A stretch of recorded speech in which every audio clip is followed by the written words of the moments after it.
Elizabeth, a warm voice calls out in the steam-filled bath. The tiny, pink-haired baby looks up with wide, curious eyes, letting out a soft, happy squeal. Wah! It was the beginning of an entirely new existence, a life where, for once, hard work might actually be rewarded. How did I end up in such an unbelievably blessed and luxurious environment? It all started because, even before my current birth, I carried the memories of my tragic past life. That is why I so desperately wish for this newfound happiness to continue forever. In my previous life, I entered the world as a crying newborn wrapped in simple, plain cloth, born into absolute poverty. I spent a dreadfully lonely childhood, always dwarfed by the cold, imposing figures of the adults around me. As an orphan and a commoner, I quickly realized that money was the only thing that could keep me alive on my own. That drove me to set my sights on entering the royal palace, writing and studying late into the night under the dim glow of a single candle, dreaming of one day building a true family of my own. My destination was the El-Tod Kingdom. Boasting over 300 years of history, it had survived a dark era where power was seized from the royal family by a ruthless clan. The ones who took control were the infamous Tyrant family, marked by their fiery red hair. Among them was Michael, known as the battlefield demon, who crushed any noble opposition with absolute brute force. Then there was Adelina, the notorious wicked woman who toppled a nation, who passed laws purely to satisfy her political whims.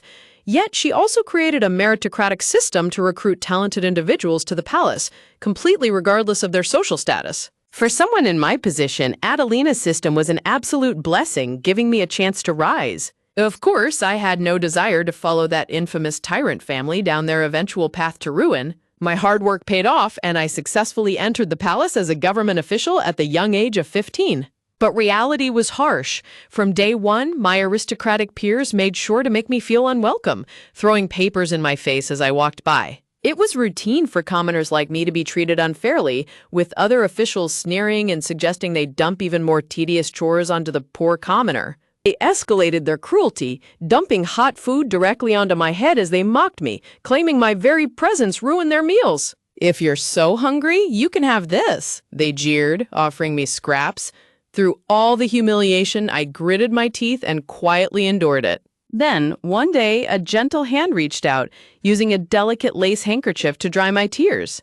"You've had to endure so much, haven't you?" murmured the first queen, Claudia Altadai, the great queen who had saved our kingdom from the tyranny of the red-haired family. She looked down at me warmly and said, "It is precisely because you can see things from the perspective of the common folk that I have need of you." Her gentle touch and kind words made me feel, for the first time, that my suffering had not been in vain. Soon, I was given an incredible honor. I, a mere commoner, was appointed as the caretaker of our nation's greatest treasure, the magic crystal. But one quiet evening, a sudden click of the door handle shattered the peace of the treasury. I walked in to find a shocking sight, a young noblewoman holding a dagger, trying to pry the crystal from its pedestal. "The woman is trying to steal the magic crystal," I cried out as she fled into the corridor. But she spun the truth instantly, running to the queen and crying, "Mother, this woman, the magic crystal." I tried to defend myself, declaring my role under the royal decree, but she coldly sneered, telling me to first prove my own innocence before casting baseless suspicions. To my utter horror, the wise queen I admired turned a cold shoulder, muttering, "It was my mistake to appoint a commoner." Instantly, heavy iron swords and spears were pointed at me as I was forced to my knees in front of the royal court. "We have fulfilled our royal duty by exposing this evil deed," the princess declared dramatically, accusing me of trying to plunge the kingdom into crisis by stealing the sacred crystal. "Throw her in the dungeon immediately," she ordered, sealed by the cold grip of the royal guard. "Execute her," they commanded. I could only stare in shock, realizing they saw me as nothing more than a disposable scapegoat. Looking at the cold reflection of the queen on the polished blade, I realized there was no justice here for a mere commoner. Outside, an angry mob gathered before a towering guillotine, chanting bloodthirstily, "Kill the great sinner, kill her." Truly, the life of a commoner was cheap. No matter how hard I tried, a commoner would never be rewarded by the indifferent nobility. Staring up at the heavy blade of the guillotine, I despaired at the realization that there was no escaping this vicious, unfair cycle. "Don't you all understand? I was working for your sake, too," I screamed desperately to the angry crowd. I had believed that if I worked hard enough, the standing of all commoners would improve, but my words were cut short as a stone struck me violently across the face. In that brutal moment, the simple, harsh reality became clear. There is a vast, unbridgeable chasm determined solely by the circumstances of one's birth. With blood running down my face, I resigned myself to my fate. After all, I had no family left to protect anyway. As the gray clouds swirled above, I couldn't help but wonder, if I had been blessed with a family, would I have ever stepped foot inside that cursed palace? Staring directly up at the gleaming, suspended blade, I closed my eyes and wondered if things could have turned out differently. As the executioner pulled the lever and the blade rushed downward, I offered one final, silent plea. If a merciful God truly exists, please let me find happiness. In my final moments, the magic crystal suddenly flared with a brilliant, blinding purple light. Slowly, my senses returned. I can breathe, I realized in astonishment, though my limbs felt incredibly heavy and strange. What is this? I tried to scream, but only a baby's babble, "Da-woo," escaped my lips as I stared at my tiny, chubby hands. Lying under a blanket of impossibly soft, high-quality fabric, I looked around in total bewilderment. This place? Could it be? I wondered, staring at shelves lined with baby bottles adorned with lavish gold detailing. No way, I thought as I looked down at the massive gilded crib I was resting in. As I gazed up at the towering ceiling and the magnificent glowing chandelier, I realized my wish had been granted. I had been reborn into a life of unimaginable wealth and power. Staring at my tiny, chubby hands and feeling the warmth around me, I look up with sparkling green eyes and a soft squeal. I have always wanted a family. Looking at the grand portrait on the wall, my eyes fall on the striking color of their hair. Red hair, I realize in growing shock. Michael, the battlefield demon? I think in terror as the bloody memories of the red-haired tyrant family rush back to me.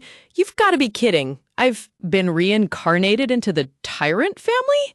I scream internally, my face turning completely blue with horror as I stare at the portrait. In my previous life, I was executed on the cold platform while the bloodthirsty crowd screamed, "She's a great sinner, kill her!" I sit in my massive, opulent crib, trying to process the absolute absurdity of my new situation. Everything around me is unbelievably luxurious, with rows of golden baby bottles and gilded decor shining brightly in the sun. There is even a massive gilded bed just for a baby. Is this how the high nobility does things? I roll over in the soft crib, pulling the heavy gold-patterned blanket over my head to hide from my fears. Lying upside down, I stare blankly, wondering how on earth I ended up in the most infamous family in the kingdom. No matter how many times I look at that portrait, there's no mistaking it. When you think of nobles with this hair color, it's the tyrannical family, the Waltzers. The most famous among them is Michael Waltzer, called the battlefield demon who ruthlessly condemned countless nobles. Next is his wife, Adelia, the former chancellor rumored to have had so many affairs that she was called the wicked woman who toppled a nation. And then there's their son, the current chancellor, Julius, also known as the second queen's right-hand man. A dark, terrifying command from the royal court echoes in my memories. Execute them. I shiver in absolute terror, squeezing my tiny fist together as I realize the tragic fate that awaits this family. Well, the tyrannical couple is already dead, so it's highly likely they're a fallen noble family now. I'm happy I was reborn as a noble's child, but of all families, why did it have to be the tyrannical one? Surely they'll take good care of a baby, right? I wonder nervously, pinching my cheeks with a very forced, sweating smile. Suddenly, my tiny stomach lets out a loud rumble. I'm so hungry. To make matters worse, a cold sensation washes over me. My diaper's wet. I wave my tiny hands in sheer panic as the minutes tick by. Is no one coming? Finally, after what feels like an eternity, the clock ticks and a maid quietly opens the door to the room. But before I can even process her arrival, a cold bottle of milk is suddenly shoved directly into my mouth. That's way too cold, I scream, spitting the bottle out as the maid stands there with a completely indifferent look. The maid simply stares blankly at the baby bottle in her hand, showing absolutely no care or affection. Bah? I scream in frustration. It's not complete at all, you know? I thought I'd be taken care of more gently. And to make things worse, my diaper is still dirty. Even if they are a fallen family, to think they can't even properly care for a baby. The bright sun continues to shine through the beautiful golden windows, completely indifferent to my plight. As the maid stands there idly, I squeeze my eyes shut in frustration. This is my limit. The maid casually pats my back to burp me, but her touch is rough and completely lacks any warmth. Staring up from my crib, my stomach rumbles painfully once again. I'm so hungry. My eyes suddenly widen in realization as I decide to take matters into my own hands. I gasp as I look down, trying to figure out how to reach the milk. I quickly grab onto the pillow as the double doors creak open, indicating someone's return. The maid stands there silently, preparing to set down a decorated porcelain container. I peek over the edge of my pillow, watching her closely while trying to stay completely still. "Nothing out of the ordinary," she mutters as the heavy doors click shut, leaving me alone once again. I push myself up on my hands and knees. If that power I just used was magic, I want to test it out on my own first. In my past life, I didn't have much magic, so I remember studying it diligently and researching efficient ways to control my mana. I squeeze my eyes shut and try to chant, "Bah, O flame! Ooh, gather round!" Suddenly, a massive, brilliant purple magic circle flares up beneath me. I've never seen a magic circle this huge before. My mana is immense. I guess that's the tyrannical family bloodline for you. With the surge of focus, I guide the mana toward the baby bottle. But I can do this. The bottle floats perfectly into my hands, and I take a long, satisfying gulp. Delicious. I lie back down, holding the warm bottle close as I think to myself. Come to think of it, because ever since I became a baby, I've only seen those few indifferent servants. In my past life, I didn't have a family to protect or care for me. I slowly close my eyes, finally feeling full and warm. For now, I will just sleep. "No, sir," the maids respond, bowing their heads respectfully before the intimidating red-haired master. Under his cold, silent gaze, a heavy tension fills the room. Such an intimidating presence, the maids think, shivering in absolute terror. With his striking red hair and piercing green eyes, he is the man they call the battlefield demon. Numu, so full, I think to myself, rubbing my chubby cheeks in pure bliss after a satisfying meal. "Has there been no changes?" he asks coldly. "In regards to young Master Julius, yes," the maid answers, keeping her eyes glued to the floor. "No need to report about that," he says dismissively, his sharp eyes flashing with indifference. "Confirmation is needed sometimes, huh?" he mutters to himself as he walks away, his grand cape flowing behind him. This massive, luxurious mansion is home to many servants, all working under the tyrannical family. Or so they say, but the reality inside these golden walls is quite different. Nestled in soft, lavish blankets, the baby sleeps peacefully, completely unaware of the house's dark reputation. But for some reason, out of all those servants, there are somehow only 2 assigned to take care of the baby. "Taking care of a baby is easier than I thought," Servant B thinks to herself with an indifferent shrug, believing her job is a breeze. "That woman actually loves taking care of the baby despite how she looks," the other maid thinks. "It's truly terrifying that both of them neglect me because they think the other one is doing all the work." Left completely alone in my massive golden crib, I stare up at the ceiling, wondering how I will survive this neglect. If it wasn't for my own magic, I'd surely be dead by now, I think, holding my floating bottle and sighing at my ridiculous situation. Suddenly, my body freezes. What was that chill just now, I wonder, feeling a dark, ominous aura slowly creeping into the nursery? Peeking through the small crack of the double doors, a pair of icy, glowing green eyes stares directly at me, making my heart stop. Who was that man? He was so intimidating. I shiver, realizing he only appears when the servants are gone, just as a warm, wet sensation reminds me of another urgent problem. What in the world am I supposed to do? I panic internally as the door swings open to reveal the formidable master of the house standing right there. To survive in this household, I have to keep my cool, act natural, and pretend to be just an ordinary, innocent baby. A dark, suffocating pressure fills the room as the battlefield demon slowly approaches my crib. That said, I remember having uncles in my past life who absolutely adored taking care of young children, I think, trying to find a silver lining. I fondly recall the warm, kind-hearted commoners from my past life who would always share sweet treats and bright smiles with the village kids. And since he's staring so intensely at me, maybe, just maybe, he also has a secret soft spot for children? I wondered, trying to convince myself. Ah, Goo-Goo! I try my best to give him a cute, friendly baby greeting, but it immediately ends in complete failure. Absolute, bone-chilling silence fills the room. My desperate attempt to win him over with cuteness has completely backfired. He stands silently at the door, his expression unreadable as he watches my every move. Taking a deep breath, I puff out my cheeks and give him my absolute best, most dazzling baby smile to melt his icy heart. Oh, I squeal, keeping my eyes wide and sparkling in hopes of triggering some sort of fatherly instinct in him. Huh.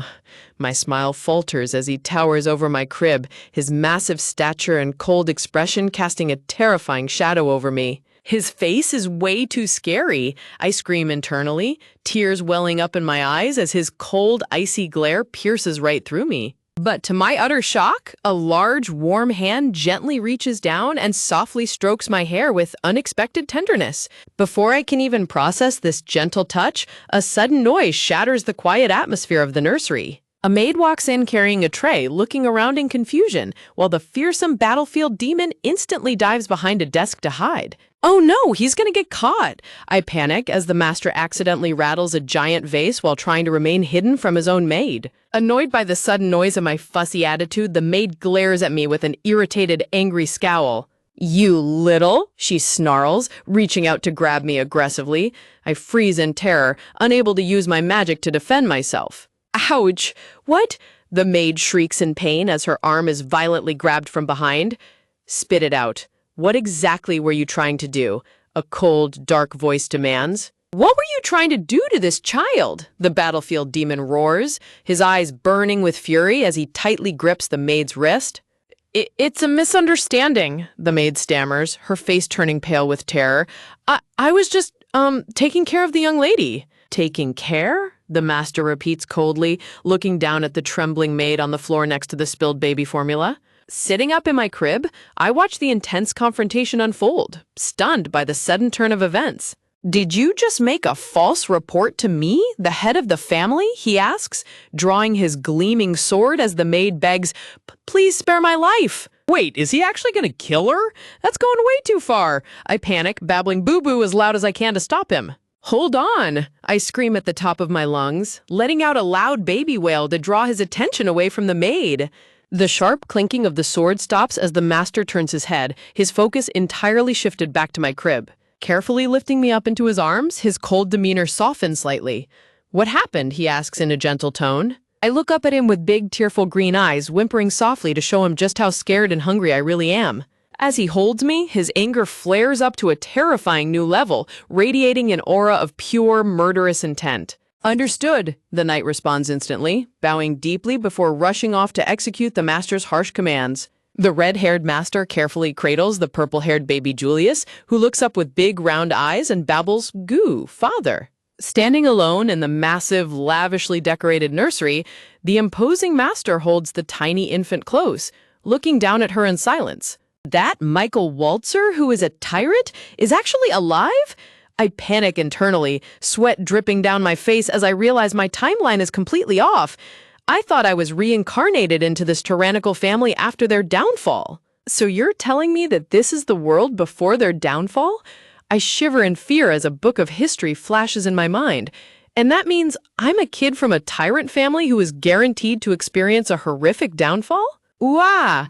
I let out a loud, panic cry that echoes through the vast garden and up into the bright, sunny sky. To think that the family I so admired in my past life was a tyrant one and is guaranteed to fall at that.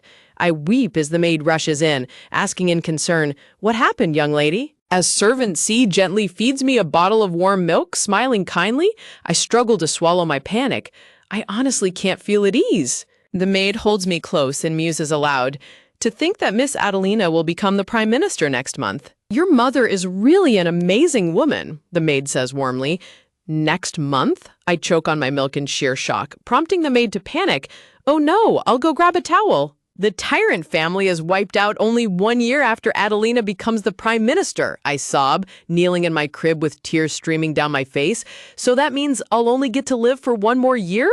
Looking down at my tiny baby hands, my expression turns completely serious. This isn't a joke. A dark, painful memory of my past life flashes before my eyes. I don't want to experience that kind of despair again. I can't do anything else but this, I think, tightly clenching my tiny fist as magical circles begin to glow beneath me. Using my knowledge of the future, I push myself up on my hands and knees, my determination shining brightly in my eyes as I prepare to face my fate. Looking around the nursery, I noticed the stunning transformation. They even went out of their way to make the baby room look incredibly beautiful and luxurious. Dressed in a beautiful, frilly pink gown with a giant bow, I raised my tiny fists in absolute triumph and let out a happy cheer. Well then, I think, my expression suddenly turning serious as I sit in my crib. I can't just sit here and be happy. A dramatic aura flares up around me as a grand proclamation appears. I now have a duty to fulfill. I look around the vast, empty nursery, wondering how on earth I, a mere baby, can stop the tragic downfall of this tyrannical family. I studied a lot in my past life, I recall, remembering how I spent countless nights reading about human relationships and psychology. But apart from that, I sit quietly in my lavish pink dress, clenching my tiny fists as I mentally prepare my strategy. Suddenly, the towering master of the house appears at my bedside, staring down at me with an incredibly cold and intense gaze that sends shivers down my spine. His face really looks terrifying after all, I think, shivering in pure terror as a dark, intense purple aura radiates from him. But I look up and remember that moment. That time, the tyrant, no, my father actually protected me when I was crying. I first need to express my gratitude, I resolve, preparing myself. After all, showing proper manners is what a mature adult should do. With a bright, sweet smile, I babble out the best Beatty version of my gratitude. Ayu, thank you, thank you. The fearsome battlefield demon freezes in absolute shock, staring at me as beautiful, bright flowers metaphorically bloom all around the room. His face is still crying. So scary. I sweat drop as his dark aura continues to flare, making my greeting feel like it was in vain.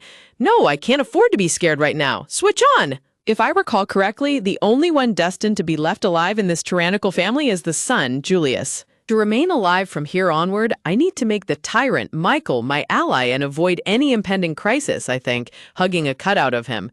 Sorry, father. With sparkles and stars lighting up the background, the grand strategy is officially set. The father and daughter getting along plan. First, I'll put up a magic barrier to protect myself from the tyrant's terrifying presence, I decide.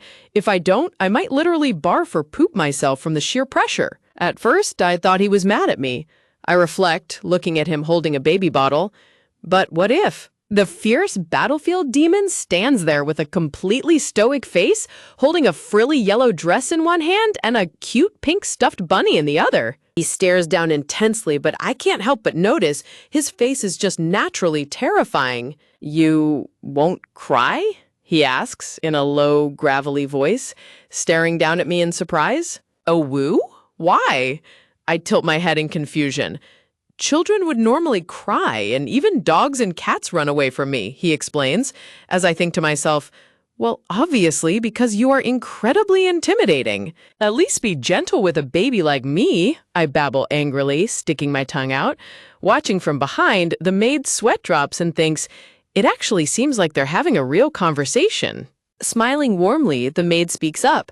I believe that the young lady is quite fond of you, master. Is that true?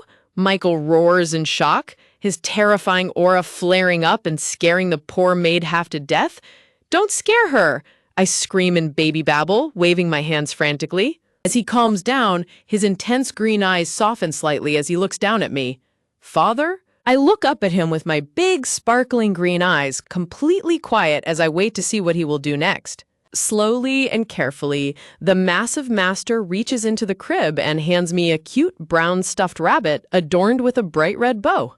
At the very least, I think, sweat dripping as I stare blankly at the cute stuffed toy in my hands. The maid holds a brown package in her arms, waiting patiently as the master stands beside her, looking deep in thought. Feed them milk and bathe them, I guess, the maid explains. I see. Michael gasps as a massive, fiery purple aura of determination erupts from him, making the maid shriek, "Eek!" With a terrifyingly wide grin on his face, the master declares proudly, I will bathe with my daughter. We actually have cleaning magic tools, so there might be no need for that, the maid points out hesitantly, trying to save me from his terrifying bath plans. My eyes widen in absolute horror and shock as I process his crazy declaration. Ooh, understood, the maid trembles, while I float up in pure baby panic, crying out at the terrifying prospect of a joint bath with the battlefield demon. I'm happy there's a bath, but I sweat drop in worry as my towering father holds me high up in the air while the maid watches in absolute horror. If you hold the young lady like that, she might get scared, the maid stammers nervously. Watching her, I think, even though this person is scared of father, she still pays attention. She's so nice. Please, carry her closer to your body, the maid advises timidly.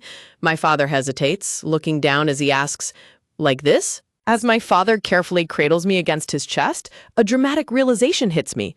Wow, I fit perfectly on the contours of my father's abs and pecs. Cradled closely against his strong chest, I look up at him in awe. Wow, so stable, I think, feeling surprisingly safe. Standing in the middle of a massive, luxurious bathroom filled with warm steam, my father holds me close as he prepares for our bath. He stares down intently at the bath products lined up on a wooden rack, while I peek over his shoulder with wide, curious eyes. Reading the labels, my eyes pop out in horror. Very stimulating and intense mint? These are the bad ones! Miss Servant, please save me! I scream internally in pure panic. Laying in my golden crib after the ordeal, I sigh in relief.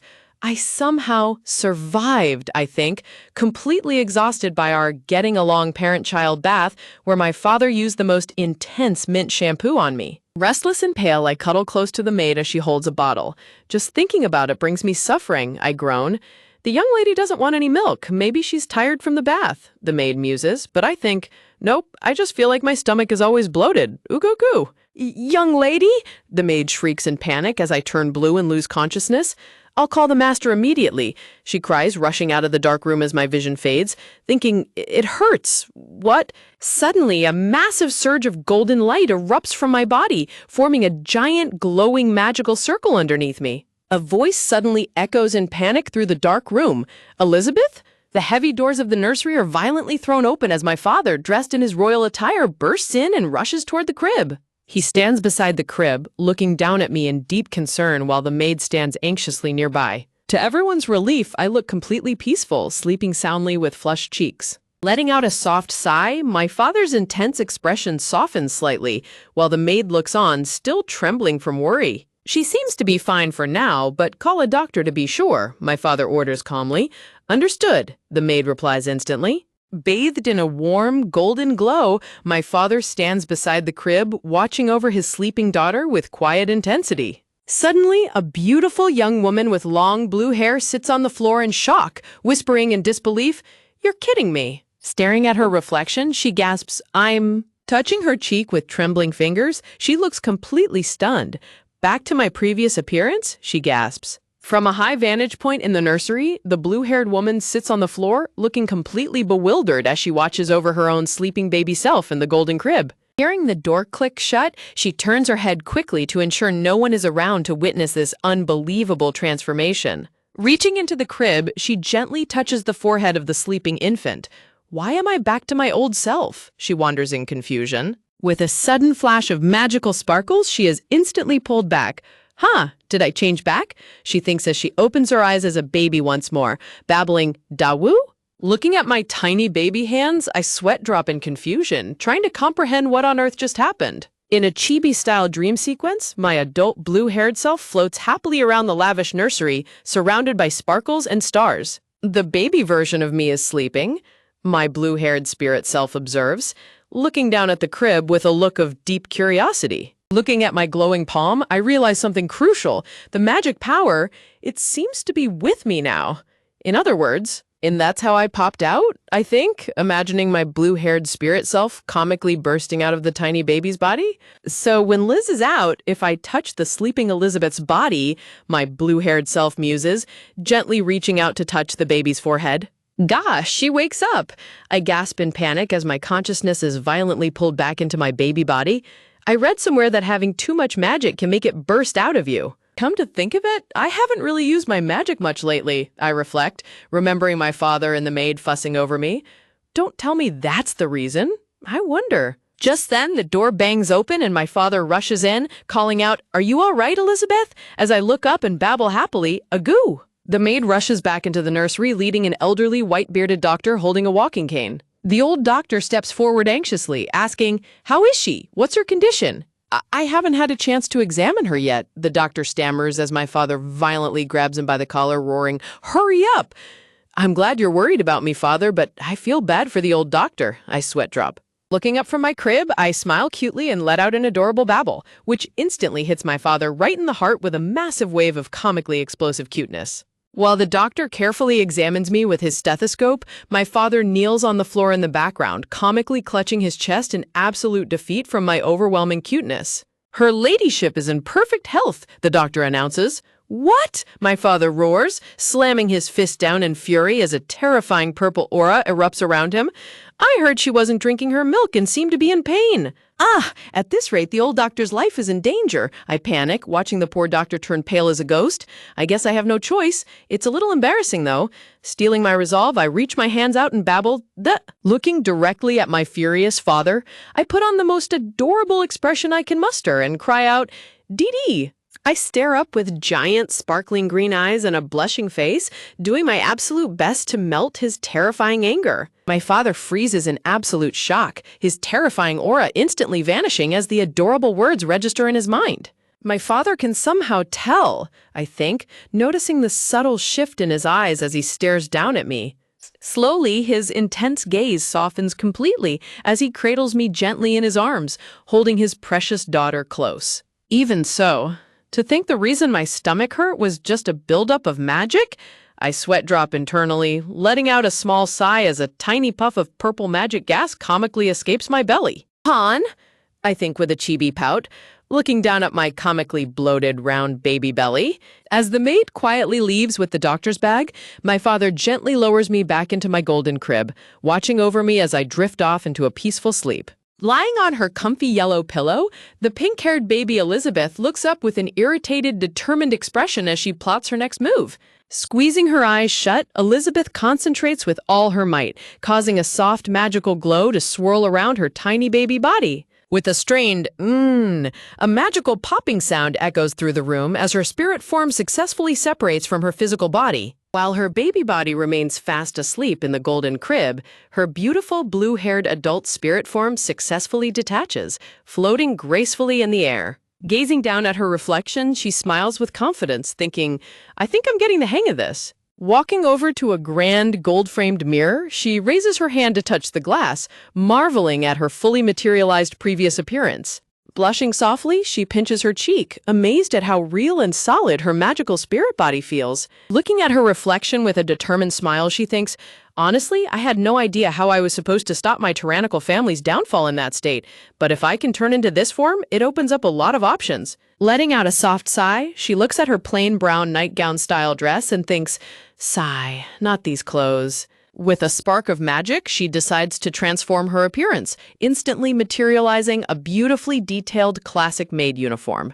Admiring her perfect disguise in the mirror, she happily reflects, "This body is made of magic, so I can change the clothes however I want. Amazing." She focuses her magical energy once more, deciding to tie her long, flowing blue hair up to complete the maid look. Close-up of her vibrant green eye glittering with excitement as she puts the finishing touches on her disguise. Now sporting a neatly braided bun adorned with a white bow, she proudly poses in her spotless maid uniform. Happily skipping down the mansion's grand corridors, she cheerfully sings, "Exploring a noble's mansion, exploring." Pausing near a large window, she smiles warmly as she looks out at the beautiful blue sky and lush green trees. Spotting a gorgeous, pristine white and blue porcelain vase on a table, she gently touches it, completely mesmerized by the mansion's luxurious decor. Walking down a massive, high-ceilinged corridor, she notices a glowing magical tail connecting her to her baby body, thinking, "It seems I have all 5 senses in this form." Cautiously stepping into a spacious, elegant room,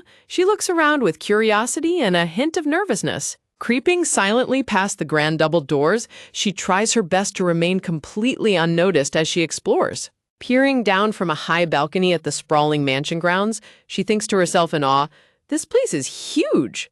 Slumped on the floor in absolute exhaustion, she pants as she reflects, "Memorizing a place this big is going to be a pain. Is it magic fatigue or just the curse of being a magic user?" While a box labels her as Limp Spirit Liz, or Limp Liz for short. Peeking around a corner, she thinks to herself, "My first time in Father's room. A room this size is..." Suddenly, her eyes widen in surprise as she spots a real maid walking along the hallway balcony, carefully carrying a tea tray. The tray holds 2 perfectly toasted, delicious-looking chicken sandwiches loaded with fresh lettuce, accompanied by a steaming cup of tea. Liz drools over the appetizing aroma of the tea and sandwiches, but a sudden shock hits her as she thinks, it smells nice, the tea looks expensive, it might be for her ladyship. Sneaking closely behind, Liz watches as the maid stops in front of a pair of massive double doors, knocks gently, and politely announces, "Pardon the intrusion." Hearing a deep voice from inside say, "Come in," Liz pumps her fist in a silent victory, celebrating her successful gamble with a triumphant bingo. Inside the grand office, Michael, the imposing master of the mansion, sits at a massive wooden desk piled high with paperwork, carefully writing with a feather quill. Bowing her head respectfully, the maid presents the tray and says, "For a light meal, we have chicken sandwiches." Michael remains silent as a terrifying purple aura of intimidation flares up around him, making the trembling maid sweat in fear and stammer, "My deepest apologies." Taking a massive bite of the sandwich, Michael sternly demands, "In detail." Startled, the maid stutters in response, "In detail, you ask?" Michael bombards the maid with questions, demanding her complexion, the amount of milk, her bath, her breathing, causing the terrified maid to quickly reply, "I'll go check immediately." Standing up abruptly, Michael coldly declares there is no need, as he uses his magic to detect the surrounding area. Liz gasps in absolute panic, realizing her father is coming her way. As Michael's large hand reaches for the door handle, Liz's heart hammers against her chest in pure terror, as she desperately wonders how on earth he could have sensed her presence. With a dramatic creak, the heavy double doors swing open, revealing the towering, majestic figure of Michael standing in the doorway. Looking down the empty hallway, Michael narrows his eyes in deep suspicion, thinking to himself, "I definitely felt a pulse of magic just now. Just what are you?" Michael steps out of his office and walks along the balcony, his sharp green eyes scanning every corner of the hallway. Michael makes his way to the nursery, standing beside the golden crib to gaze down intently at his daughter. Sitting up in her crib with an adorable smile, baby Elizabeth mentally greets us, saying, "Hello there, I'm Elizabeth," while her adult spirit self sweat drops and laughs nervously behind her. Recalling the close call, Elizabeth remembers the sheer panic of realizing her father was heading straight for her. "Crap!" she had screamed, desperately trying to call back her spirit form. With a loud whoosh, her spirit form is forcefully dragged backward through a glowing golden magical circle, screaming in pure panic as she races back to her crib. She could feel her father's intimidating presence getting closer and closer with every passing second, the threat of being caught red-handed looming over her. Tumbling headfirst through the air, her adult spirit self is violently pulled back down into the nursery, diving straight toward the tiny sleeping baby in the crib. Snapping back into her baby body just as the doors click open, Elizabeth clutches her chest and pants heavily, thinking in pure relief, "I made it!" while a caption box notes, "And I just barely managed to get back safely." Staring down at his daughter, Michael thoughtfully muses, "I'd like to give her another bath, but..." This instantly triggers a terrifying flashback in Elizabeth of her father holding a massive scrub brush, making her sweat drop in relief when he adds, "There's no time for that." Looking up at him, Elizabeth listens as Michael says, "Things are about to get busy."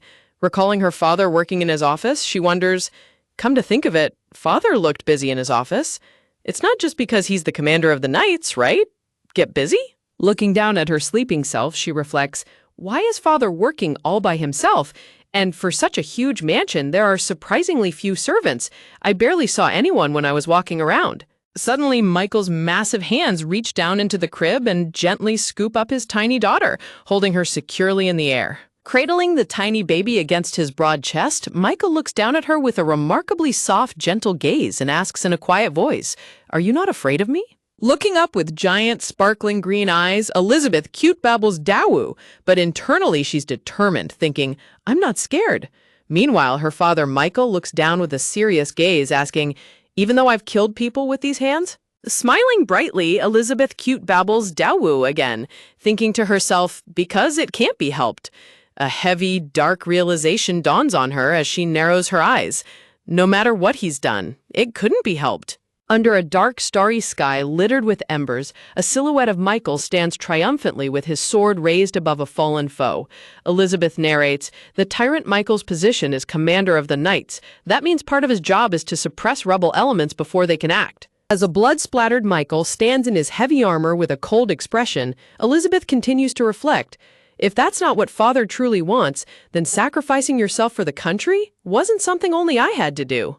Cradling his precious daughter gently in his arms, Michael looks away with a softened, reflective gaze and mutters to himself, "What am I even saying?" Snuggling close, the adorable pink-haired Elizabeth reaches out her tiny hands and cute babbles, "Dawoo," as she grabs hold of her father's luxurious cloak. Michael looks down at his precious daughter with a remarkably soft, gentle gaze, completely mesmerized by her innocent charm as magical light sparkles around them. Elizabeth looks up at her father with wide, sparkling green eyes, her tiny hands resting gently on his chest as she tries her best to melt his remaining worries. Turning his head slightly, Michael narrows his eyes in surprise and asks, "What is it?" as he hears a sudden movement. Peeking into the room with a polite smile, a brown-haired maid sweat drops and quickly replies, "No, it's nothing." The maid blushes warmly and smiles as she looks at Michael, adding, "I was just thinking how good you've gotten at taking care of her ladyship." Squeezing her eyes shut, Elizabeth sweat drops internally with a chibi smile as Michael confidently responds, "It's a simple matter," while a comical flashback shows him accidentally pulverizing a cushion with his terrifying strength. Suddenly, the heavy doors click open as a butler enters alongside a maid, politely announcing, "There is a report from the knights." Hearing the news, Michael's gentle expression instantly vanishes, replaced by a cold, serious look as he lets out a quiet, With a gentle but swift motion, Michael lowers his tiny daughter back into her golden crib, preparing to attend to his duties. Lying on her comfy yellow pillow, baby Elizabeth lets out a soft yawn, drifting off as she cute babbles, "Wah." As she falls into a peaceful sleep under the warm golden light, Elizabeth concentrates her magical energy to prepare for her next move.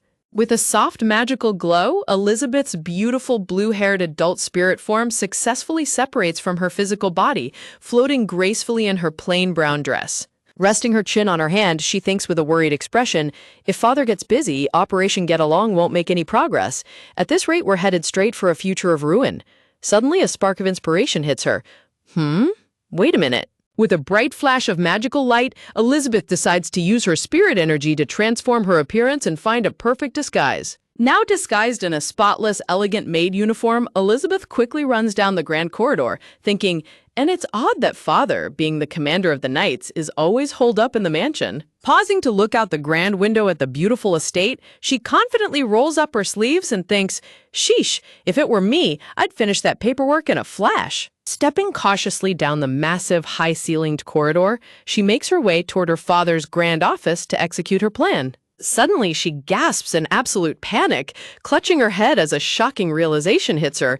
I'm right here." A close-up shows a delicate hand gracefully writing on elegant paper with a black feather quill against a background of beautiful blooming roses. Sitting at the massive wooden desk, the disguised Elizabeth writes furiously with her quill, thinking, "Then I come in and get them to the point where they can be reviewed, so when Father gets back, all he has to do?" She comically imagines a sparkling, handsome version of her father, smiling with absolute joy and praising her. What a help! In reality, Michael sits in his grand office, holding up the perfectly organized papers with a deeply suspicious and confused look. Sitting at his massive wooden desk, Michael carefully reviews the beautifully completed paperwork, utterly baffled by how it was finished so flawlessly. Peeking through the glass window, the disguised Elizabeth smiles with pure satisfaction, thinking, "This should give me more time with Father." Reflected in the window pane, she beams with confidence as she watches her plan succeed from the shadows. Narrowing her vibrant green eyes, she shifts to a more serious expression, reflecting, "I can't keep doing this forever." Watching her father from afar, she steels her resolve and thinks, "I have to do something about it." Back in her baby body, Elizabeth drools happily in her sleep, completely immersed in pure comfort and thinking, this is bliss." Cradled securely on her father's broad chest, baby Elizabeth sleeps peacefully while Michael rests alongside her in his loose robe. Snuggling closer against his warm chest, Elizabeth smiles happily and thinks, "This feels so nice." As a narration box adds, "Moreover," Michael looks down thoughtfully, musing, "To think that the baby Elizabeth can withstand my magic power," while Elizabeth smiles, thinking, "Thanks to my magic power and my past life memories, I can be with Father." Comically sweat-dropping, Elizabeth realizes the truth. And also, that's not Father's magic power, it's just his intimidating aura, as two maids tremble in terror before Michael's terrifying purple aura. Cracking his knuckles with a fiery, competitive aura, Michael coldly declares, "The guys in the Knights are worse than a baby. They still haven't trained enough. I must increase their training," leaving Elizabeth to sweat drop and think, "Good luck, everyone in the Knights." Looking up with curious green eyes, baby Elizabeth cute babbles a woo as Michael gently strokes her head and says, "I suppose you haven't met him yet. You have a brother. His name is Julius." Elizabeth's eyes widen in absolute shock as she clutches her head in pure panic. "Crap, I was so focused on father, I forgot about the sole survivor of the tyrannical family." Shivering in terror, she cries out, "I forgot all about the incomparably ruthless Julius Waltzer," as a dramatic silhouette of a handsome pink-haired youth with glowing golden eyes looms behind her. In a grand, elegant hall, a crowd of noble guests whisper in awe and admiration as a young, stylishly dressed Julius walks past them with a cold, aloof expression. A butler quickly approaches Julius, politely explaining His Excellency will not be able to attend sword practice today either, causing Julius's eyes to twitch in annoyance. Julius turns around with a sharp, demanding look and asks, "What happened?" To which the butler sweat drops and replies, "Well, he's apparently taking care of Lady Elizabeth."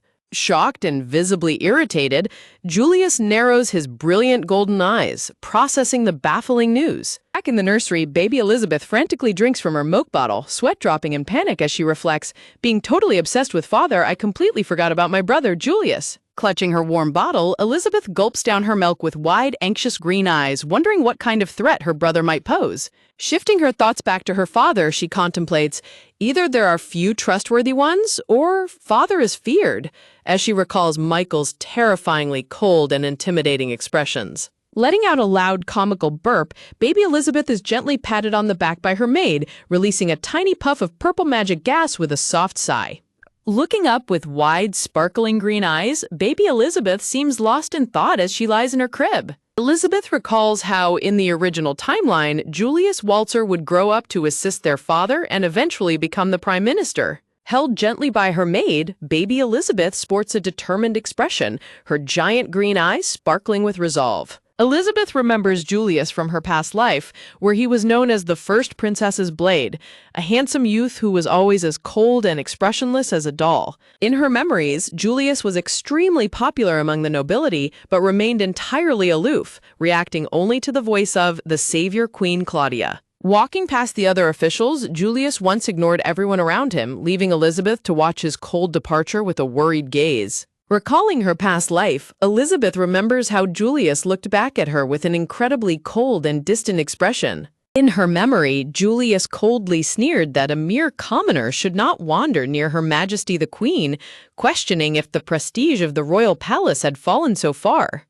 Gripping her tiny baby fist in anger, Elizabeth fumes as she remembers how Julius constantly belittled her as commoner and short back then, calling him absolutely awful. Frustrated by her thoughts, baby Elizabeth grumpily rolls back and forth on her comfortable yellow pillow. Elizabeth recalls that when she first started working at the royal palace, she secretly memorized the profiles of the noble families, noting that Julius's only shared trait with their father was his red hair. She remembers that Julius's official record stated he entered the palace at just 12 years old, which was incredibly young no matter how she looked at it.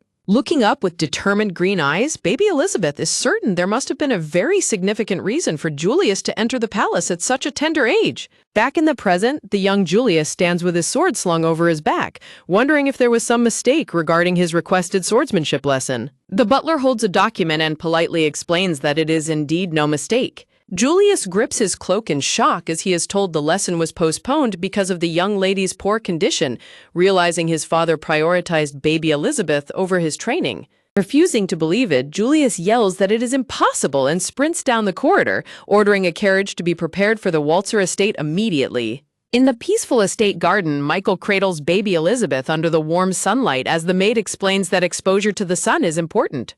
Dressed in a beautiful pink dress and a black bonnet, baby Elizabeth cute babbles happily in her father's secure embrace. Michael turns his head in surprise as he hears the distant sound of approaching horses, spotting a carriage coming toward the gates. Sweat dropping, the maid offers to go investigate as the grand carriage pulls up to the garden courtyard. Julius leaps out of the carriage and calls out, "Father!" causing baby Elizabeth to gasp in absolute shock at his sudden appearance. Startled by the sudden shout, baby Elizabeth tries to hold back her tears, but her infant body betrays her as her eyes fill with tears. Unable to control her baby reflexes, Elizabeth bursts into a loud, frantic wail, leaving the others in complete panic. Covering his ears in distress, Julius is overwhelmed by his sister's loud crying, while Michael looks down with a cold and piercing gaze. In the middle of the sunny garden, baby Elizabeth's loud crying echoes as Michael holds her tightly and Julius stands awkwardly nearby. Looking up at his son with a cold and serious expression, Michael demands to know why Julius is not at the academy. Looking downcast and clutching his uniform, the young Julius can only murmur, "Father," in a quiet, hesitant voice. Michael dismisses him coldly, commanding him to go back, which leaves the young Julius looking devastated and shadowed by a dark aura. With a heavy heart, Julius bows politely and accepts his father's harsh command to leave. As Julius walks away dejectedly, baby Elizabeth watches his retreating figure with a tearful, highly sympathetic gaze, realizing how deeply hurt her brother is. Tugging at her maid's dress, baby Elizabeth cute babbles to let her know she wants to head inside, and Michael orders the maid to put Elizabeth to bed. The maid politely accepts and cradles the baby, while Michael stares off in silent, heavy contemplation. Resting in her nursery, Elizabeth reflects on Julius's hurt expression, realizing that her father might not actually hate him after all. Surrounded by a warm, sparkling pink light, baby Elizabeth drifts off into a peaceful sleep in her cozy room. Outside, in a quiet corner of the estate, a beautiful fountain with an angel sculpture sits peacefully next to the stone palace walls. Sitting alone on the floor with his knees hugged to his chest, the young Julius weeps silently in his isolation. Tears stream down Julius's face as his brilliant golden eyes shine with deep sadness and loneliness. Suddenly, a shadow falls over him as the disguised Elizabeth in her elegant maid uniform stands before him with a warm, gentle smile. Looking down at the crying boy, the disguised Elizabeth asks with a kind smile, "Are you all right?" Startled and defensive, Julius snaps his head up with tears in his eyes, demanding to know who she is. Blushing and quickly hiding his face, Julius insists that he wasn't crying and that something merely got in his eye, making Elizabeth think he is incredibly cute. As Julius pouts, Elizabeth worries that this adorable, sensitive boy will eventually turn into the cold, arrogant tyrant she remembers from her past life. Approaching him gently, the disguised Elizabeth softly tells him that no parent truly hates their child, hoping to offer him some comfort. Julius looks up at her with wide, embarrassed golden eyes, blushing as he asks if she was watching him. Sitting down beside him near the fountain, the disguised Elizabeth smiles and reminds him that she is just a servant. Elizabeth recalls that Julius was known to dislike women, as she remembers noble ladies whispering and giggling in his presence. The disguised Elizabeth sits peacefully next to Julius, letting the cool breeze rustle her hair as Julius watches her with a softened expression. Looking at her serene profile, Julius is surprised to find himself feeling strangely calm and at peace. Turning to him with a bright, enthusiastic smile, the disguised Elizabeth happily declares, "Let's make a plan," leaving Julius completely stunned.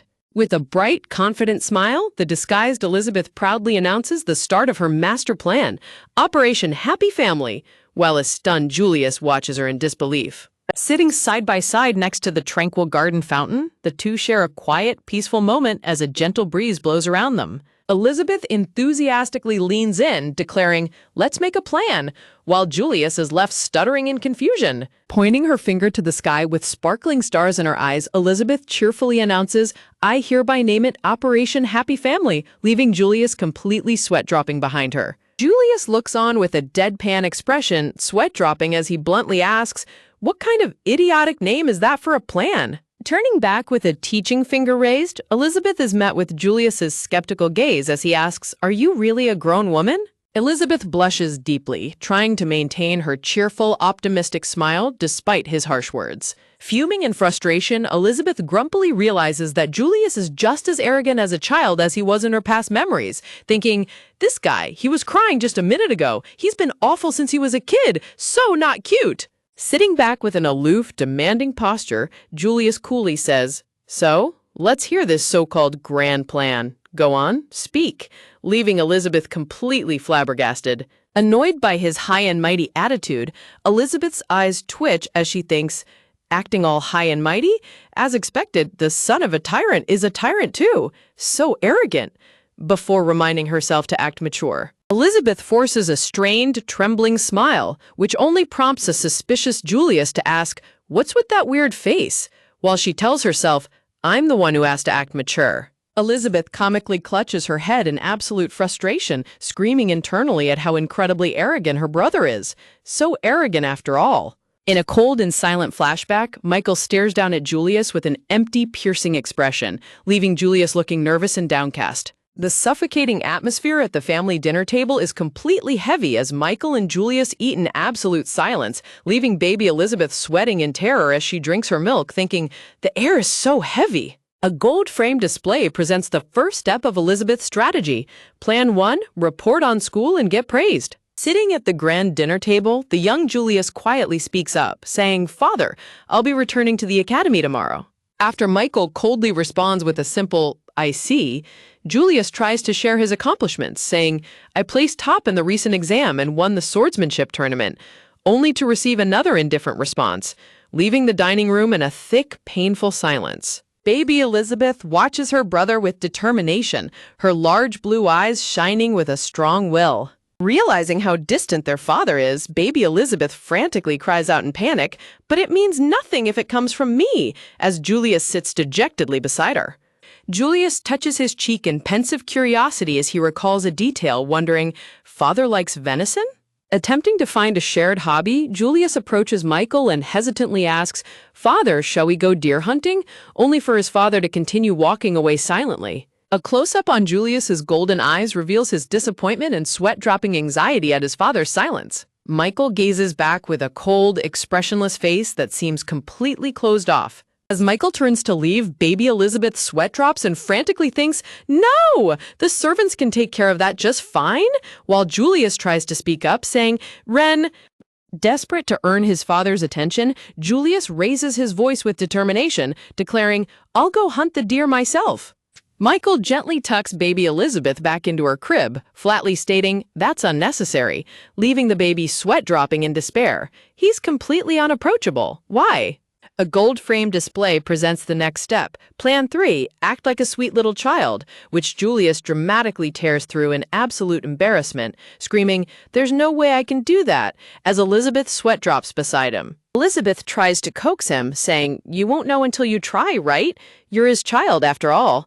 Julius looks away with a serious expression, explaining, "Before being a parent and child, we are the Waltzer family. Spoiled behavior is not allowed."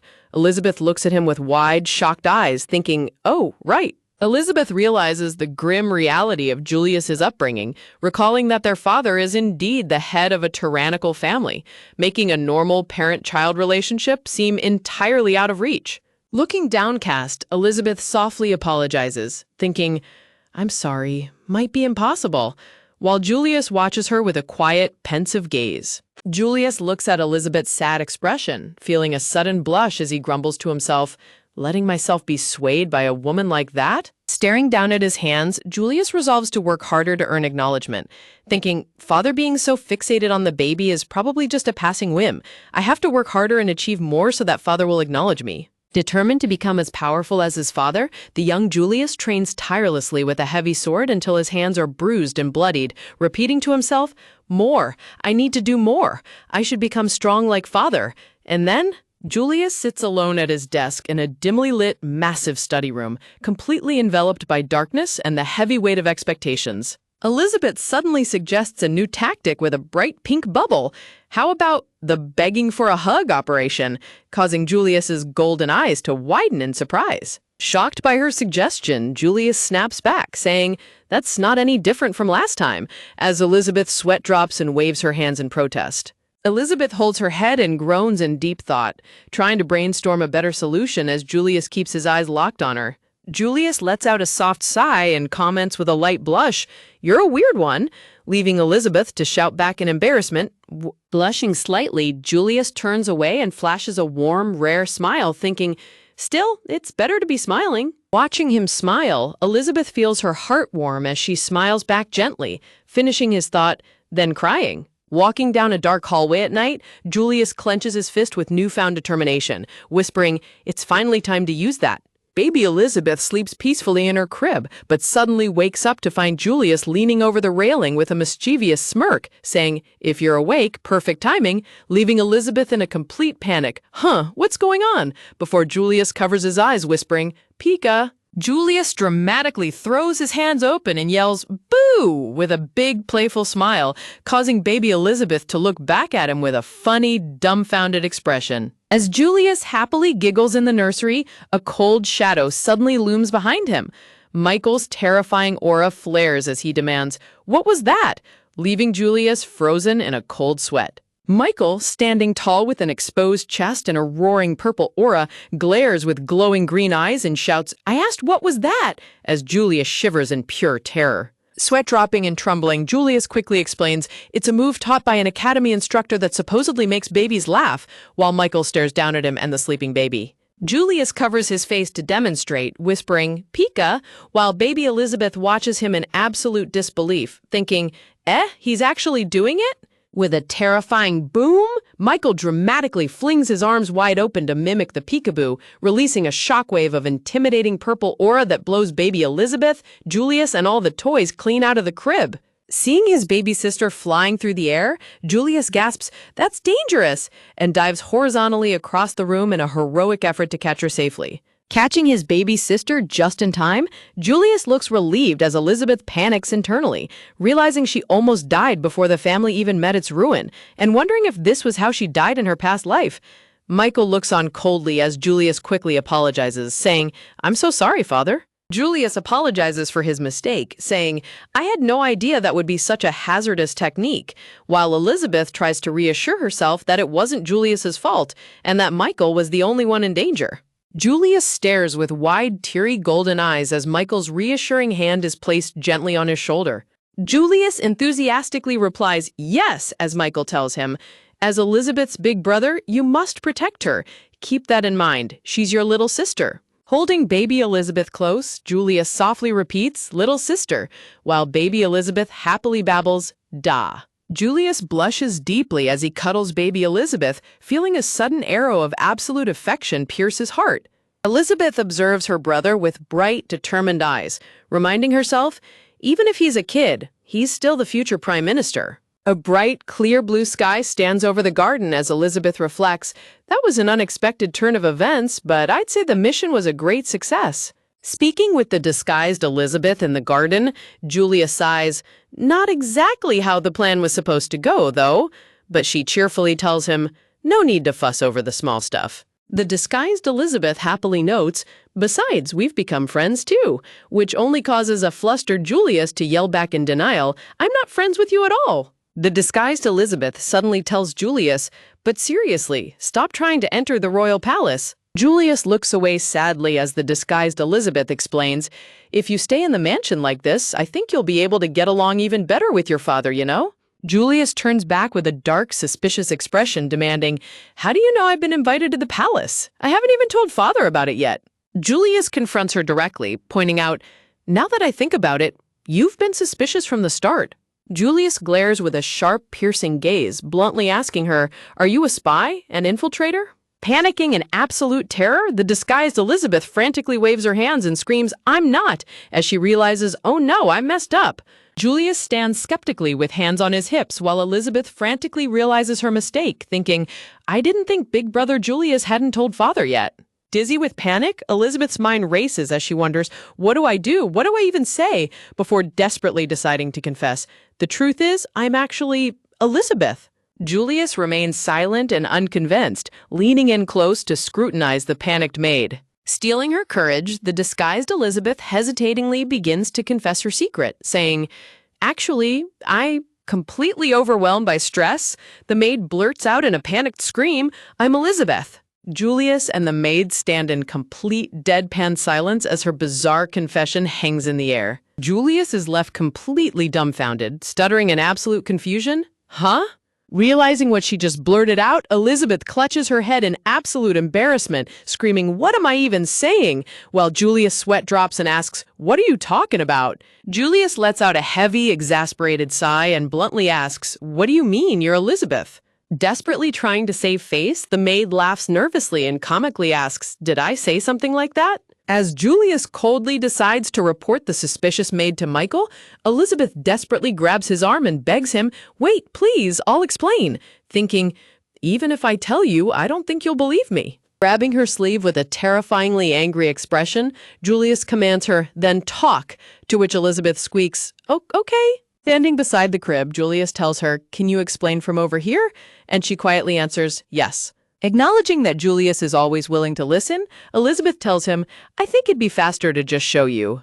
As Julius shouts in surprise, "Hey!" the maid leans over the crib to initiate her magic. A bright, magical light flares around the maid as Julius frantically asks, "What are you doing to Elizabeth?" A close-up shows baby Elizabeth opening her sparkling green eyes, ready to demonstrate her magic. Waving her tiny baby arms, baby Elizabeth happily babbles, "Goo-goo, see, I'm Elizabeth," leaving Julius completely stunned. Julius gently touches his baby sister's hand, looking completely bewildered as baby Elizabeth continues to babble, "Dagoo, I told you, Liz is Elizabeth." A sweat-dropping Julius asks her, "Can you change back to how you were before?" prompting baby Elizabeth to cheerfully babble in response, "Agua." A burst of bright magic erupts in the nursery as Elizabeth activates her transformation spell. Julius is left completely shocked as the adult maid form of Elizabeth suddenly reappears in a puff of magical smoke, leaving him to gasp, "Whoa!" Looking back at his baby sister who has fallen fast asleep, Julius whispers in disbelief, "She's asleep." Standing before a shocked Julius, Elizabeth explains, "Do you understand now? My body is made from Elizabeth's magic." Julius lets out a pensive sigh, admitting, "For now I understand the situation." Elizabeth reflects on how arrogant Julius sounds, recalling, "He sounds so full of himself, but Julius was like this in my past life too." Elizabeth recalls a flashback of her past life where the strict Julius forced her to work through the night over a single calculation error before Julius agrees to listen, saying, "Understood. It's a long story." Julius and Elizabeth stand side by side in the nursery as she prepares to explain her reincarnation. Elizabeth begins explaining her secret, gesturing with a nervous expression. Julius looks completely shocked, asking her, "You have memories of a past life you lived in the future?" Smiling brightly, Elizabeth confirms his suspicion, saying, "Yes, as expected of my brother, the one they call a genius at the Royal Academy." Elizabeth happily admits to her past life, though she sweat drops as she recalls, "Though I was bullied a lot." Julius mentions, in an old text, there was a great mage who foresaw the future and created a double of himself with magic, just like you. Perhaps he too came back to life from a previous one. Elizabeth looks on with a surprised, thoughtful expression, quietly murmuring, "Perhaps?" Elizabeth recalls her past life, remembering how she discovered a secret archive document scheduled for disposal that contained crucial information about the future. The document recorded that the tyrant, Michael, entered the demon forest and was surrounded by countless demonic beasts, with no one coming to his rescue. When Michael's strength finally gave out, the only thing he had left on him was a glowing purple magic crystal that would later become a national treasure.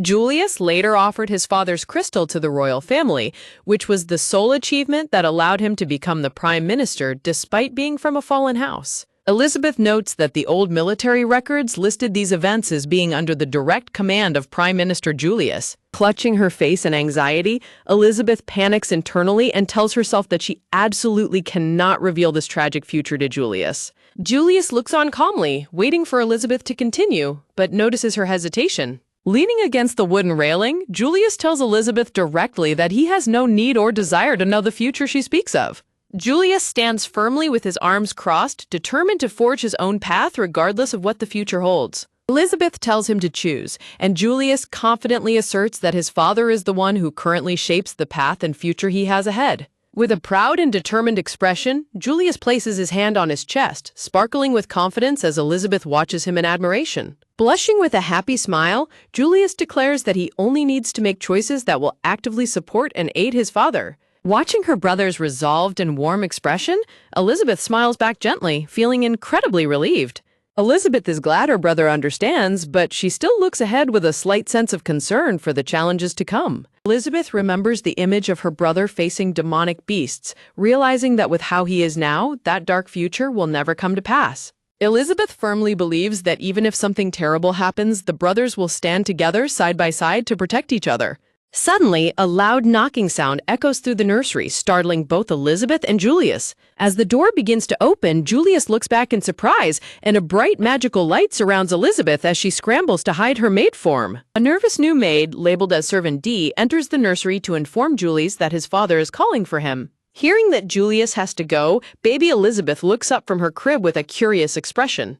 Startled by the sudden summons, Julius tells the maid they must hurry to his father while baby Elizabeth babbles a cute agreement. Michael suddenly appears behind Julius with a dark aura, observing with sharp eyes that Julius seems very concerned about baby Elizabeth. Startled by his father's sudden and intimidating presence, Julius turns around quickly and yells in surprise. Michael stares down with glowing green eyes, suspicious of what his children are doing in the nursery. Baby Elizabeth trembles in her crib, completely terrified by her father's overwhelming and scary aura. Michael's terrifying purple aura flares as he glares at the maid, who is frozen in absolute terror in front of him. Baby Elizabeth panics and shakes violently as Michael's massive hands reach down to pick her up from the crib. Michael gently cradles the baby in his arms, his intimidating aura completely melting away into a soft, glowing light. Looking up at her father's calm and gentle face, baby Elizabeth is relieved to see that he has no idea about her transformation magic. Both Julius and baby Elizabeth let out a massive sigh of relief, thanking goodness that they managed to keep her secret safe. Michael commands Julius to accompany them, and Julius obediently and happily complies.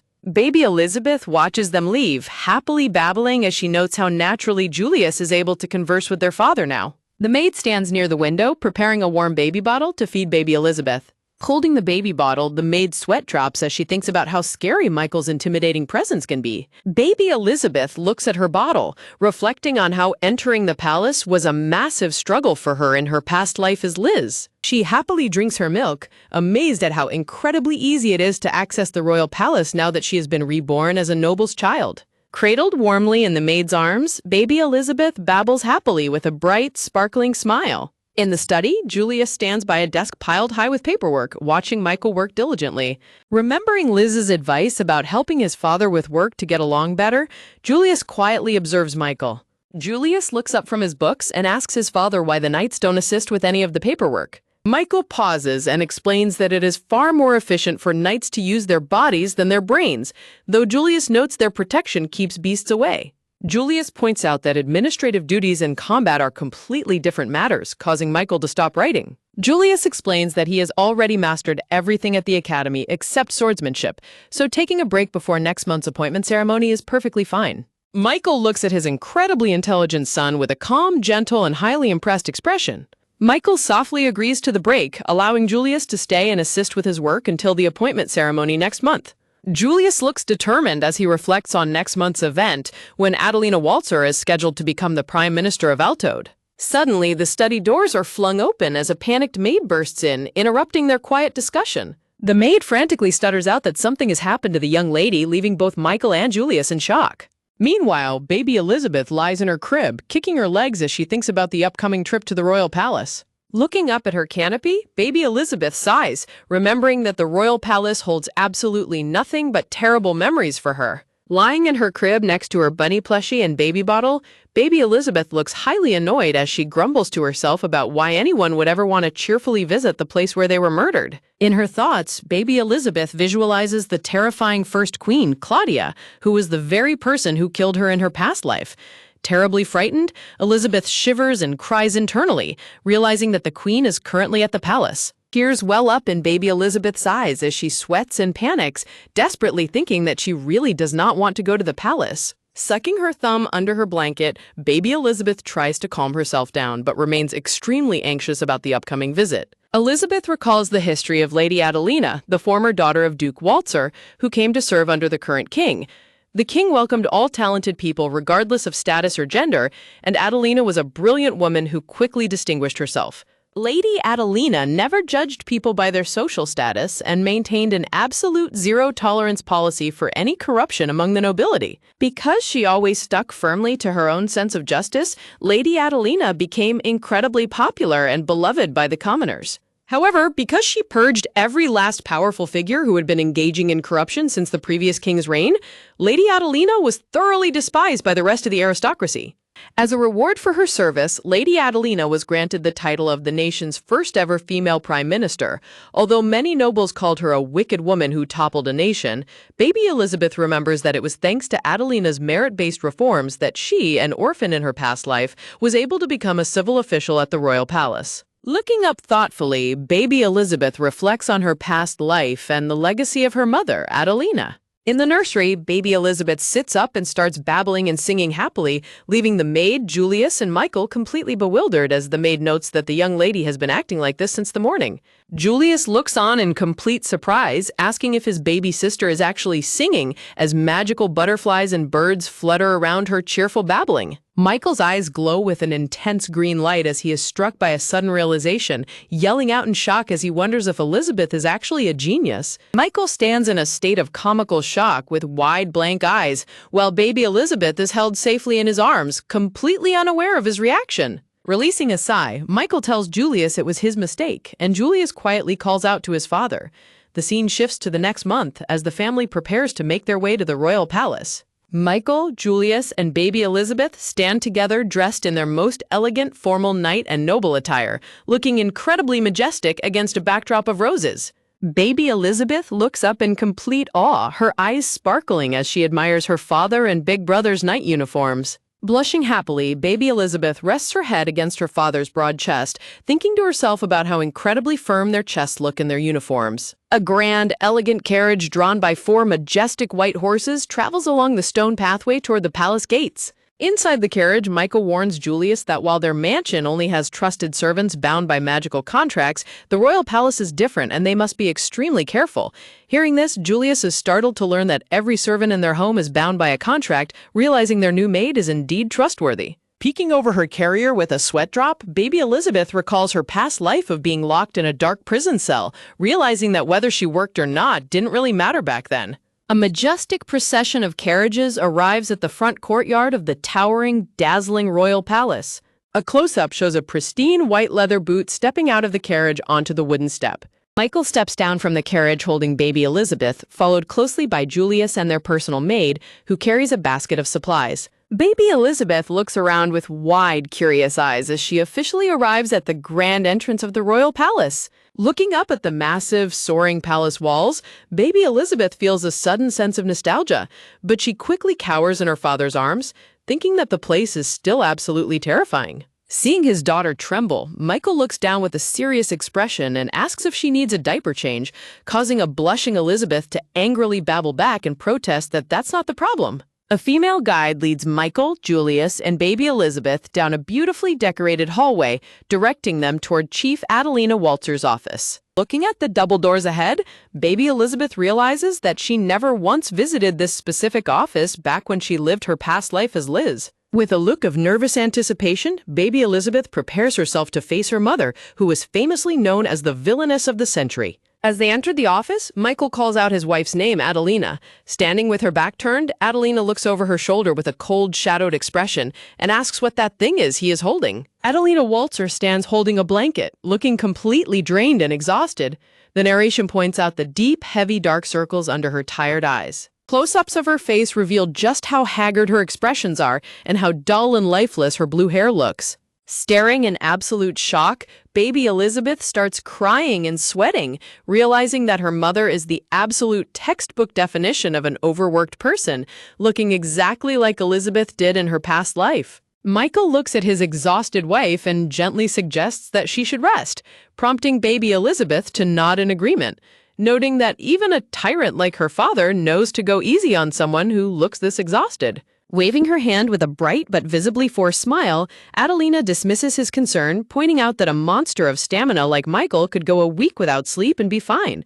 Baby Elizabeth's sweat drops, fully agreeing that her father is indeed a monster when it comes to physical endurance. Julius steps forward politely, pleading with his mother not to push herself too hard, which coaxes a genuine, gentle smile from Adelina as she thanks her son. Watching Adelina return to her massive pile of paperwork, baby Elizabeth senses that something is deeply wrong. She begins to suspect that the awful rumors about her mother being a wicked villainess were simply spread by jealous enemies. Michael then steps forward to change the subject. Adelina's face instantly darkens into a cold, terrifying shadow as she demands to know why Michael brought that into her office. Taken aback by her sudden hostile tone, Michael looks at his wife in confusion and asks her what she just said. Julius quickly steps in to introduce baby Elizabeth as his little sister, but Adelina recoils in pure horror, clutching her head and screaming at them to keep that baby away from her because she is fully aware that it is a human. Looking at her father and brother's tense expressions, baby Elizabeth reflects on how she managed to get along with her father and even connect with Julius, yet her efforts to save the Walzer family are hitting a massive wall. Tears stream down baby Elizabeth's face as she realizes her own mother seemingly hates her, refusing to even look at her or say her name. Pointing at them in absolute panic and anger, Adelina screams at the top of her lungs, demanding that they take that baby away from her immediately. Julius looks on with a deeply saddened expression, quietly whispering, "Mother," while Michael's face hardens with a grim look. Standing by the door, the maid clutches her hands in absolute shock and disbelief, sweating profusely at the chaotic and heartbreaking scene. Cradled in her father's arms, baby Elizabeth looks down in utter despair, her heart breaking as she realizes she is hated by her mother, who won't even call her by her name. A close-up of Michael's face shows him closing his eyes and letting out a heavy, solemn sigh. Michael gently hands the crying baby back to their maid, instructing her to take Elizabeth to the Knight's Order before the appointment ceremony begins. Looking back at his father with a worried and sweating face, Julius nervously complies, saying, "Yes, father."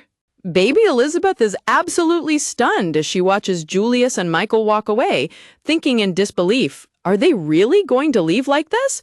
While Julius glances back with a surprised look. Adelina frantically calls out, "Hold on, bring this child with you," while baby Elizabeth silently cheers her on, desperately thinking, "That's right, don't abandon me like this." Michael casts a brief look back before the heavy double doors of the office slam shut with a loud click, leaving them outside. Adelina lets out a heavy sigh of exhaustion, prompting baby Elizabeth, who is lying in her basket, to grumble irritably in her thoughts that she should be the one sighing, not her mother.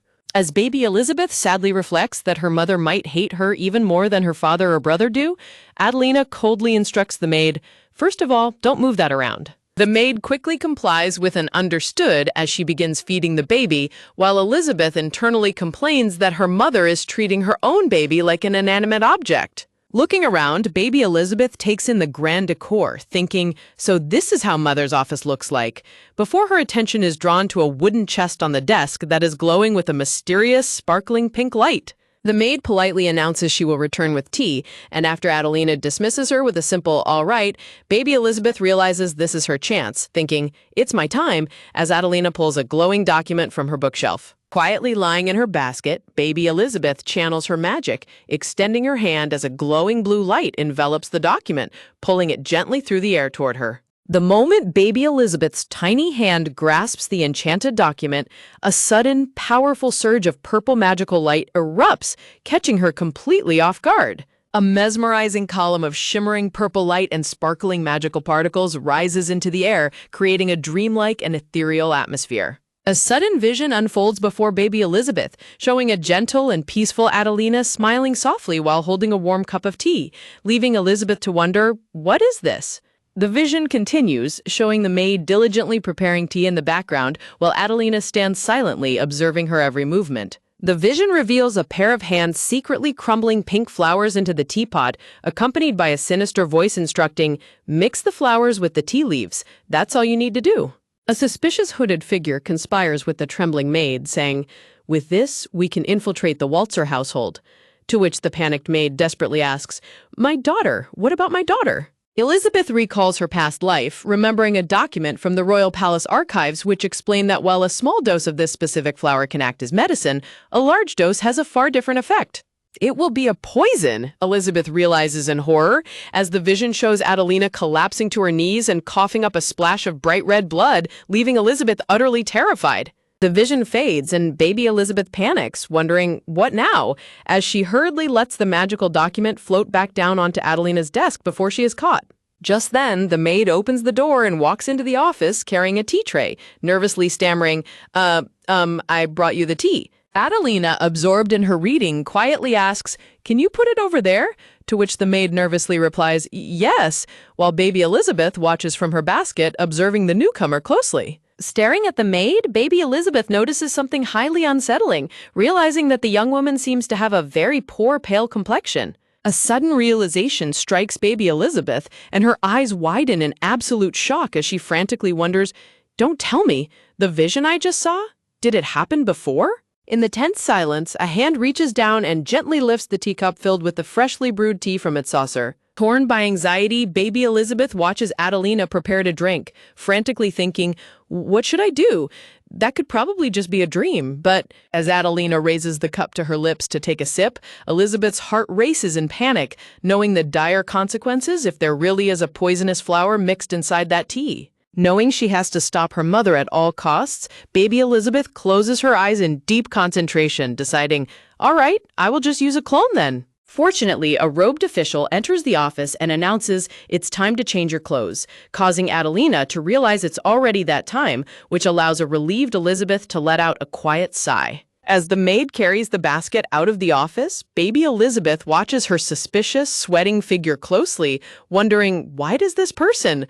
While a group of men's shoes appear in the hallway. As the maid walks down the quiet corridor, she's suddenly intercepted by two men dressed in elegant black suits who step directly into her path. One of the men reaches out his hands to take the basket from the maid, politely but firmly stating, "We'll take care of the young lady here." Despite the maid's hesitation, the man firmly takes hold of the wicker basket, telling her, "So I'll keep her here." With a subtle, unsettling smirk, the man whispers in a low, cold tone, "You should be focusing on your own job. For example." The maid's eyes widen in absolute terror as she hears the man specify her job as serving some tea, realizing that her secret has been completely exposed. Trembling with fear, the maid desperately tries to deflect, stammering, "I already served her some tea," only for the man to reply with a chilling, knowing question, "Is that so?" The man's eyes glow with a cold, merciless blue light as he delivers a terrifying command in a dark whisper, "Then take some rest." Without a second thought, the man brutally drives a sharp dagger straight into the maid's chest, a sudden act of violence that catches her entirely off guard. As blood spills from her lips, the dying maid stares down in utter despair, thinking, "This man," while baby Elizabeth watches the horrifying scene unfold in absolute shock. Baby Elizabeth stares up at the attacker in sheer disbelief and terror, realizing, isn't he a servant of the royal palace? As he stands over the dying maid with a cold expression. Meanwhile, unaware of the tragedy unfolding nearby, Michael and Julius walk side by side down a grand, high-ceilinged palace corridor. Julius looks up at his father with a thoughtful expression and calls out, "Father, it's about Elizabeth." Michael glances down at his son, responding with a quiet and solemn, "Yeah." Julius walks beside his father, silently pondering the phrase "came to terms," wondering what his father truly meant by those words. Suddenly, Michael is struck by a shocking, vivid premonition of blood splattering, causing his eyes to widen in pure shock as he gasps. Sensing that something is terribly wrong, Michael stops in his tracks and mutters, "This sensation," before turning to a confused Julius and commanding, "Let's return." Back in the quiet hallway, the killer stands over the maid's lifeless body as it lies in a spreading pool of crimson blood, while baby Elizabeth looks on in utter disbelief. Tears well up in baby Elizabeth's eyes as she frantically screams in her mind, "Why?" While the killer looks down at the deceased maid and mutters coldly, "Foolish woman." A close-up of the blonde killer's face reveals his absolute calm and chilling indifference, showing no remorse whatsoever for his brutal action. With the very last ounce of her strength, the dying maid desperately reaches out and grabs the killer's leg, wheezing out, "My lady," in a final attempt to protect baby Elizabeth. Annoyed by her stubborn persistence, the killer's face twists in anger as he snarls, "You!" and brutally kicks her hand away from his leg. Leaving the lifeless body of the maid behind on the cold floor, the killer quickly turns and runs down the corridor, carrying baby Elizabeth away in the basket. Feeling a sudden jolt of terror, baby Elizabeth internally groans in pain, desperately screaming inside her mind to stop as her glowing blue magical eyes widen in sheer panic. With a powerful burst of her magic, baby Elizabeth lets out a loud cry, unleashing a brilliant, dazzling beam of blue and purple light that cuts through the corridor. Swept up by the shockwave of magical energy, baby Elizabeth's wicker basket is thrown into the air, while a protective hand reaches out to catch her. Diving across the hard floor, the brave maid cushions the impact, cradling the wicker basket tightly in her arms to shield baby Elizabeth from any harm. Hearing the commotion, Julius runs down the hall, calling out, "Father, is something wrong?" As Michael pauses, muttering, right before a bright magical light illuminates the corridor ahead. Shielding his eyes from the blinding glare, Julius gasps in wonder, "What is this light?" While Michael pulls out a small whistle, calmly murmuring, "I knew it." Michael and Julius rush onto the scene, finding the blonde assassin slumped defeated against the wall, while the maid lies on the floor in a pool of blood next to Elizabeth's basket. Staring at the horrifying scene, baby Elizabeth's eyes widen as she panics. There's so much blood, while memories of her past life's tragic demise flash before her eyes before Michael instructs, "Julius, take Elizabeth." Julius quickly lifts baby Elizabeth out of the basket to keep her safe, while Michael kneels down by the bleeding maid, his face full of grim concern as he checks her pulse. Slumped against the wall, the defeated assassin begins foaming at the mouth, prompting one of the arriving knights to ask in concern, "Is it poison?" Michael looks over at the dying assassin and mutters, "Perhaps suicide?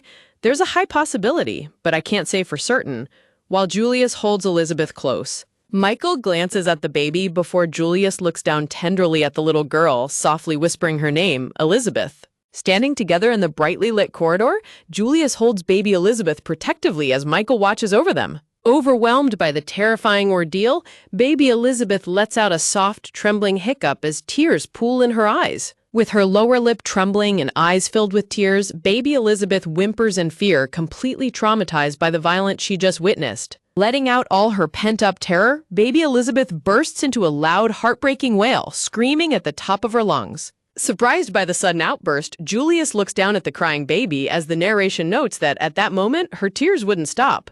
Julius cradles the sobbing infant, trying his best to comfort her, while the narration explains that she didn't fully understand what was happening around her. As the palace medical staff arrives to tend to the injured maid, the narration continues, stating that baby Elizabeth was simply terrified. Burying her face in her brother's arms, baby Elizabeth continues to sob, as the narration concludes that all she could do in her helpless state was cry. Later, Michael holds baby Elizabeth gently in his arms, his expression serious, while the lower panel shows the baby resting peacefully in her basket. Looking up at his father, Julius mentions, "Father, Elizabeth just cried," while the narration notes that it was the same strange feeling Michael had sensed back at the mansion. Looking down at the baby in the basket with deep concern, Julius softly adds, "It's the first time I've seen her cry this hard." Michael agrees solemnly. She must have been really scared, when suddenly a guard rushes in to report, "I have a report. Lady Adelina is safe." Relieved by the news, Michael turns to the medic treating the maid, who happily reports, "The bleeding has stopped. She can recover with treatment at the clinic," to which Michael replies, "Okay." The guard's expression turns serious as he adds, "Also, preparing to show them a vital piece of evidence." Holding up a pink flower in his gloved hand, the guard explains, "This is what the woman was carrying."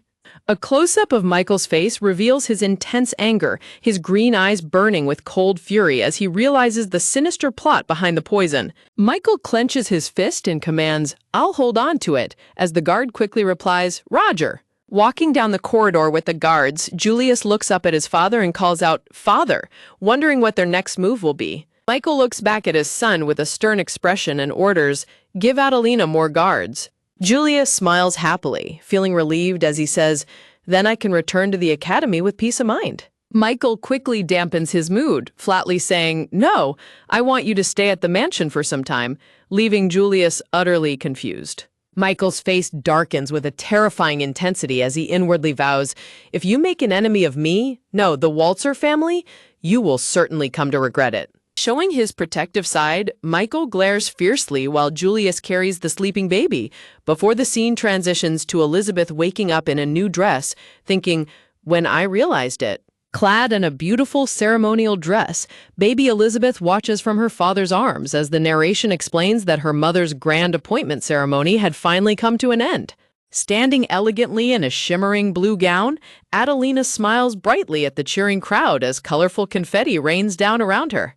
After the ceremony, Julius looks down at baby Elizabeth and asks, "Are you awake, Elizabeth?" While Michael notices her movement and inquires, "What's wrong?" As baby Elizabeth squiggles restlessly in her father's arms, Michael softly tells her, "Calm down," as she looks up at him with her large, beautiful blue eyes. Michael tenderly pulls the baby close to his chest, hugging her warmly, which coaxes a sweet and peaceful smile onto baby Elizabeth's face. Standing on the red carpet, Michael continues to hold the baby close while Julius watches, drawing the attention of the surrounding nobles. The nearby nobles begin whispering gossips, saying the battlefield demon is hugging a baby, so the rumors about him doting on his daughter were true after all, prompting Michael to glare at them with a terrifying purple aura that sends them screaming in fear. Feeling incredibly embarrassed by the chaotic scene, Adelina walks away holding her head in exasperation, while Julius sweat drops and Michael maintains his stern hold on Elizabeth. Clutching her father's collar, baby Elizabeth nervously looks around, determinedly telling herself that now is not the time to be scared. Meanwhile, in a quiet and comfortable room at the clinic, the maid lies peacefully asleep in a cozy bed. The maid slowly flutters her eyes open, gradually waking up as the sunlight streams into the room. Seeing her wake up, a knight sitting by her bedside asks, "Are you awake?" as she looks around in confusion, realizing in disbelief that she is still alive. Bolting upright in sheer panic, the maid desperately screams, "Someone help her ladyship!" before clutching her chest in pain with a sharp gasp. Gently holding her to calm her down, the knight reassures her the commander's daughter is safe, leaving the maid to whisper in shocked relief, "Safe?" Tears of profound gratitude and relief spill from the maid's eyes as she smiles weakly, crying, "I'm so glad she's safe." In a quiet room, the injured maid rests in a comfortable bed, her hand resting on her forehead as two young attendants watch over her with care. Top panel shows a white handkerchief holding delicate pink cosmos flowers as a guard reports, "We couldn't find anything inside the royal palace." Below, Michael holds baby Elizabeth while the guard asks, "And her motive?" The guard continues his report with a serious expression, explaining, "It seems she was threatened with her daughter's safety. She's now under the protection of the knights." Michael holds his daughter close and acknowledges the report, saying, "Good work," before questioning, "So what she said about putting that flower in the—" Baby Elizabeth looks up quietly as the glowing text reveals the final truth. Was a lie. Clad in a beautiful golden ceremonial dress, baby Elizabeth clutches her skirt tightly in her tiny hands. Holding baby Elizabeth close to his chest, Michael thinks to himself, "I'm glad she's alive," before deciding, "Perhaps I need to review the magical contracts placed on the servants." The young peach-haired boy, Julius, looks up with wide, curious eyes and asks, "What happened to the intruder?" A close-up of Michael's face in profile reveals a serious expression as he solemnly replies, "He wasn't." Restfully sucking on her tiny fist, baby Elizabeth thinks, "I'm glad it all worked out," right before a sudden realization hits. "Or so I thought." The blue-haired First Queen shouts in a sudden panic, "I told you not to bring her here, didn't I?" As Julius pleads, "Mother, please calm down," only for her to desperately cry back, "How can you expect me to be calm?" Julius cradles baby Elizabeth protectively as she bursts into tears, feeling deeply rejected by the First Queen who apparently dislikes her. Beautiful golden frames show touching moments of Michael doting on his baby daughter and tenderly feeding her with a baby bottle.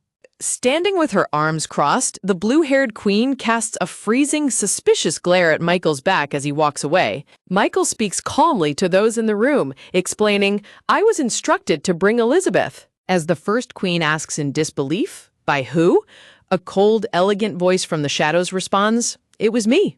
The First Queen's eyes widen in sheer shock, while baby Elizabeth stops drinking from her bottle, sensing the sudden tension in the room. A grand, elegant blonde woman in a stunning blue gown decorated with black feathers stands before them, prompting the First Queen to gasp in shock. Queen Claudia? A close-up of glowing blue eyes appears as baby Elizabeth clutches her bottle with trembling, nervous hands. Michael holds his daughter close to protect her, while baby Elizabeth stares out with wide, startled eyes, sensing a terrifying presence. Gazing at the newcomers, baby Elizabeth realizes with a start, the young queen, or rather, she hasn't changed at all. Queen Claudia turns her head elegantly, her blonde hair styled in a neat bun as she moves with effortless royal grace. Frantically trying to calm herself down, baby Elizabeth thinks, "Right, I'm not Liz right now, I'm Elizabeth." Queen Claudia looks down gracefully at the blue-haired queen, asking, "Your Highness, the First Queen, are your preparations for the evening ball complete?" With a gentle but piercing gaze, Queen Claudia calmly murmurs, "The incident I heard occurred here." Queen Claudia looks toward the family and gracefully explains her sudden presence, saying, "I just had to rush over." As Queen Claudia's blue eyes narrow in a cold glare, she remarks, "However, there are no particular issues. I heard a servant tried to kidnap the commander's daughter." The blue-haired queen fanned herself while speaking politely, saying, "A person of your standing, your highness the first queen, need not trouble yourself to come all this way, even if the second queen is the one managing the guest rooms," to which Claudia replies, "As a member of the royal family, I bear part of the responsibility." Queen Claudia raises her elegant paper fan, partially concealing her face as she coolly observes the room. Behind her fan, Queen Claudia smiles warmly, but baby Elizabeth can't help but feel highly suspicious of her presence. A dark, suffocating shadow looms over Michael and baby Elizabeth, casting an ominous pall across the room. Baby Elizabeth looks incredibly worried, thinking to herself, or rather, I'm getting a weird vibe from the first queen. The blue-haired queen sighs deeply and whispers, "If you call yourself my friend, then surely you understand. I have no interest in whether anyone other than the Waltzer heir lives or dies." A cold, ruthless message appears on the screen declaring, in fact, they're just in the way. Baby Elizabeth tightly clutches her father's dark cloak in worry, while Julius looks down with a saddened expression. Queen Claudia and the blue-haired queen exchange sharp, cold glares, revealing a hidden undercurrent of hostility between them. Baby Elizabeth looks up happily as she wonders, the bad vibe from Queen Claudia disappeared? Just before a voice calls out, "Your Majesty." An attendant politely approaches Queen Claudia to inform her it's almost time to prepare for the ball. A close-up of Queen Claudia's cold blue eyes as she softly whispers, "Adelina." Queen Claudia tells the blue-haired queen, "I'm counting on you from now on," prompting her to bow and reply, "Thank you for your kind words. I am most grateful," while thinking, "Mother may hate me." Baby Elizabeth clutches her golden dress in deep thought, realizing, but in the end, it feels like she pushed the first queen away from me. The blue-haired queen proudly walks away after saying no, while baby Elizabeth rests peacefully against Michael's shoulder. In her dressing quarters, Queen Claudia stands elegantly in a vibrant red gown as multiple maids carefully assist her. Looking down thoughtfully, Queen Claudia listens as her head maid bows and says, "I'll make the arrangements immediately." A close-up of the maid's face reveals an expression of sudden fear and apprehension. Queen Claudia looks over her shoulder, her cold gaze fixed on her maid while her long blonde hair is styled for the upcoming ball. Queen Claudia's blue eye narrows coldly as memories of Michael holding baby Elizabeth flash through her mind. Looking dignified, Queen Claudia commands, "Send a message to the head court mage," to which her maid replies, "Yes, what should I tell them?" The maid is suddenly overcome by a wave of pure dread, shivering under the sheer weight of Queen Claudia's terrifying aura.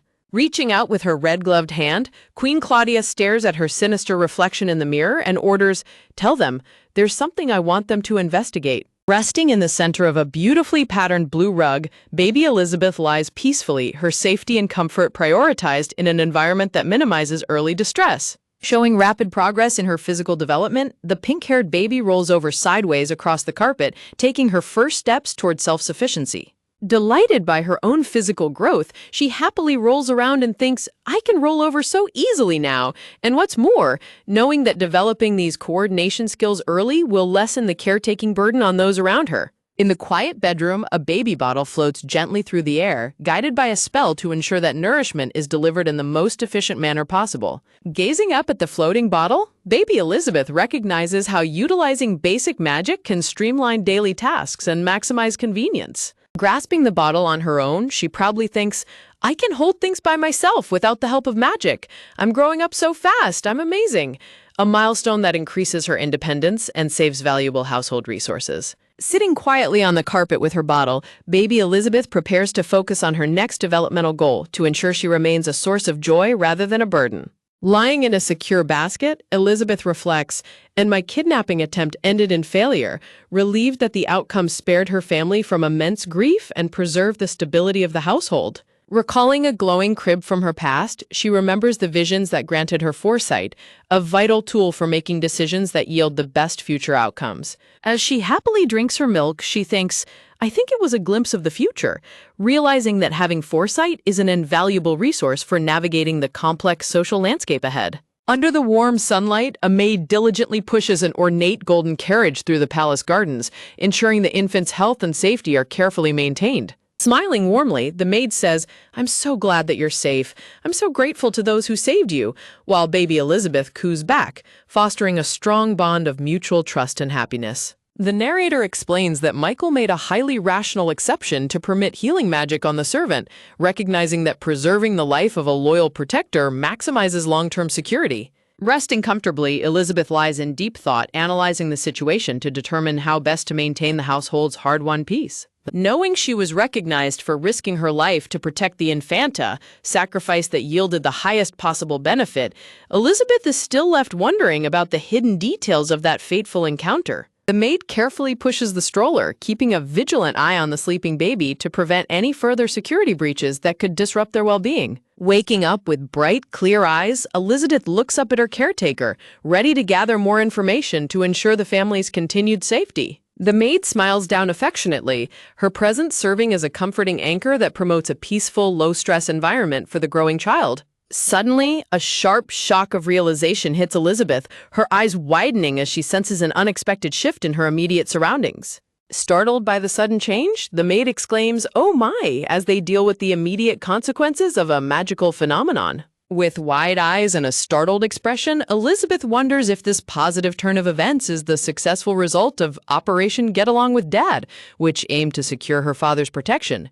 The young, peach-haired Julius stands elegantly in the garden, his presence bringing a sense of curiosity and potential cooperation to the young child and her maid. Entering the study where Michael is busy stamping documents, Julius notes, "I was told that father was calling for me, but," as he seeks to understand what duties are required of him. Michael looks up from his desk with a calm, analytical expression, assessing the situation to ensure every family member is contributing to the estate's stability. Seeing Elizabeth wave her arms happily, the maid reassures the room. Elizabeth seems to be calm, minimizing any potential distraction for the busy commander. To prepare Julius for his future responsibilities, Michael tells him, "I'll be resuming your swordsmanship instruction tomorrow," a necessary measure to ensure the defense of their house. Julius smiles and says, "Then I'll return to the academy as well," while Michael gives his approval, planning their schedules to optimize both academic and physical training. Looking at his father, Julius gathers the courage to ask, also about Mother? Isn't she being a little too hard on Elizabeth?" hoping to address a source of emotional friction within the family. Michael replies, "Adelina must have her reasons," advising Julius to trust that her actions, though harsh, are calculated to prevent a greater conflict or societal complication. As Julius departs, his face is clouded with worry, concerned that the emotional distance between his mother and Elizabeth could harm the household's unity. Looking back at the happy infant, Julius feels a strong desire to protect her, realizing that safeguarding her well-being is essential for the collective happiness of the family. Michael watches Julius walk away, reflecting on how Adelina was able to overcome her struggles during Julius's childhood, but is now facing a far more difficult situation with Elizabeth. Michael remembers a past conversation about keeping their distance to prevent further pain, realizing that managing emotional boundaries is a necessary cost to avoid destabilizing their lives. Holding his pen, Michael resumes writing his documents, prioritizing the administrative work that keeps the entire estate functioning smoothly and securely. Julius, the maid, and Elizabeth enter the study, with a polite voice interrupting the quiet atmosphere. The butler opens the door and announces, "A messenger has arrived from the royal palace," prompting Michael to reply, "Very well," as they prepare to receive vital news. Elizabeth's eyes sparkle with intense curiosity, eager to learn what information the messenger brings so she can better anticipate future threats. Looking at the butler, Elizabeth thinks, "I wonder if they found out something about the attack on Mother," hoping the investigation will yield actionable answers. Wanting to keep the infant away from potentially stressful political matters, Julius says, "Elizabeth, let's go back to your room." Though Elizabeth is eager to listen, Julius looks down with a gentle but firm expression, thinking, "Just stop for now, okay?" to prioritize her immediate peace of mind.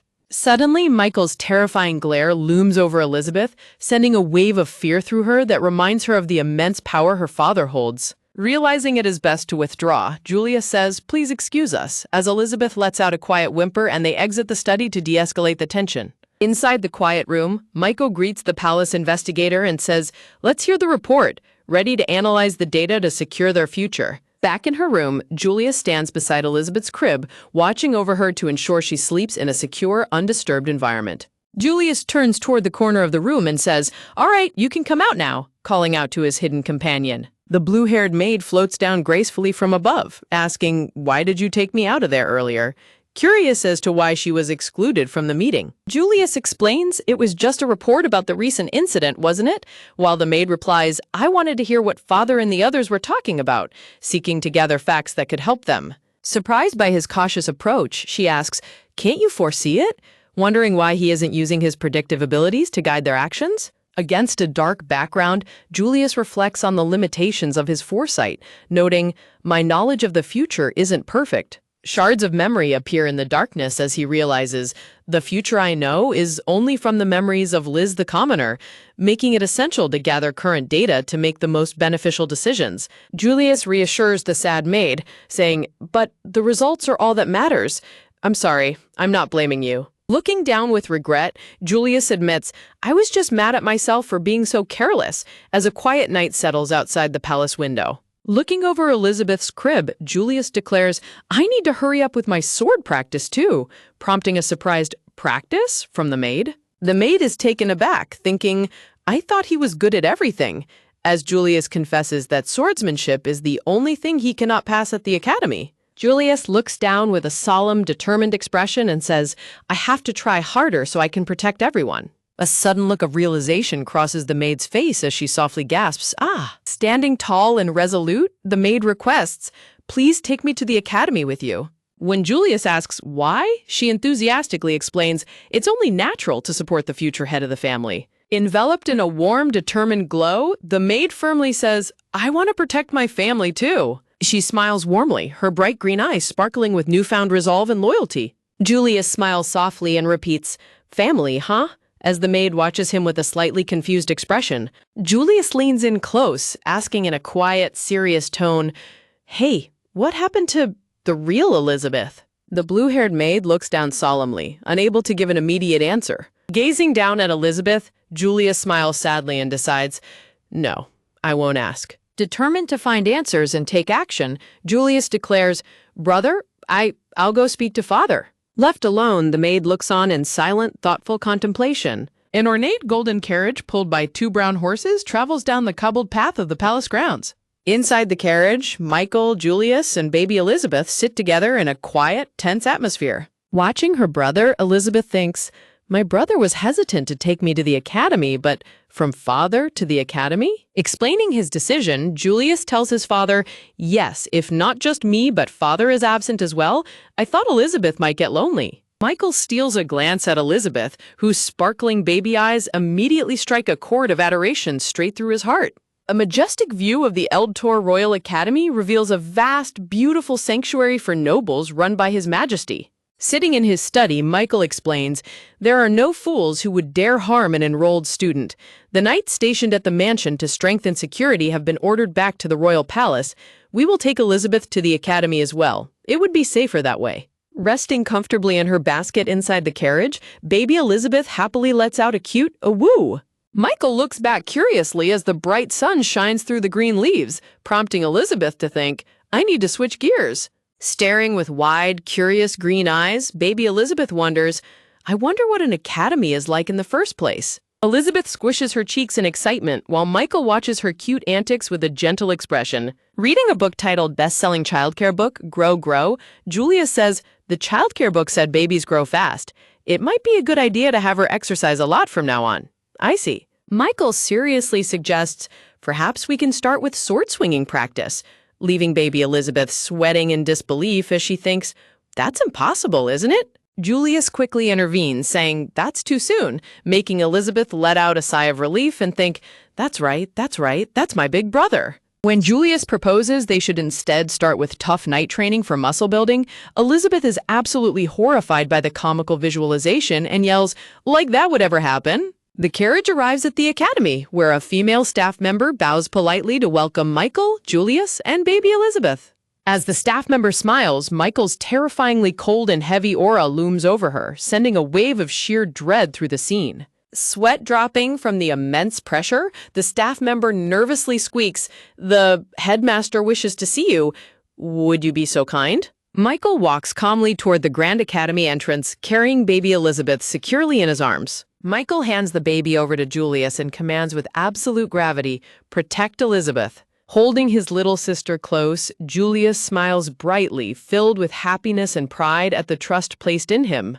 Julius watches as his father and the Academy staff member walk up the steps and enter the main building. Smiling down at Elizabeth, Julius happily suggests, "There's time until training. Shall we take a look around the Academy?" While Elizabeth coos, "Dawu." Julius carries baby Elizabeth through the grand sunlit hallways of the Academy, eager to explore. With a sudden magical puff of smoke, the maid transforms her servant uniform into a beautiful, flowing noble dress. Julius looks surprised by her sudden transformation and says, "I'm surprised. You can even change into clothes like that." Winking playfully, the maid explains, "These clothes are made of magic, so I can change them freely." To which Julius thinks, "How convenient." Students dressed in matching academic uniforms sit quietly at their desks during a lecture in a grand classroom. Carrying Elizabeth in her basket, the disguised maid walks alongside Julius as they tour the bustling corridors of the Academy. Julius suddenly stops and points a finger down the hallway, drawing the maid's curious attention. They arrive before a pair of towering double doors. As the narrator notes, the Academy's library boasts a collection of books that rivals the royal palace. Looking up at the massive, glittering bookshelves inside the grand library, the maid gasps in complete awe. Amazing! Kneeling on the library floor, the maid reaches out to touch a stack of old books as she whispers, "This is," while a bright, pink, magical light suddenly flares from the pages. As the book glows, a nostalgic memory flashes in her mind of her past life as a commoner, surrounded by books while a young man waves cheerfully from a window above. With a smooth but unsettling smile, the swordsmanship instructor prepares to lead the way, saying, "Let's go," while Julius stands behind him with a silent, guarded expression. Remembering his return, Julius's yellow eyes shine with determination as the instructor looks out the window, amused by the sight of a crying blue-haired girl clutching her books outside. Left alone on the cold pavement, the young blue-haired girl weeps bitterly, holding a heavy book tightly against her chest as if it is her only comfort. Years later, inside the Grand Academy library, the disguised maid holds a book close, her green eyes filled with a quiet, sorrowful reflection of her past struggles. Noticing her sudden distress, Julius turns to her with concern and asks, "What's wrong?" prompting her to quickly shake off her thoughts and reply, "No." Trying to act natural, she holds up the book and suggests, "I was just thinking, if you plan on throwing this book away, why not donate it to an orphanage or something?" Nearby, a handsome blonde noble student holding a quill pen glances back curiously, his attention drawn by their quiet conversation. Hoping to redirect their focus, Julius sighs softly and asks, "Shall we head to the training ground soon?" while the maid watches a librarian walk up the stairs. As they walk down the corridor, the maid carries baby Elizabeth in her basket and asks, "Don't tell me you hate swordsmanship or something." Julius explains, "I don't hate swordsmanship. I just don't like the instructor's teaching methods." He describes how the instructor takes students with little magic power and beats them under the guise of special training. Julius's eyes flash with anger as he recalls, "When I told him to stop, next he came for," but he is interrupted by the sudden appearance of a clenched fist. A chilling voice echoes down the hallway. "Well, well, it's been a while, hasn't it?" As the sinister instructor stands before Julius and the maid, smirking maliciously at the young master. The sadistic instructor blocks their path, his mocking smile sending a wave of tension through the air as he addresses them with feigned politeness. Smiling with absolute contempt, the instructor looks down at the young boy and addresses him mockingly, "Julius Waltzer." The atmosphere grows incredibly heavy and tense as Julius and the maid stand defensively before the looming presence of the corrupt instructor. Looking at the instructor's sinister face, a sudden realization strikes the maid as she thinks, "Just a moment ago, he looked an awful lot like the man I saw in the magic crystal's light." With an insulting smirk, the instructor asks, "As for today's swordsmanship training, will the young master be participating?" Pleased by his own cruelty, the instructor claps his hands and declares, "Oh, this will be fun," before pointing out mockingly that Julius's swordsmanship hasn't improved much. Leaning in close to Julius with a terrifying, wild grin, the instructor whispers menacingly, "I'm always praying for you, you know." He whispers sadistic threats into Julius's ear, praying that Julius will become a blood-bathed monster strong enough to make his father rejoice, while Julius stands firm and unfazed. Waving mockingly, the instructor walks away with a smug laugh, saying, "See you later." Looking after him, the maid's face contorts with anger as she mutters, "What was that just now?" furious that the instructor dared to mock both Julius and their family. Realizing the instructor called her father a monster and behaves exactly like the abusive tyrant from her past life, the maid clenches her fist as her powerful purple magic flares up, ready to strike him down. Before she can unleash her magic, Julius quickly reaches out and grabs her wrist, stopping her from making a scene. Julius calmly explains that his swordsmanship evaluation suffered after he stood up to the man, adding that even though the instructor is a terrible person, he is still a former knight whom Julius cannot yet defeat in a fair duel. Julius's eyes burn with quiet rage as he declares, "I won't forgive that man." He remembers how the instructor insulted not just his father, but also mockingly criticized his mother's role as prime minister. Understanding the depth of his anger, the maid clenches her fist in absolute fury, thinking, that useless instructor.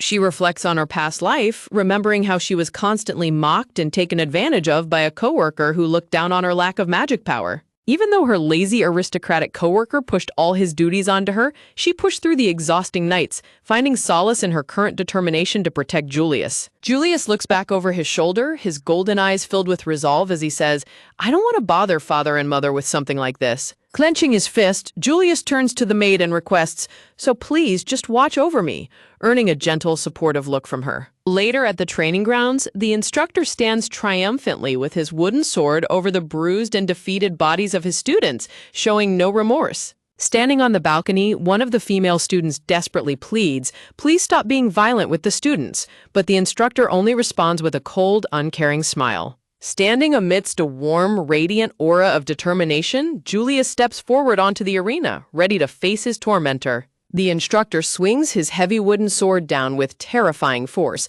shouting, "It's only natural to put your body on the line to protect the country. Ha!" as Julius desperately blocks the blow. With a swift, underhanded maneuver, the instructor easily disarms Julius, his cruel eyes wide with sadistic glee. Sweating and exhausted, Julius can barely catch his breath before the instructor strikes him hard in the chest, mockingly reminding him of his status as the heir to the Knight's Order.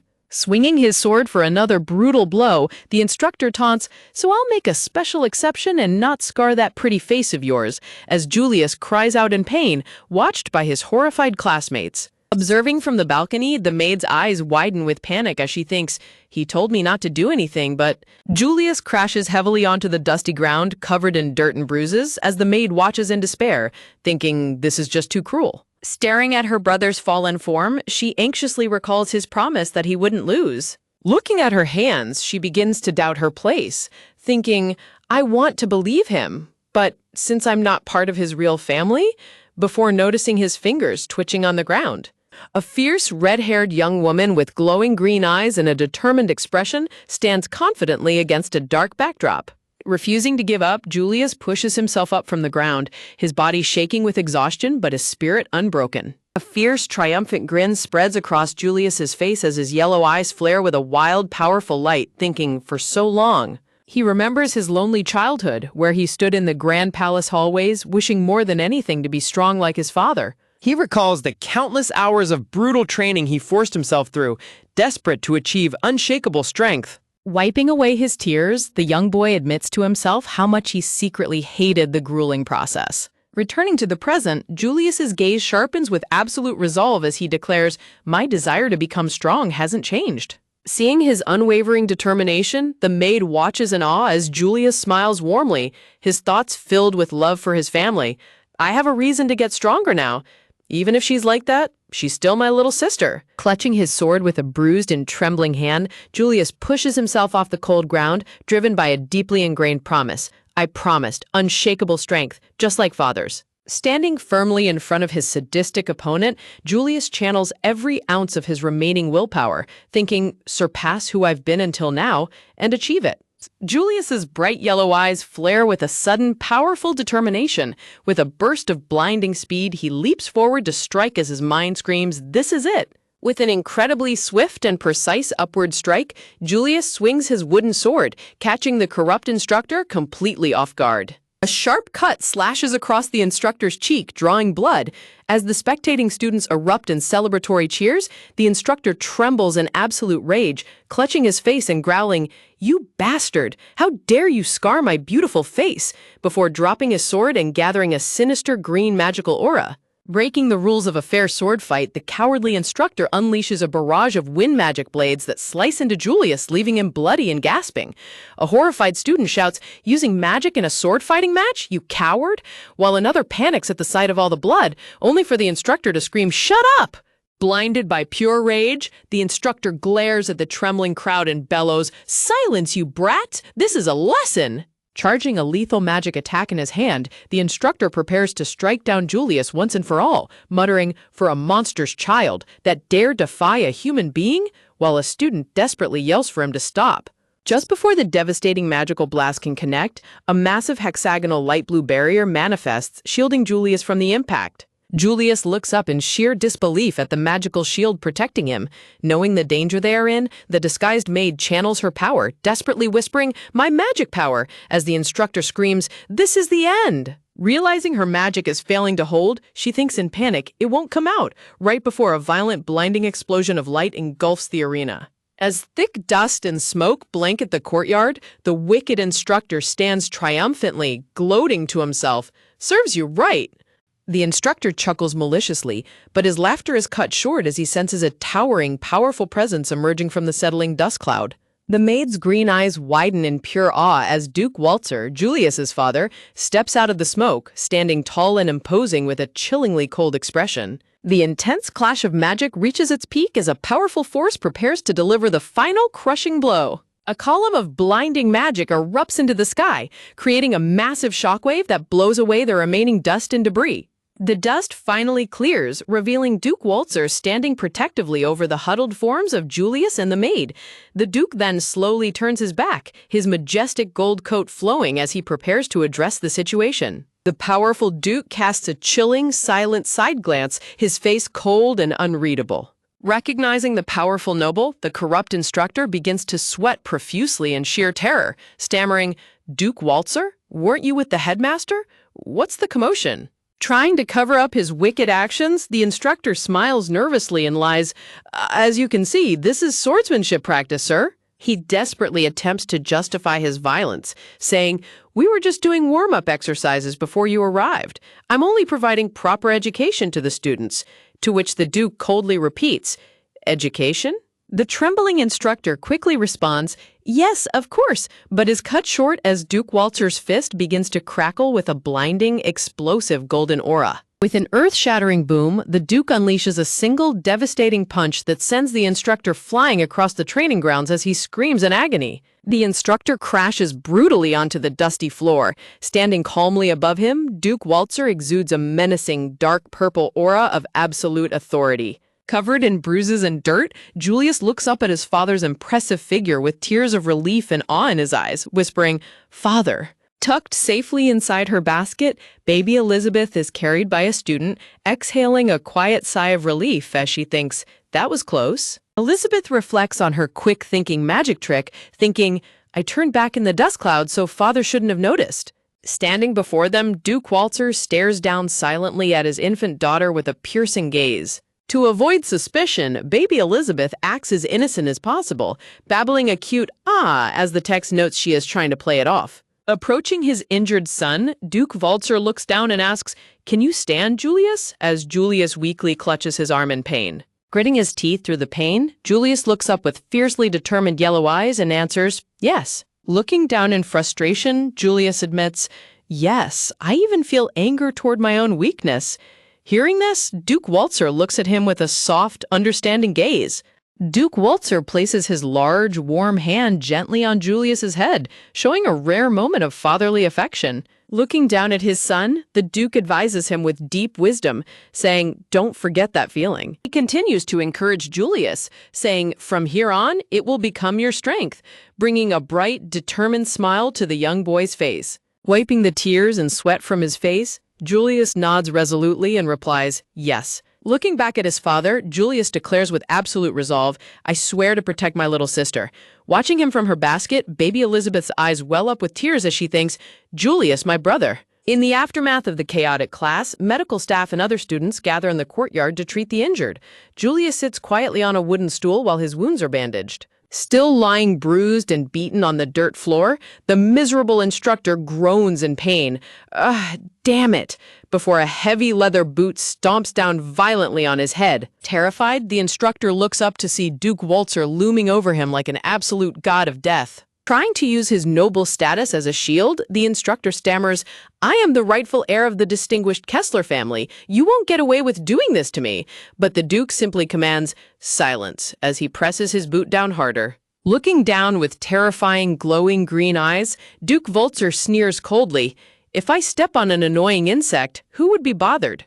With absolute contempt, the Duke commands the passing knights, "Clean it up," to which they respectfully bow and answer, "Yes." As the knights prepare to drag the defeated instructor away, the Duke adds coldly, "Even insects might have a master.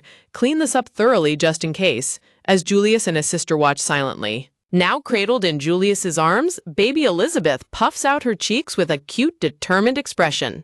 Elizabeth reflects on her earlier struggle during the fight, questioning herself, "Just now, why didn't I use magic?" She continues to ponder, "Was it because I was flustered and couldn't focus?" Before Julius gently looks down and calls her name, "Elizabeth." Baby Elizabeth looks up, her vibrant green eyes filled with wonder as she stares at her older brother. Despite the bandages on his cheek, Julius looks down at his little sister with the warmest, most loving smile. Carrying Elizabeth close, Julius walks away as she notices his gentle expression and playfully thinks, "Oh, my face is showing it all." Julius cradles his baby sister Elizabeth in his arms, while a quiet student with dark skin and blue eyes stands behind them, hesitantly holding a small container of ointment. Holding up the medicine, the nervous student offers it to Julius, saying, "There's an ointment that works well on scrapes and bruises," as Elizabeth wonders if he is a student. Seeing the container, Julius immediately recognizes its origin, asking, medicine from the Bayan Kingdom?" While Elizabeth curiously repeats the kingdom's name in her head. As a glittering white palace by the blue sea is shown, Julius deduces that the boy is an exchange student from the Bayan Kingdom, but the boy quickly mumbles, "Don't say unnecessary things." Julius coldly tells the boy that he is an eyesore and should leave if he has no business, leaving the student terrified and Elizabeth completely shocked by her brother's harsh attitude. Staring with wide blue eyes, baby Elizabeth sweat drops and thinks to herself that Julius's current behavior is definitely a problem. Surrounded by whispering students, Elizabeth realizes that Julius is behaving exactly like his reputation suggested in her past life. She recalls how Julius was notoriously harsh and cold to everyone around him, with the sole exception of the crown prince. Elizabeth wonders if Julius will only show kindness to her simply because they are family now. She grows deeply concerned, thinking that if things continue like this, Julius's cold nature will eventually cause major trouble. Looking at his bandaged cheek, Elizabeth resolves that she cannot let him continue down this cold, lonely path. She reflects that while she once believed Julius's cold personality in her past life was due to his relationship with their father, she now knows there were other factors at play. Clutching Julius's shirt with her tiny baby hand, Elizabeth resolves that since she is his little sister in this life, she must find a way to guide him. Feeling the gentle tug on his clothing, Julius looks down at his sister with a curious and surprised expression. Elizabeth looks up at him with a determined fist, silently promising that she will work hard to help her brother. Imagining a relationship quiz, Elizabeth notes that if a classmate offered Julius medicine, his dismissive response would be that it's unnecessary, rather than saying something polite. When asked how to react to a classmate's apology, Julius would coldly reject it, completely ignoring Elizabeth's frantic attempts to teach him gratitude. Asked what to say to a depressed classmate, Julius's harsh response would be to call them an eyesore, leading Elizabeth to conclude that he would fail any relationship-building exam. Looking at the crowd of students, Elizabeth worries about the many people who will have to interact with her brother in the future. Seeing the exchange student walk away, Elizabeth tells herself that she has to hurry and find a way to help Julius socialize. Later, Julius holds a cute yellow chick stuffed animal that was mixed in among the massive pile of presents from their father, asking, "What is this?" Elizabeth notes that because the toy sat in her room for a long time, it has become completely attuned to her magic power. The disguised maid takes the chick toy and holds it up with a bright, enthusiastic smile. She explains her plan, saying, "If I imbue Arapio with my magic, I can be with you even at the academy."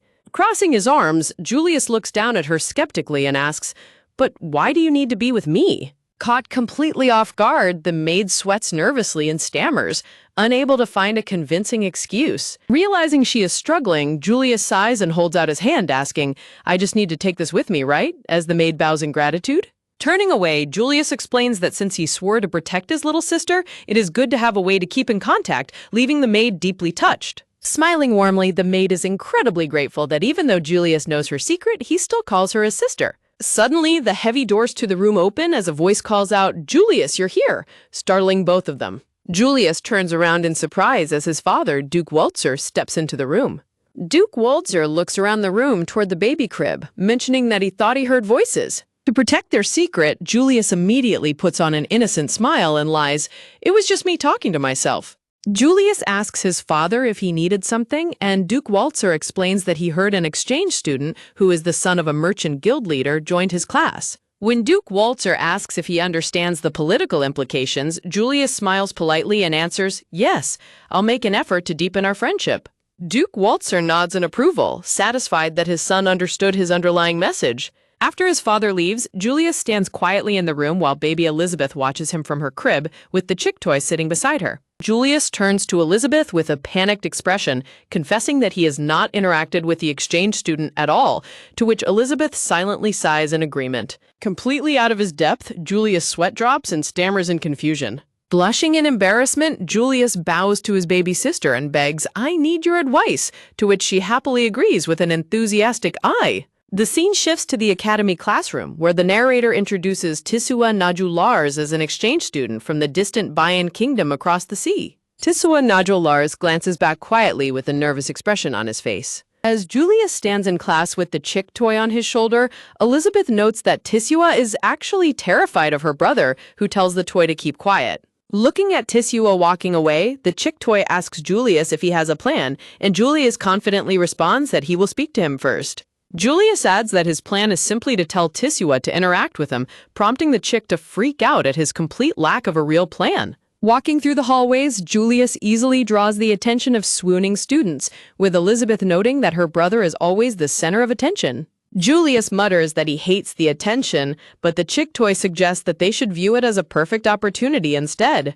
The chick toy enthusiastically proposes using Arapio to break the ice with his classmates, pointing out that Tisua has been staring at Julius intensely. Outside, in the sunlit courtyard, Tisua sits alone on a stone bench, quietly eating a sandwich. Armed with Elizabeth's advice, Julius cautiously approaches Tisua, while Elizabeth hopes this will prevent her brother from committing any more social blunders at school. Startled by a sudden shadow, Tisua stops mid-bite of his sandwich and looks up with trembling eyes to find Julius looming over him, stuttering, "Julius!" With his sparkling yellow eyes, Julius asks, "Do you always eat in a place like this?" before admitting that eating outside feels nice, while the tiny chick on his shoulder happily chirps, "I found him." Without invitation, Julius calmly sits down next to Tisua, sending the poor exchange student into a quiet panic as he grips his sandwich. As Elizabeth enthusiastically reminds her brother that this is the perfect opportunity, a deeply nervous Tisua musters up his courage and squeaks, to catch Julius's attention. Julius turns his head with a questioning look, only to see Tisua blushing red and sweating profusely before stammering, I wanted to thank you." Tisua explains that he wanted to thank him for his help during swordsmanship class, prompting Julius to look away defensively and mutter, "It's not like I was trying to help or anything," as Elizabeth giggles, realizing her brother is getting embarrassed. Suddenly, the little chick toy slips off Julius's shoulder with a startled, "Huh?" and begins to tumble toward the ground. Panicking, Julius quickly catches the falling toy in his hands and shouts, "Elizabeth?" leaving Tisua utterly bewildered as he thinks, is he talking to the stuffed animal? In a flashback to the estate, the maid tenderly cradles baby Elizabeth in her arms inside her beautifully decorated nursery. The peaceful moment shatters as baby Elizabeth suddenly groans and spits up blood, sending the terrified maid into a panic as she desperately cries out, "Someone, please! The young lady!" Running frantically down the hallway, the Duke and the maid rush into the bedroom where baby Elizabeth lies pale and unconscious on her bed as a desperate shout rings out to call a doctor. Looking down at his daughter's flickering green eyes, Duke Waltzer realizes with dread that her mana is dangerously unstable. Back in the present, Julius bursts through the nursery doors at the estate, frantically shouting, "Elizabeth, are you safe?" Tripping over his own feet in his haste, Julius is shushed by the maid who warns him, "Young master, please be quiet. The doctor said the young lady must stay in bed and rest," to which he softly replies, "I know." Gently approaching her bedside, Julius places the chick toy next to Elizabeth and says, "I only came to bring this." After a tense moment of silent eye contact, Julius leans over the crib with a menacing dark aura and promises, "I'll have a proper talk with you later," causing baby Elizabeth to sweat and tremble in fear. With a stern expression, Julius crosses his arms and demands, "So?" waiting for his little sister's explanation. Julius asks what exactly happened, and Elizabeth explains that while watching her brother through Arapio, she heard a crash, prompting her to summon her adult maid clone to go investigate. Just as her maid clone materialized, Elizabeth felt a sudden surge of instability, her vision spinning as the clone began to disperse. The clone instantly dissolved into particles of light over the crib, and Elizabeth was swallowed by darkness as she lost consciousness. Elizabeth winces in her sleep as she recalls the painful memory of her mana overloading, groaning softly in her crib.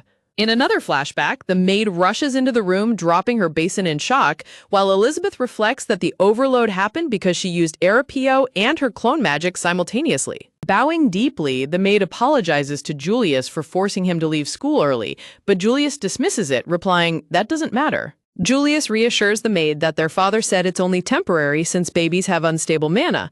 But as he mutters, "Come to think of it, you're still a baby," his eyes suddenly widen in realization. Julius points to the maid clone, which has begun to glow and flicker like a holographic projection, and asks, "Hey, is your mana unstable again?" Before she can reply, the maid clone completely vanishes into a bright burst of light, leaving Julius standing alone in surprise. Staring at the baby in the crib, Julius finally connects the dots and realizes that Elizabeth is the one controlling the clone, prompting him to sternly declare, "For now, you're forbidden from using the clone magic." Elizabeth is utterly horrified by the ban, crying out in her mind, "Eeh, no way," as Julius keeps a firm, unyielding stance. Julius reasons that creating a clone is an abnormal magic that she shouldn't have been using in the first place, causing baby Elizabeth to puff out her cheeks in a cute, annoyed pout. Infuriated, a chibi Elizabeth yells, "You're being a tyrant," and huffs, throwing her stuffed chick toy out of the crib in protest. With swift reflexes, Julius catches the flying chick toy in his hand before it can hit the ground. Julius looks at the chick toy skeptically and asks, "Hey, are you sure it's fine?" as Elizabeth explains that using Arapio is completely different. Elizabeth happily reassures him that thanks to the magic stone attached to Arapio, she hardly consumes any mana, leaving Julius staring blankly at the toy with a sweat drop. Relenting, Julius warns her to be extremely careful from now on, and Elizabeth eagerly reaches out to take the toy back, chirping, "All right." Back at the academy, as students whisper about Julius in the courtyard, Julius walks through the corridors with Arapio on his shoulder, silently promising Elizabeth, "Don't ever push yourself," while she replies, "I'll be fine." Sliding open the classroom door, Julius enters to find several of his classmates turning around to watch him with curious eyes. Tishua freezes in his tracks, his bright blue eyes widening in surprise as his face flushes red with nervousness upon seeing Julius enter. Sensing the thick tension, the chick toy nudges Julius, whispering, "Brother, greet him," prompting Julius to steel his resolve with a determined look. Stepping forward, Julius awkwardly raises his hand and stiffly greets Tishua, saying, "Good morning." Overwhelmed with emotion, Tishua stares back with wide, sparkling blue eyes, deeply touched by the unexpected gesture. Having successfully delivered his greeting, Julius turns and walks away, leaving a starstruck Tishua staring at his back. As the chick toy playfully praises him, saying, "Grown up, brother?" Julius blushes in embarrassment and grumbles, "Shut it," while Tishua smiles happily in the background. During class, the instructor points to a world map on the board, while Elizabeth, in her chick form, sits quietly on Julius's desk to listen to the lecture. Julius remains completely focused, taking diligent notes in his textbook as the lesson proceeds. Sitting a few rows behind, Tishua takes his own notes while occasionally glancing at Julius with a warm, friendly smile. Meeting in the courtyard later, Julius politely apologizes. "Sorry for cutting our talk short yesterday. Something urgent came up," shocking Elizabeth, who mentally gasps, "Brother has apologized?" As Julius apologizes for the trouble, Tishua frantically waves his hands and stammers, "No, not at all," while blushing and sweating so profusely that Elizabeth's sweat drops in worry. Tishua proudly holds up a book on medicinal plants, and when Julius mentions his skill in healing magic, Tishua is impressed, prompting the chick to nudge Julius again, whispering, "Brother, be friendly." Clutching his book, Tisua passionately shares his dream. I was thinking if I combined healing magic with medicinal plants, maybe I could heal even more people. Tisua looks down slightly and adds, most of the healing magic in this kingdom is monopolized by nobles, prompting Elizabeth to watch him with deep respect and interest. Standing in the quiet nursery, Duke Walter looks down at the crib and gently instructs the maid to keep a close watch on his daughter's condition for the next few days. The doctor explains that while mana instability is a common phenomenon in infants, this case is extremely rare and warns them to be highly cautious as baby Elizabeth sleeps peacefully. Gently holding her tiny hand, Duke Walter lovingly tells Elizabeth not to push herself, whispering that she will eventually become the light of the Walter family. As baby Elizabeth sleeps, a faint glowing blue mark appears in her hair, accompanied by an ominous, crackling dark aura. Under the bright morning sun, a voice calls out Elizabeth's name from within the grand and magnificent Walter estate. Walking through the opulent hallway, Julius mentions that Tisua, the exchange student, will be visiting their mansion today. Julius's yellow eyes widen slightly in surprise as baby Elizabeth, hearing the name, curiously thinks, Awa? Tisua? Sitting in her crib, baby Elizabeth looks up as Julius hands her the stuffed chick toy, recognizing Tisua as the exchange student. Proudly holding the chick toy, Elizabeth confidently assures her brother that she remembers him perfectly. Julius admits he was only surprised because his sister called the student by his name, prompting Chibi Elizabeth to clear her throat and say, anyway. A vibrant Chibi Elizabeth excitedly calls out to her brother as stars sparkle all around her, while Julius watches her with a warm smile. Julius explains that their father advised him to continue relying on Elizabeth and even granted permission to introduce her to Tisua.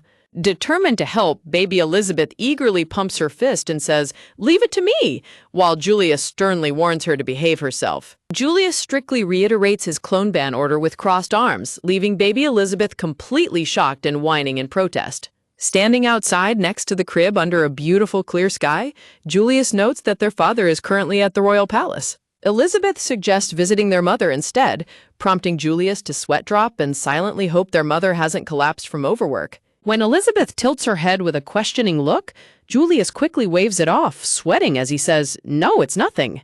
Planning their upcoming meeting, Julius and Elizabeth eagerly start a strategy session to entertain Tisua, while their maid watches them with a heartwarming smile. A scenic view of the grand and towering royal palace where the chancellor resides. Inside the chancellor's office, the elegant blue-haired chancellor is busy reviewing documents when a maid announces that Duke Walter has arrived. Duke Walter steps into the room looking exceptionally dashing in his red royal uniform adorned with gold epaulets. The chancellor notes with a pleasant smile that it is rare for him to worry about her as the Duke asks about her health. Pointing to the sparkling purple tea on her desk, the chancellor happily explains that she is doing fine thanks to the special tea leaves he imported for her. Duke Walter remarks that the tea is known to promote health, while the chancellor agrees, saying it makes her body feel much lighter. Duke Walter gently sighs and tells her she is working too much, but she explains that unlike them, she gets tired easily, so the tea helps tremendously. The chancellor mentions hearing that Julius made a friend at the academy,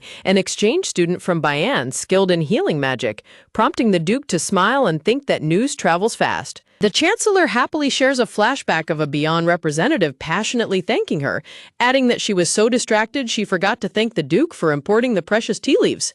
Duke Walter asks her to tell him such pleasant news sooner next time, and she warmly promises to do her best. With a firm expression, Duke Walter states that this positive development should finally silence the nobles who are reluctant to form ties with the Bayan kingdom. The narration notes that while most nobles in the El-Toad kingdom are moderate, there are greedy factions who seek to profit from war. Duke Walter reports that Elizabeth has successfully recovered and is doing fine, to which the chancellor relievedly concludes that no further reports are necessary. After stating he has business with the Knight's Order, Duke Walter bids her farewell, leaving the chancellor alone at her desk to continue her paperwork with a deep sigh. Back at the estate garden, Julius and Tisua enjoy a lovely tea party inside a beautiful sunlit gazebo surrounded by lush greenery. Sitting at the table, Tisua sweat drops nervously as he stares at the lavish tower of pastries and sandwiches prepared for them. Julius warmly introduces baby Elizabeth, who is pushed in her carriage by a maid and happily babbles to greet their guest. Startled by the cute baby, Tisua jumps up in surprise with a loud clatter as Elizabeth waves her tiny hands and happily babbles, "Abu, nice to meet you." Tishua is completely starstruck, blushing intensely with sparkling blue eyes as he looks at how incredibly adorable Elizabeth is. Taking a sip of his tea, Julius kindly explains that the tea is imported from Tisua's home country to help him feel more at ease. Deeply touched by the thoughtful gesture, Tisua sits back down and stares at his teacup under the warm sunlight. Tishua blushes and takes a warm sip of the tea, feeling immensely grateful and comforted. Wiggle-eared and sparkling, baby Elizabeth gazes at Tisua with wide, affectionate eyes, silently thanking him for his kind presence. Julius explains that his father originally gave these special tea leaves to his mother because they are highly beneficial for one's health. Julius adds that since their mother often overworks herself, he believed these therapeutic tea leaves would be of great assistance.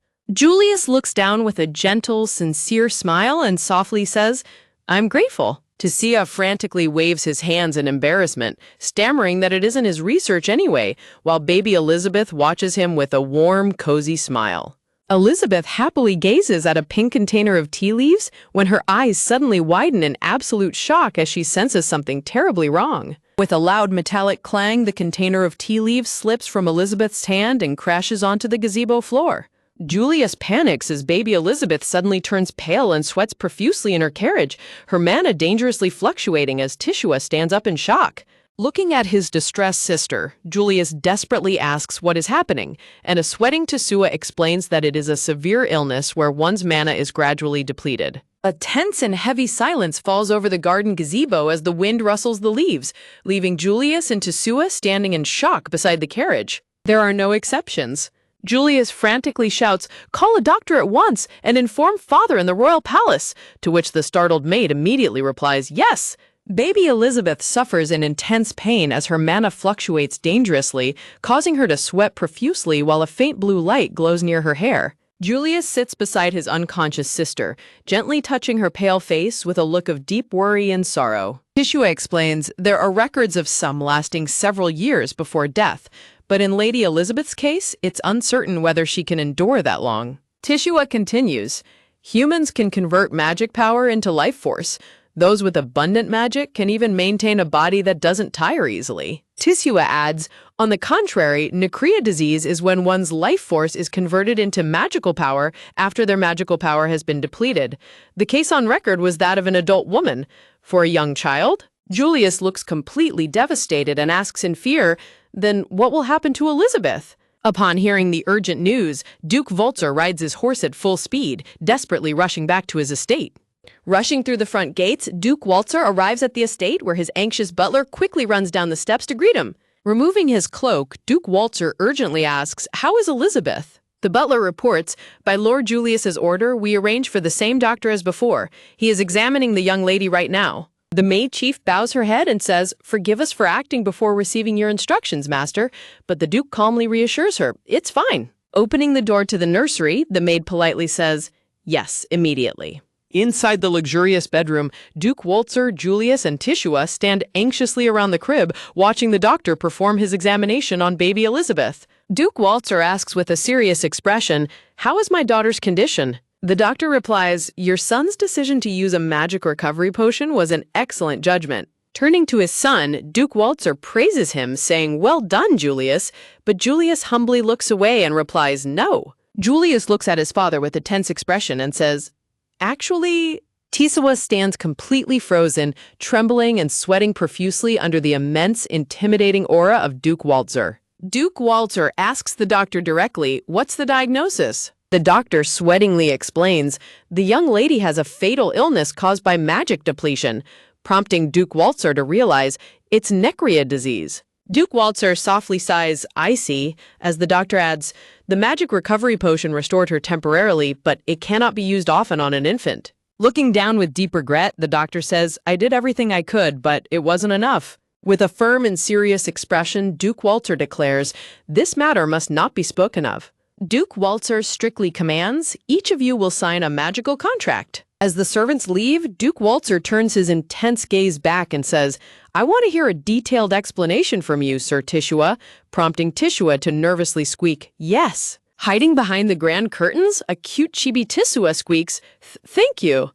A peaceful overhead view of the nursery shows baby Elizabeth sleeping quietly inside her wooden crib on a decorative circular rug.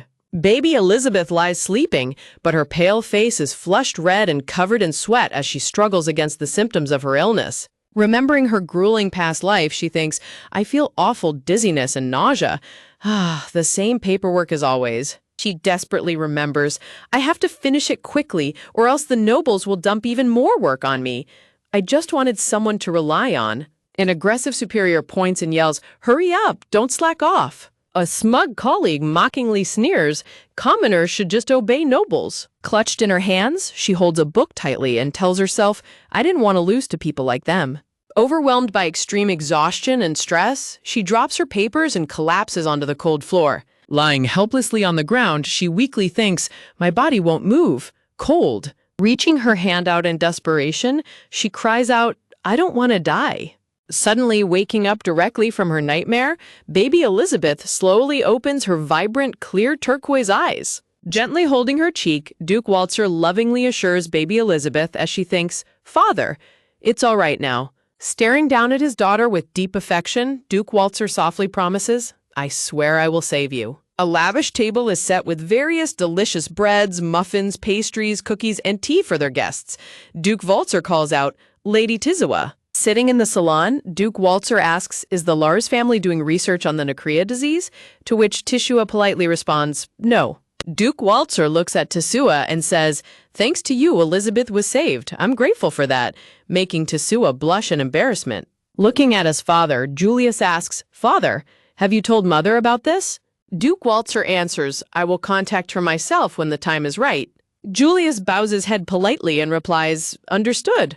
Julius turns to Tishua and says, I was shocked to discover that Tishua knew a method to suppress magic depletion, to which Tishua explains, if you have a magic stone, the decrease in magical power will slow down, but looking hopeful, Julius remarks, I think it's a miracle we were able to find a magic stone that's compatible with Lady Elizabeth.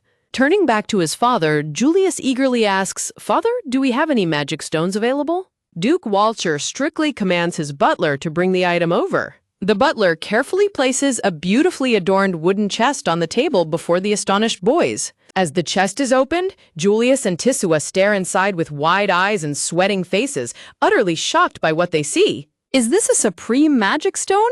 Julius exclaims in disbelief at the chest filled to the brim with glowing purple crystals. Julius frantically asks, Father, where in the world did you obtain this?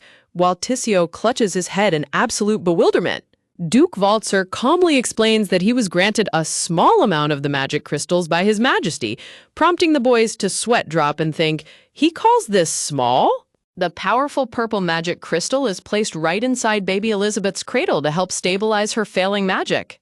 A soothing, warm purple light emanates from the crystal, wrapping around baby Elizabeth as she stares up at her own reflection in its polished surface. Records of the Nacrea disease show that there are very few reported cases, its cause remains completely unknown, and it is an illness unique to women. Baby Elizabeth's eyes widen in surprise as she realizes something important about her condition. Baby Elizabeth lies peacefully in her crib, looking warm and cozy as the nursery door gently opens. Duke Walzer enters the nursery with a gentle expression and asks, How are you feeling? Looking up at her father, baby Elizabeth waves her tiny hands and happily babbles, Agoo, I'm doing okay. Duke Walzer lovingly reaches down and gently strokes his daughter's soft hair. Duke Walzer watches her with a look of deep affection and peaceful relief. Feeling incredibly safe and warm, baby Elizabeth happily babbles, Ugia, holding on to her father's hand. The maid asks with concern, Is it all right to just leave the magic stone here?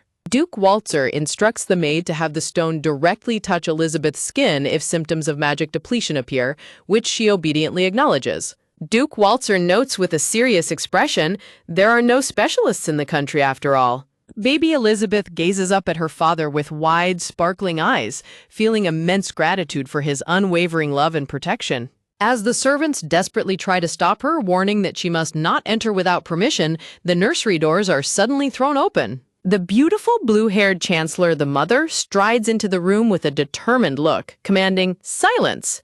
With a firm and prideful expression, she declares, For I, too, am a Walzer. However, as she looks down at the crib, her eyes widen in absolute shock and horror. Overwhelmed with despair, she covers her face as a heavy, dark aura of grief surrounds her. Duke Walzer holds her gently and suggests, Let's talk in my office. He strictly instructs the maids, "Inform me if anything happens." The servants bow deeply and reply, "Understood," as the couple departs. Left alone in her crib, baby Elizabeth looks towards the door with a worried expression. Trembling under her blanket, baby Elizabeth shivers in fear, thinking, "That was scary." Inside the quiet office, Duke Walter and his wife stand together in a tense and heavy silence. When asked how she is feeling, she tearfully cries out, "I don't care what happens to me." Duke Walter holds her firmly and tries to soothe her, warning, "Calm down, you'll have another attack." With a tense and serious expression, Duke Walter reminds her, "Right now, as Prime Minister, you need to focus on making this meeting a success." She tearfully looks down and whispers, "I know, but I just can't bring myself to accept it." She laments that the Necria disease is already incredibly rare on its own. She weeps in deep anguish, crying, "But for our daughter to suffer from it too." She recalls her youth, remembering how she once boasted a beauty and talent so great that even the royal family took notice. However, the day before her highly anticipated social debut, she tragically came down with the Necria disease. While recuperating at a villa in the neighboring country, she felt herself slowly drifting toward death, with only a magic stone miraculously prolonging her life. Eventually, after losing all of her magic power, she was cruelly exiled, left with nothing but a suitcase. It was a deeply humiliating experience, and she spent her days resenting the foolish nobles who had nothing to their names but their magic power. But then, a dashing royal guard appeared before her in her darkest hour, reaching out his hand to pull her up. It was Michael, a renowned royal guard who achieved spectacular victories and sought to make use of her incredible intellect and talent, showing her that magic wasn't everything. Grasping his hand, she resolved that if the world was broken, she would simply have to change it herself. Through sheer determination, she achieved the highest score on the notoriously difficult civil service exam, and despite battling the uncured disease, she built a highly successful career and started a family. She found true happiness and warmth in the family she created with the man who saved her. She smiles radiantly as a beautiful bride, holding a gorgeous bouquet of flowers on her wedding day. Back in the office, she weeps in Michael's arms, devastated that her precious daughter has inherited the exact same cruel disease. Filled with immense guilt and sorrow, she tearfully asks herself, "Is it my fault?" Duke Walter comforts his crying wife, saying, "You're not at fault. The Necria disease isn't hereditary. It can't be." Holding his wife's shoulders gently in their lavishly decorated room, he softly whispers, "That alone isn't enough." Duke Walter continues with a heavy look. "Elizabeth has a lot of magic, but magic stones won't sustain her for long." Hugging her tightly, Duke Walter reassures her, "It's all right, I'll find a way. I swore it to her too." She clutches his back, finding comfort in his embrace, as the narration text reads, "You've." Staring at Duke Walter as he smiles gently at her, the narration completes, "Changed." Baby Elizabeth lies resting in her crib with the magic stone beside her, while a narration box explains, "In this country, the amount of one's magic is proportional to their authority as a noble. Even my mother, without the Walter family backing her, wouldn't have been able to become prime minister." The scene shows her mother as a young lady holding a book alongside Duke Walter in his royal guard uniform, with the narration, "When a noblewoman is diagnosed with the Necria disease, it's only natural that the information is strictly controlled. Therefore, in a large and spacious bedroom, the baby's crib sits near a maid cleaning the fireplace, accompanied by the text, the number of servants in the Walter household, which was already small, decreased even further."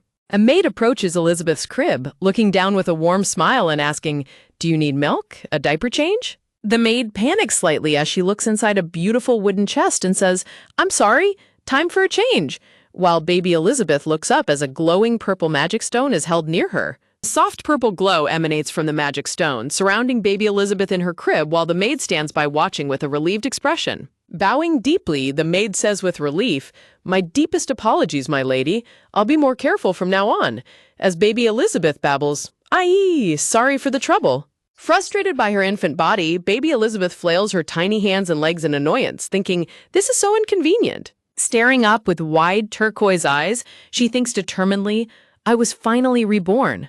Remembering her warm, loving new family, her father, her brother, her mother, and the servants, she looks forward with a bright, hopeful expression. Rolling over in her crib, baby Elizabeth screams in her mind with a determined look, "I don't want to die yet. I want to walk on my own 2 feet," before someone calls out, "Elizabeth." Julius enters the nursery with Tesua, who is carrying a red leather briefcase, and asks, "How are you feeling?" Looking up from her crib, baby Elizabeth happily babbles, "Goo, I'm okay," as Julius smiles warmly and says, "Hey, don't be so sad."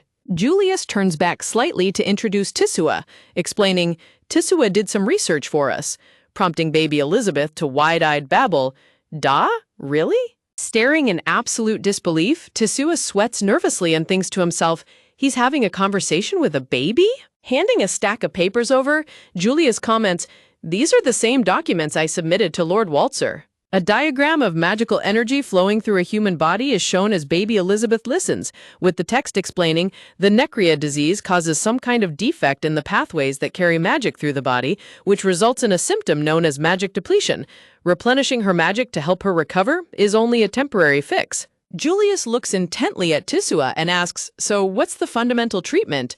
Looking serious and a bit nervous, Tisua pauses and begins, "For some reason..." Standing in the middle of the grand room, Tisua continues, "So I got curious and started researching it on my own." Looking at Julius with a sweat drop, baby Elizabeth thinks, "Does that mean he gets it?" while making baby noises, "Ugugu." Surprised by Julius's sudden insight, baby Elizabeth's eyes widen as she thinks, "Wait a minute." Holding a heavy book close to his chest, Tisua is described in a text box. The Lars family are masters of healing magic. Eager to help, baby Elizabeth sits up in her crib and babbles loudly, "Ooga." Waving her tiny hands excitedly, baby Elizabeth squeals "Babu," while Julius and Tisua watch her with amused smiles. Julius looks relieved and says, "She seems energetic," as baby Elizabeth facepalms in her crib, thinking in annoyance, "It didn't get through to him. This is just too inconvenient. Ooh-ah!" In a darkly lit room, an elegant blonde-haired lady smiles cryptically, murmuring,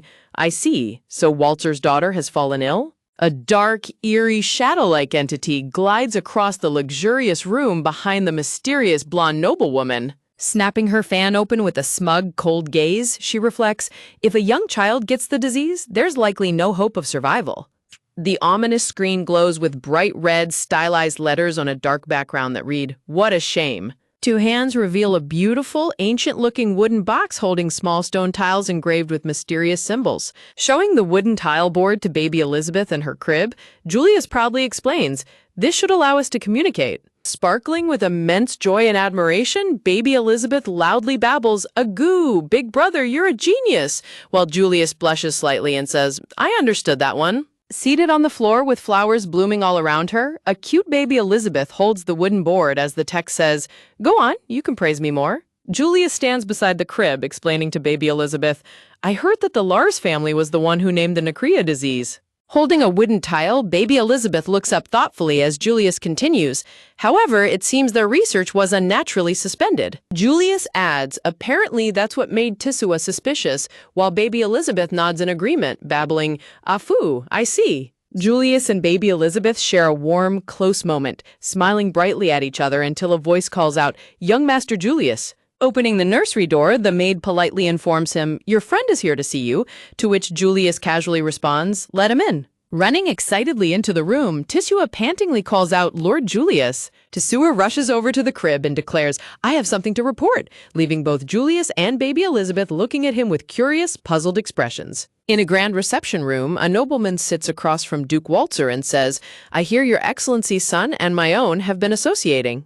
Smiling warmly, the nobleman of the Lars family politely says, "The Lars family is most grateful for your purchase of our special products as well." Duke Waltzer crosses his arms with a stern and serious expression, interrupting, "Let's get straight to the point. It's about the Necria disease." A brown-haired man with dark skin sitting on a couch looks down solemnly as a speech bubble reads, "You're saying there is no cure." Duke Waltzer, with red hair and arms crossed, looks serious as he faces the dark-haired Lars nobleman, saying, "But I've heard there's no illness the Lars family cannot cure." Julius's father, the Lars nobleman, sweats nervously as Duke Waltzer stares intensely at him with glowing blue eyes. The Lars nobleman closes his eyes with a complicated expression, murmuring, "That is, if it were an illness." In a spacious bedroom, Julius sits with Tisua and a maid near baby Elizabeth's wooden crib, discussing the situation. The maid notices baby Elizabeth observing them closely from her crib and whispers to Julius, "Elizabeth is watching us," right before the door suddenly clicks open. Tisua bursts into the room excitedly, shouting, "I figured out why the research on the Necria disease was suspended." As Julius and baby Elizabeth look at him with wide, curious eyes, Tishua reveals the shocking truth. It wasn't a disease. Looking serious, Tishua explains, it was something like sorcery. We suspect it may be a type of curse, as an image of a dark, thorny, purple glowing wilted flower appears. Julius looks shocked and repeats, backed away? As Tishua explains that his family abandoned the research because the curse was only a theory. Tishua nods and explains that he read a journal in his father's room stating that the royal family of the Eltoad Kingdom took over the research on the disease. Julius and baby Elizabeth are completely stunned, staring in shock as a giant exclamation and question mark appear between them. The scene shifts to Elizabeth's memory of her past life, looking at stacks of research reports in a library, recalling the devastating number of deaths caused by the Necria disease. Staring at the open pages of an ancient book, she realizes with dread, I'd only ever thought of it as a rare disease, but if this is a curse? Baby Elizabeth lies in her crib as blue magical energy begins to manifest from her hands while she desperately wonders who cast it and when. Julius notices the magical energy and runs over in a panic, calling out, Elizabeth, the magic stone, as he holds out the purple stone to her. Holding the glowing purple magic stone close to her chest, baby Elizabeth babbles, Agoo, thank you, big brother, with a relieved but exhausted look. Julius watches with worry as blue magical energy gently rises from baby Elizabeth's body in her crib. Looking down at her, Julius notices that her magic power is constantly draining and flowing outwards into the surroundings. Baby Elizabeth reaches her tiny hands out from the crib, babbling, Big brother, hold me, pleading for comfort. Tishua looks on with concern, asking what is wrong and if she is feeling unwell, while Julius suggests perhaps she's anxious. Julius picks her up and says, let's try going near the window, while she points her tiny finger toward the glass. Julius cradles baby Elizabeth in his arms as they stand together in front of the tall window bathed in the bright sunlight. Looking through the window, baby Elizabeth's eyes widen as she thinks, the flow of magic, I can see it now, as blue energy swirls in the air. A beautiful, grand castle with towering blue spires stands majestically under a clear blue sky, with a stream of blue magical energy flowing directly from it. Watching the magical energy stream connect to the castle, baby Elizabeth gasps in her mind, I see it. She stares intently out the window, realizing with shock, what lies in this direction is the royal palace. Baby Elizabeth taps Julius's chest with her tiny hand to get his attention, causing him to look down in surprise. Holding Elizabeth in his arms near the balcony railing, Julius looks on as she points back down toward the wooden letterboard, babbling loudly, Ba-boo-boo. Baby Elizabeth uses her tile board to spell out a crucial message, and Julius reads it in shock. Big brother, the cause of the curse might be in the royal palace. Julius holds baby Elizabeth close with a highly serious and thoughtful expression. Julius looks down at her with a troubled, protective expression, asking, why do you need to go? We can just leave it to someone else, can't we? Baby Elizabeth explains that she can see the flow of magic and that asking someone else would take too long, but Julius holds her tightly and protests, your safety is more important, it's too dangerous. Surrounded by a fierce, crackling aura of pink lightning, Julius yells, I won't allow you, while baby Elizabeth sweats nervously, thinking, you don't have to get so angry. Back in the reception room, the atmosphere is incredibly tense as Duke Waltzer sits before the Lars nobleman under a cold blue light. The Lars nobleman tells Duke Waltzer that the research on the Necria disease was taken over by their kingdom's royal family, explaining that the Lars family does not specialize in curses or sorcery. Duke Waltzer's eyes narrow as he reasons, if it's a curse, that would mean there is a person who cast it. Could it possibly be inside the kingdom of Eltoad? The Lars nobleman hangs his head in deep sorrow and guilt, thinking, in other words, Adelina's illness could also be the result of someone cursing her. Duke Waltzer recalls that it wasn't just his wife and child, but several other noble women in the past who were also tragically diagnosed with the Necria disease. Looking out at the quiet castle under the night sky, Duke Waltzer realizes that the royal family did absolutely nothing to continue the research, leading him to a dark conclusion. A vision of a flaming background appears behind Duke Waltzer as he stands tall, his green eyes burning with silent, dangerous resolve. Duke Waltzer clenches his fist tightly, a blazing inferno of rage surrounding him as he declares, it is the responsibility of the royal family that the entire nation is utterly consumed by fire. Back in the nursery, a quiet, melancholic atmosphere fills the dark room as Julius stands looking out the window while Elizabeth sits in her crib. Elizabeth watches Julius, thinking, I never thought my older brother would be so strongly opposed to this, as she remembers him shouting, "No way, absolutely not." Staring at the beautiful blue light of her mana, she thinks, but people who can see mana like me are about as rare as the palace mages. Julius turns around with a stern expression, sighing, as Elizabeth determinedly tells herself, "I still think I have to try my best myself, though." Julius looks directly at her with an absolute, unwavering gaze, repeating firmly, "Absolutely not."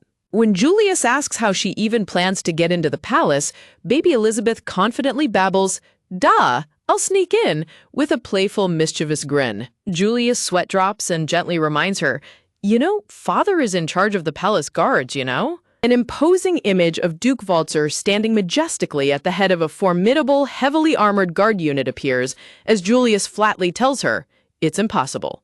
Reaching toward the glowing purple stone, baby Elizabeth babbles "Buboo" as she desperately plans to use magic and brute force if necessary, while Julius panics and yells, "Hey!" Holding a struggling baby Elizabeth in his arms as she babbles, "Yeah," Julius looks completely shocked and overwhelmed by her sudden burst of energy. Determined not to back down, baby Elizabeth holds the glowing purple magic stone tightly against her chest and screams, "Let go!" as a bright pink and purple magical light radiates from her hands. In a mystical, glowing light, the beautiful blue-haired Duchess Adelina appears, gently cradling baby Elizabeth in her arms, while Julius stands before them, completely transfixed by his mother's ethereal presence.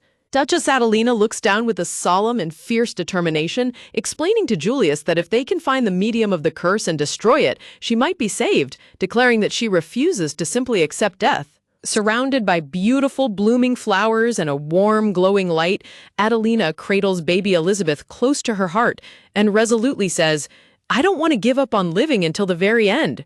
Stunned by his mother's fierce determination, Julius's golden eyes widen in shock as he softly murmurs, "You." Standing together in the quiet nursery near the baby's crib, Julius firmly declares that such resolve is exactly what it means to be a member of the Waltzer family, leaving the atmosphere tense as he hesitatingly begins to say, "Then," smiling warmly with newfound resolve, Julius looks down and says, "As your brother, I can't just stand by and lose either," while baby Elizabeth and his mother look up at him with puzzled expressions. Underneath the starry night sky, several royal palace guards stand tall with their halberds, keeping watch outside the grand arches of the palace grounds. A quiet rustle echoes through the night as silent footsteps approach, causing one of the palace guards to suddenly perk up and look around with an alerted expression. Spotting two figures approaching in the dark, the guard holds out his hand and commands "Stop" as he confronts the mysterious people dressed in long hooded cloaks. The two hooded figures present prestigious golden medals to the guard, who immediately bows respectfully and says, "Please go right ahead," as they reveal themselves to be Julius and Tisua in disguise. Walking through the palace grounds, Tisua sighs, "I should have used it sooner," while Julius remarks on how easily the guards let them pass. As the majestic spires of the royal palace glow under the night sky, Julius notes that their easy entry only shows how great the First Queen's influence is, while Tisua reflects on the fact that they held two separate passes. Strolling along the Grand Palace balcony, Julius proudly explains that an escort is necessary for the son of a duke, while a narration box notes that his brother had put on hold a previous invitation from the First Queen to enter the palace.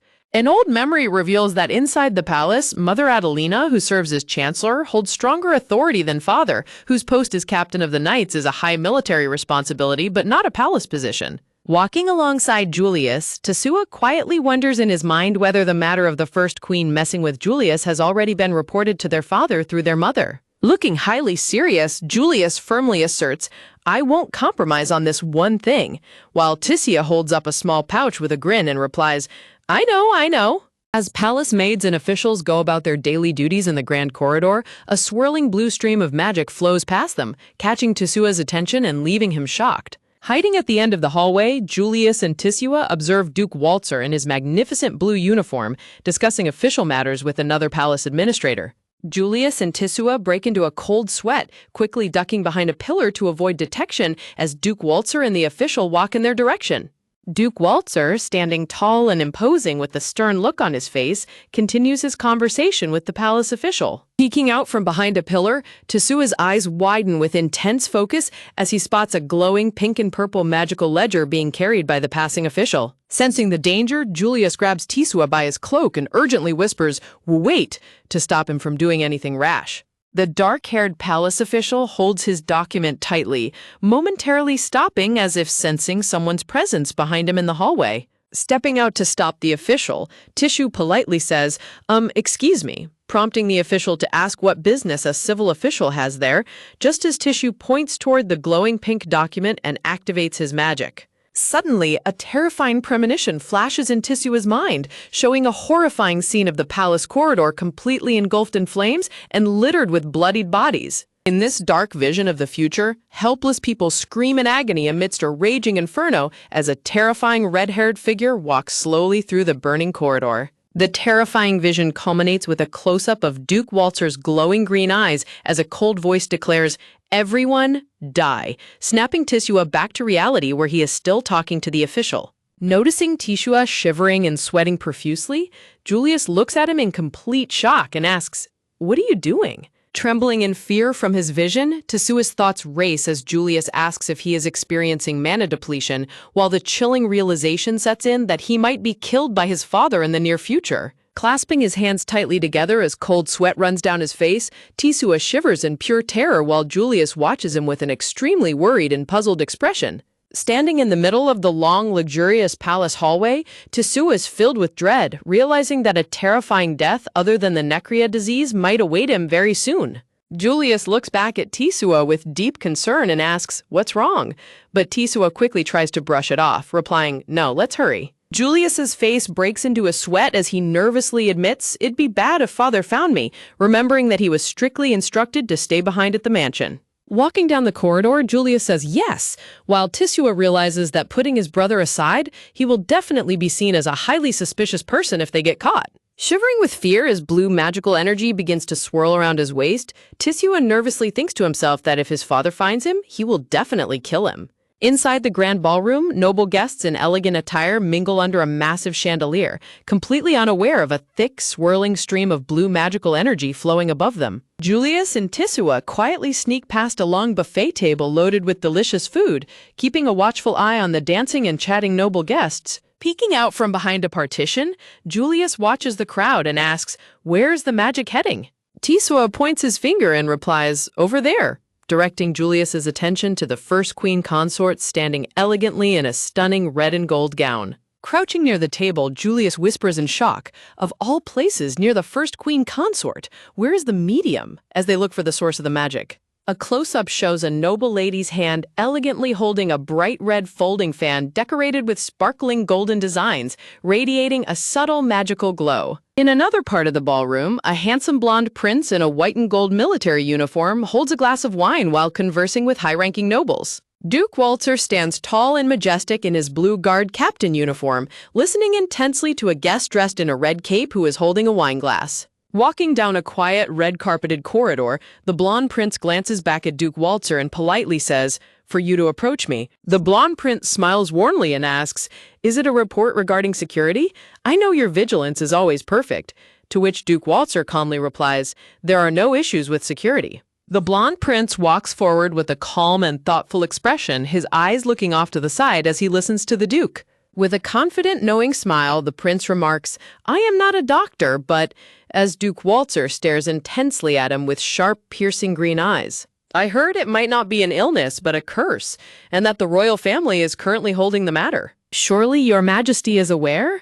If I knew," Duke Waltzer asks with a serious look, "I would devote myself to it completely," Arthur Fiatel Elto declares passionately. Called the cold-hearted king, yet unlike the previous king, he is also known as the benevolent king. He is especially popular among the kingdom's citizens, especially the commoners. Even though his political power is average, the Waltzer family publicly supports the king's faction because he possesses the charisma necessary for a king. He is the king who supports Adelina's policy. Regardless of status, talented individuals will be appointed to the palace. Therefore, Arthur lovingly stands beside his queen in a beautiful gilded frame, showcasing their close bond. "It is urgent. Please investigate this matter," says Duke Walter, to which Arthur replies, "Very well. I'll have it looked into once things have calmed down," Arthur promises with a lighthearted smile. With growing urgency, Duke Walter insists, "We need it done immediately. I understand the sentiment of those behind the scenes, but the victims of that disease are few. There is no need to act right this moment," Arthur replies, though he secretly just wishes to see his beloved queen quickly. While Arthur dreamily says, "Ugh, my destined rose," Duke Walter stands behind him in silence, clenching his fist in quiet rage. In the grand ballroom, a blonde noblewoman in a white dress elegantly converses with her peers while holding a bright red folding fan. Julius and Tisua keep a watchful eye from their hiding spot in the ballroom. Julius's eyes widen as he senses a terrifying fluctuation of mana nearby. Duke Walter stands tall as a massive, threatening aura of dark purple magic erupts violently around him. A wine glass on the table suddenly cracks from the intense pressure as Julius nervously wonders, is father angry? Suddenly, a booming shout of "No" echoes through the grand hall, drawing everyone's attention. Tisua grabs Julius's hand in a panic, warning him, "Hey, you'll be found out." Julius looks on in utter panic, sweating as he realizes that at this rate, the ball will be ruined. Duke Walter's eyes glow a menacing gold in the shadows as he mutters, "You." A terrifying shout of "Die" echoes as glass shatters, throwing the entire ballroom and the noble guests into a state of panic. "Are there casualties?" Duke Walter asks coldly as the dark magical energy swirls around him. With a chilling reptilian glow in his eyes, Duke Walter mutters. Then, channeling a massive surge of crackling purple lightning, he declares, "It's about time." Blood splatters across the floor as Julius suddenly coughs up blood, a magical light radiating from his waist.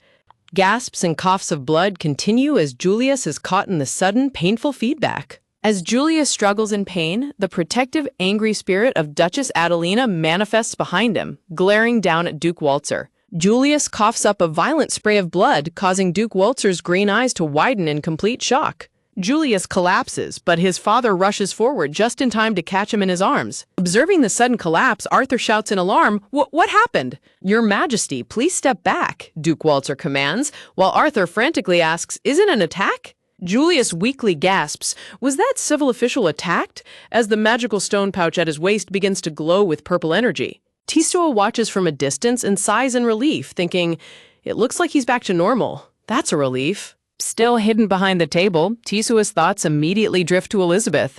A blood-curdling scream of "Ah!" echoes through the ballroom as guests cry out in terror at the sight of the blood. Seeing the first queen consort look back in confusion, Tisua decides it is time to act, shouting to himself, "Now!" Tisua leaps through the air, channeling a bright green beam of magic directly at the red folding fan held by the noblewoman. The red folding fan clatters loudly onto the ground as Tisua lands gracefully before it. If the medium is destroyed, the curse's effect disappears, and then, Tisua narrates as he blasts the red fan, shattering it completely. The moment the fan is destroyed, a thick column of cursed black smoke envelops the first queen consort, and her hair begins to turn white. "No!" screams the first queen consort in absolute horror as the curse rebounds onto the caster, rapidly aging her. Arthur stares in disbelief at the horrific scene, muttering, "What in the world?" as Duke Walter holds Julius in the background. Duke Walter turns back with a sharp command of "You," prompting his guards to respond, "Yes." The royal guards immediately begin clearing the ballroom, ushering the panicking guests out of the doors. Julius weakly points towards the kneeling queen consort and tells his father, "My lord, over there, she's the one who casted the curse."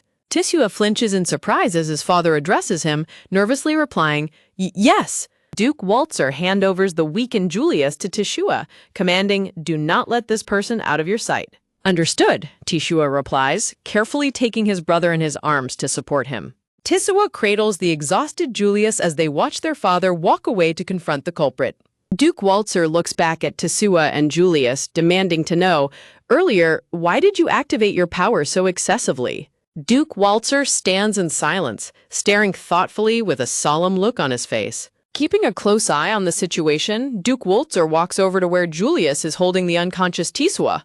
Sweating profusely as he holds his unconscious brother in his arms, Julius looks up nervously and calls out, "Father!" Duke Walter confronts the first queen consort, who is kneeling on the floor surrounded by royal guards. Terrified of the consequences, the queen consort desperately screams, "That's not it." With trembling words, she pleads, I heard that I could become beautiful, so Duke Waltzer continues to stare down at her coldly as she cowers in fear, clutching her throat in absolute panic. The royal guards quickly escort the other guests out, saying, It's dangerous here, this way, while a noble lady nervously replies, Yes. Looking down in deep sorrow, the queen consort whispers, I trusted you, and yet you resorted to curses. The High Queen Consort turns her back on Claudia, declaring this is truly disappointing, while Claudia desperately begs, No, Your Highness, Queen Claudia. Suddenly, Claudia gasps for air as a sinister purple light glows around her neck, and she collapses face first onto the ground. Duke Waltzer kneels beside her to examine the magical backlash, his eyes narrowing as he analyzes the curse. Watching Claudia being carried away under a magic constraint, the High Queen Consort hides her face behind her fan, observing the grim outcome. Known for her elegance and kindness, she is widely praised in high society as a merciful queen. Julius stands near the messy buffet table thinking, no one noticed father almost going berserk, even though the tableware was destroyed. Looking back on the chaos, Julius sighs to himself, admitting, well, it was partially his fault. Back at the mansion, Julius and Duchess Adelina stand beside the golden crib, checking on the sleeping baby. Looking down at the peacefully sleeping baby, Julius asks with concern, how's Elizabeth's condition? Duchess Adelina smiles gently and reassures him, saying, her mana is slowly returning, and I think the curse's influence is gone. Overjoyed to hear the good news, Julius beams with relief and says, thank goodness. However, Julius is quickly overcome with dread, wondering how to explain things to his father, since having the same magical seal means revealing his true identity, which will surely make his father furious. A tense silence fills the corridor as the imposing figure of Duke Waltzer walks toward the room. Duchess Adelina smiles warmly as she channels a gentle magic to soothe and heal the baby. Suddenly, the door is thrown open with a loud creak, revealing Duke Waltzer standing at the entrance as baby Elizabeth wakes up in surprise. Enveloped in a terrifyingly dark, crackling purple aura, Duke Waltzer glares into the room with menacing, glowing eyes. 3 days after his father's rampage was successfully covered up, the shocking truth about Queen Claudia's fate begins to settle. The memory of the tense confrontation at the royal ball lingers in the air as they reflect on the chaotic incident. Duke Waltzer returns home, still radiating a terrifyingly intense aura after finishing the cleanup at the royal palace. Towering over them in the dark room, Duke Waltzer demands coldly, now let's hear your excuse, causing Julius and baby Elizabeth to freeze in absolute terror. Gulping down his fear, Julius looks up nervously and begins, Father. He explains the magic that leaked out of Elizabeth flowed toward the royal palace. Julius recalls how he tried to sense the magic that night, focusing his mind on the subtle energy. He discovered that by focusing deeply, his brother was able to faintly sense the trace of magic power. Only just a tiny bit, though, Julius adds, while baby Elizabeth cute protests in his mind, as he explains that he tried to report the matter to his father. He continues his explanation, saying, so I had a royal palace clerk guide me there.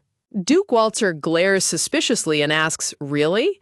Prompting Julius to quickly assert, yes, it's not a lie, as baby Elizabeth trembles behind him. Baby Elizabeth looks up with teary, sparkling green eyes, desperately trying to look as innocent and cute as possible to help her brother. To break the tension, the maids fuss over the baby, wondering, young lady, are you upset? Before realizing, oh my, so it was a wet diaper. As the maid cradles the fussy baby Elizabeth, Julius and Duke Waltzer stand quietly in the nursery, letting the tension dissipate slightly. Duke Waltzer asks, did you recover the insignias? To which Julius replies, yes, both are in my room.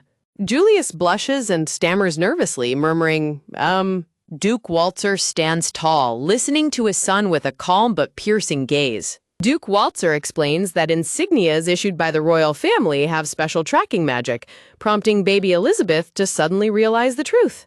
Elizabeth realizes that the reason her brother's location in the ballroom was so easily exposed was because of the tracking magic on the insignia. Handing them back, Duke Waltzer warns his son, be careful who you give them to which Julius firmly replies, yes, father. Duke Waltzer adds, also, due to security reasons, I know the faces and names of everyone involved in the evening party that night. Julius's eyes sparkle with absolute admiration and shock at his father's incredible capability. While Julius admires his father's thoroughness, baby Elizabeth sweats in absolute terror, thinking, everyone involved? Nobles, guests, knights, servants, clerks, all of them? Trembling in her mother's arms, baby Elizabeth is utterly astounded, thinking, on such a day with that much going on, even my past life self couldn't do that. Watching Julius look so starry-eyed and eager, baby Elizabeth screams in internal panic. Is he seriously planning to imitate father? Duke Walter glares with his sharp, piercing green eyes as Duchess Adelina's maid flinches and trembles in fear while holding baby Elizabeth. Duke Walter walks away as baby Elizabeth closes her eyes in comfort, feeling a gentle hand reaching down to pat her head. Duke Walter gently pats baby Elizabeth's head while the maid cradles her, causing a nervous sweat drop to appear near the baby's head. Duke Walter looks down at baby Elizabeth and says, "It seems like you're fine now," as Elizabeth looks back at him with sparkling, wide green eyes. Overjoyed and relieved, baby Elizabeth beams with a bright, heart-melting smile as a flurry of pink flowers surrounds her. Standing in the middle of a luxurious room, Julius asks with deep concern, "Will Elizabeth fall ill again?" Duke Walter explains, "There will likely be a notice from His Majesty soon, but Necria disease is caused by a curse, and it's impossible to cast it repeatedly." Closing his eyes calmly, Duke Walter adds, "Also, the medium that caused it was destroyed," as the scene of the shattered red folding fan flashes in the background. Julius and baby Elizabeth stand frozen in a tense silence, nervous sweat dripping down their faces as they process the situation. Turning away with a calm expression, Duke Walter walks away as the maid holding baby Elizabeth watches him in the background. Baby Elizabeth looks on as the narrative continues and fell ill. Looking back with a sharp gaze, Duke Walter reassures Julius, saying, "She's stable now, so don't worry." Also, showing a storeroom filled with large wooden crates, Duke Walter explains, "We've secured a stable supply of nutritious goods from the Kingdom of Bayan," prompting Chibi, Julius, and Elizabeth to cheer in relief. "I'm glad." Duke Walter looks back thoughtfully, saying, "Mother has always liked their tea leaves," in place of Adelina, who collapsed from what happened, while Julius looks up at him in complete confusion. As Duke Walter reveals, the one who carried out the diplomacy was the first queen consort. Julius and baby Elizabeth gasp in absolute shock, with Julius shouting, "What?" in disbelief. Remembering his father's harsh words, Julius complains, "He's good for nothing." Even after softening the wording, that was harsh, while baby Elizabeth sweats in anxiety, recalling how she was buried in post-incident cleanup despite her father being the main cause of the chaos. Baby Elizabeth's mind drifts to the mysterious blue-haired woman, wondering, helping mother? Maybe she's actually a good person? Before shivering in terror and thinking, no, that can't be it. Julius and Duke Walter exchange identical blank stares as they wonder, is it the diaper again?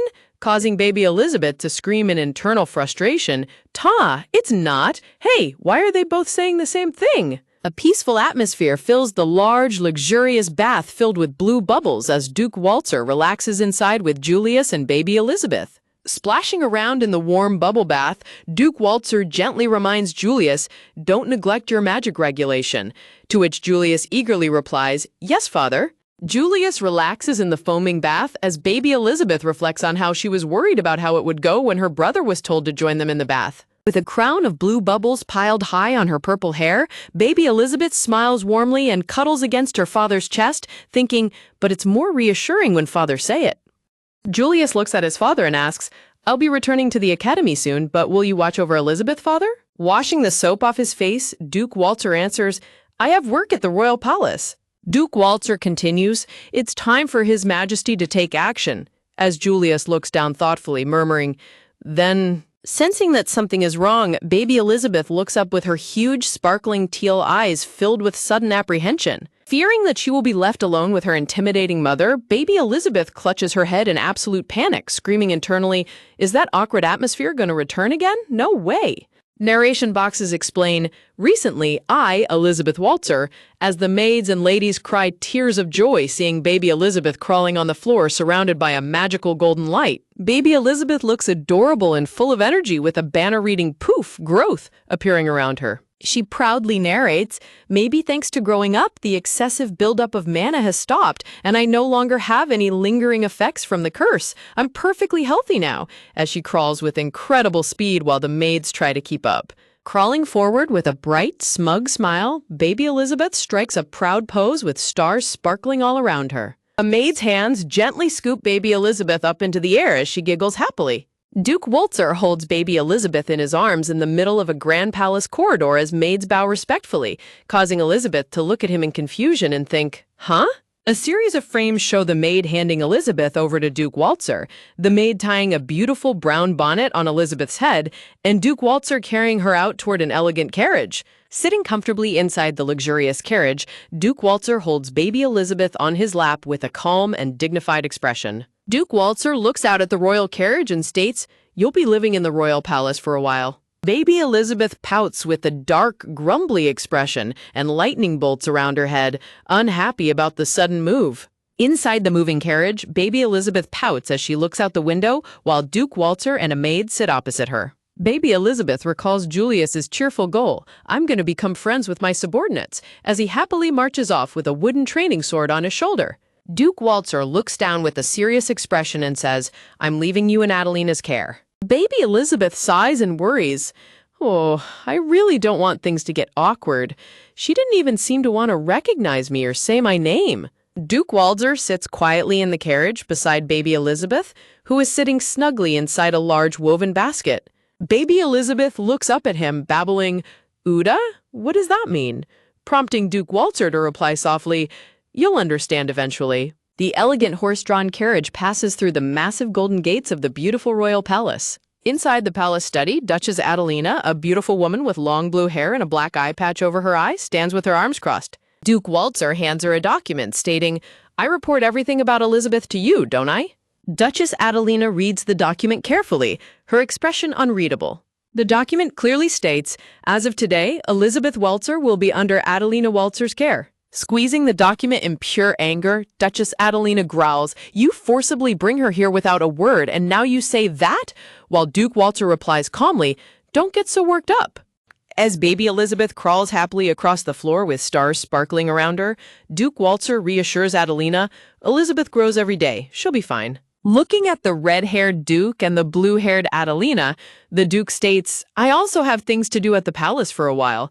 Adelina, crossing her arms, replies with a sigh, "That doesn't make me feel any better." Looking off to the side with a serious expression, Adelina comments, "I need His Majesty to take action regarding the Necria disease case." Duke Waltzer calmly turns away and takes a step toward the exit, his handsome features steady and unreadable. From a high angle, the heavy doors of the study click shut behind Duke Waltzer as Adelina stands in silence, leaving baby Elizabeth crawling on the floor under the maid's watchful eye. Letting out a heavy breath, Adelina sighs deeply, to release the lingering tension. Turning to her servant, Adelina asks, "Would you make some tea?" To which the maid respectfully bows and replies, "As you wish." Sitting at her massive desk piled high with paperwork, Duchess Adelina gets to work while baby Elizabeth sits quietly on the floor nearby holding her purple rattle. Baby Elizabeth sits on the floor holding her rattle tightly as she gazes up at her mother with wide, analytical teal eyes. Staring at her mother's pale complexion as Adelina reads through documents, baby Elizabeth sadly reflects, her face still looks pale, as always. As the maid serves tea to Adelina, baby Elizabeth observes them from a distance, thinking to herself, "She really doesn't keep anyone around? In my previous life, nobles always had dozens of attendants." A cup of glowing, sparkling purple tea is carefully served on a golden saucer, radiating a strange, magical allure. Staring at the shimmering beverage, baby Elizabeth thinks, "I can definitely feel mana coming from it," just as a sudden knock rattles the door. Adelina says, "Come in," as a young civil official enters carrying a thick binder. However, his smug entrance quickly falters when he spots baby Elizabeth on the floor and panics, thinking, "A baby?" Clearing his throat with an uncomfortable ahem, the young official extends his folder and says, "Chancellor, please approve these documents." Adelina tells him, "Just leave them there." Smiling condescendingly, the young official pushes back, saying, "You seem busy, but my superior insisted it must be done immediately."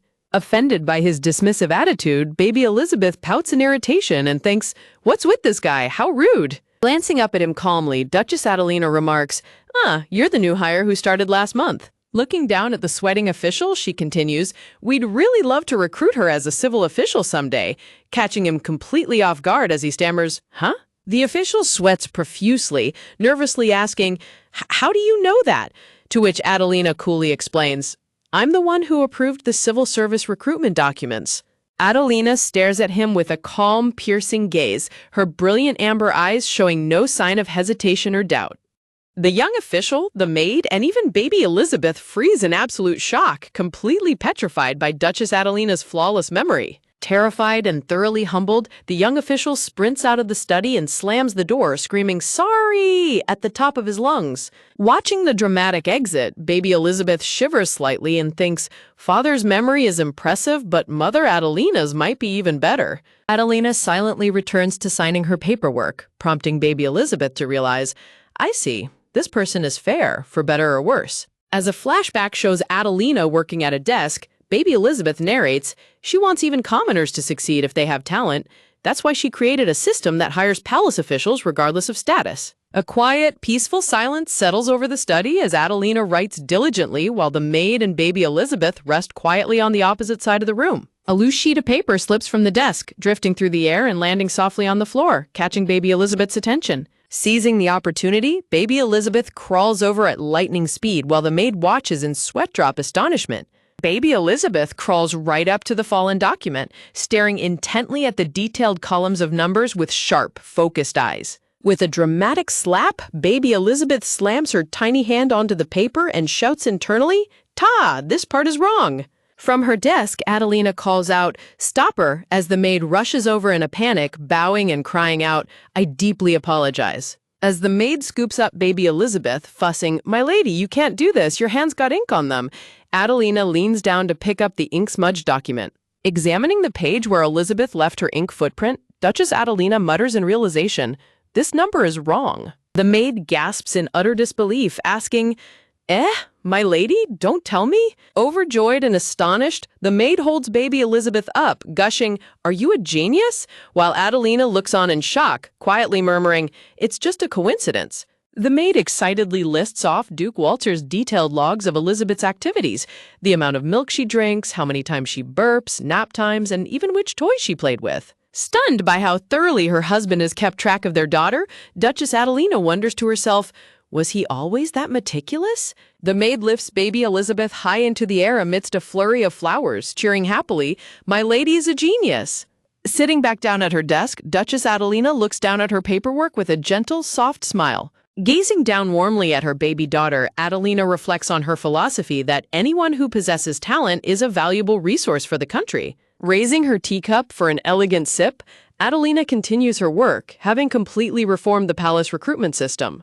Looking at her mother's graceful and hardworking figure, baby Elizabeth thinks, hard to believe that such a person ends up being called the wicked woman who toppled a nation someday. Something strange. Maybe she's just really misunderstood. Suddenly, a polite knock sounds on the door, and Duke Waltzer's voice echoes from outside. "It's me. I have something urgent to discuss." The door opens and Duke Waltzer steps inside, prompting Duchess Adelina to assume you've come to pick her up. Holding baby Elizabeth, who is dressed snugly in an outdoor bonnet, Duke Waltzer replies calmly, "That's not it." Extending a sealed envelope, the Duke explains, "This arrived from His Majesty. It's an invitation to a tea party from the second Queen Consort, addressed to you and Elizabeth." Turning away with an exhausted sigh, Adelina declines, "My health isn't good." But Duke Waltzer firmly replies, "I know." Holding baby Elizabeth securely on his arm, Duke Waltzer declares, "Which is why I will attend with Elizabeth." Baby Elizabeth, Duchess Adelina, and the maid all freeze in comical, open-mouthed shock at his sudden declaration. A massive screen of pure comedic panic erupts in the room with the text, "What?"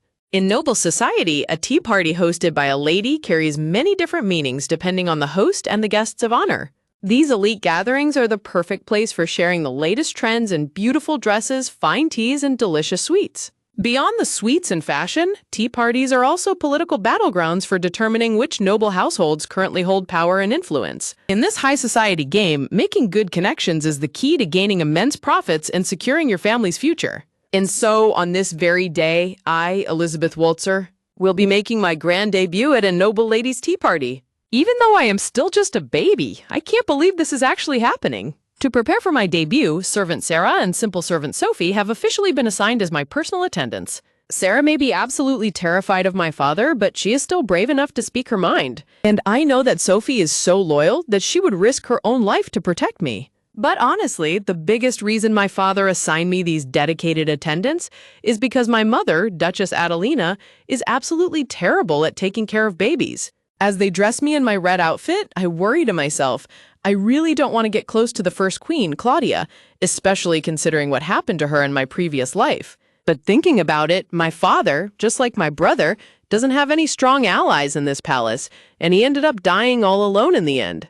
This means today's tea party is my perfect chance to expand my family's connections and change our fate. Inside the Grand Palace Hall, the noble ladies are already gathered, whispering to each other, "Have you heard?" A noble lady behind her fan gossips, "It seems someone from House Wulzer is actually attending today." Another lady adds, "Lady Adelina just became Chancellor, yet she has already fallen ill.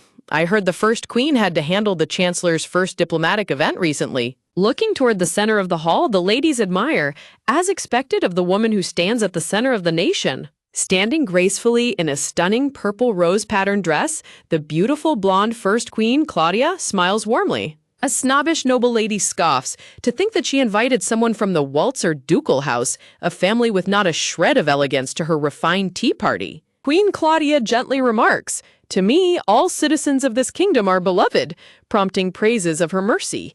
Meanwhile, another lady whispers, "My father told me that at the recent night party, the Waltzer Duke looked like a raging demon." The ladies whisper in dark judgment, "How pitiful Lady Adelina must be, married to such a rough, violent man. Oh my, how scary, so pitiful." Suddenly, Duke Waltzer steps into the hall.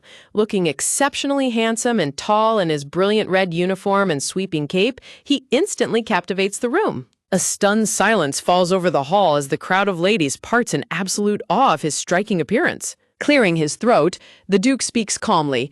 "By invitation of Her Majesty the First Queen Consort, I introduce myself." Presenting his cute little daughter who babbles a boo happily, he declares, "And my daughter, Elizabeth." The ladies whisper in sheer surprise and delight, even wearing matching outfits. Looking down with a soft, affectionate smile, the handsome Duke gently touches his baby daughter's cheek as she giggles with joy. The noble ladies blush intensely, completely captivated and swooning over the incredibly cute and heartwarming father-daughter duo. Surrounded by admiring glances, Duke Waltzer maintains his steady, handsome composure as he prepares to face the queen. At the lavish tea table, the first queen Claudia sits with her close circle, eagerly waiting to see how they will react to the unexpected guests. Duke Waltzer approaches the table and bows politely, saying, "Thank you for your invitation." Looking up with a refined, piercing gaze, Queen Claudia replies, "Greetings, Lord Waltzer. By the way," standing firm, Duke Waltzer explains that they used a clever loophole. The invitation stated that a representative of equal title could be appointed, and nowhere did it specify gender. I cheer triumphantly in his arms. Yes, we used a perfect loophole to attend this exclusive ladies' tea party. Queen Claudia looks intrigued and smiles, replying, "Well, very well then." Having successfully passed the first hurdle, Duke Waltzer cradles me securely in his strong arms. I look up at my father's steady profile, thinking to myself, wow, that was awfully quick. Seizing the moment to start making allies, I point my tiny hand toward the table and think, "Father, please give me that yellow flower." Noticing my interest, my father reaches down toward the beautiful bouquet and asks, "You want this?" Holding the yellow rose in my tiny hand, I wave it cutely toward a lady sitting next to the queen, babbling "I-you" to catch her attention. The lady blushes deeply and gasps in surprise, "Huh? The bathe young lady?" As I happily babble, "Dao."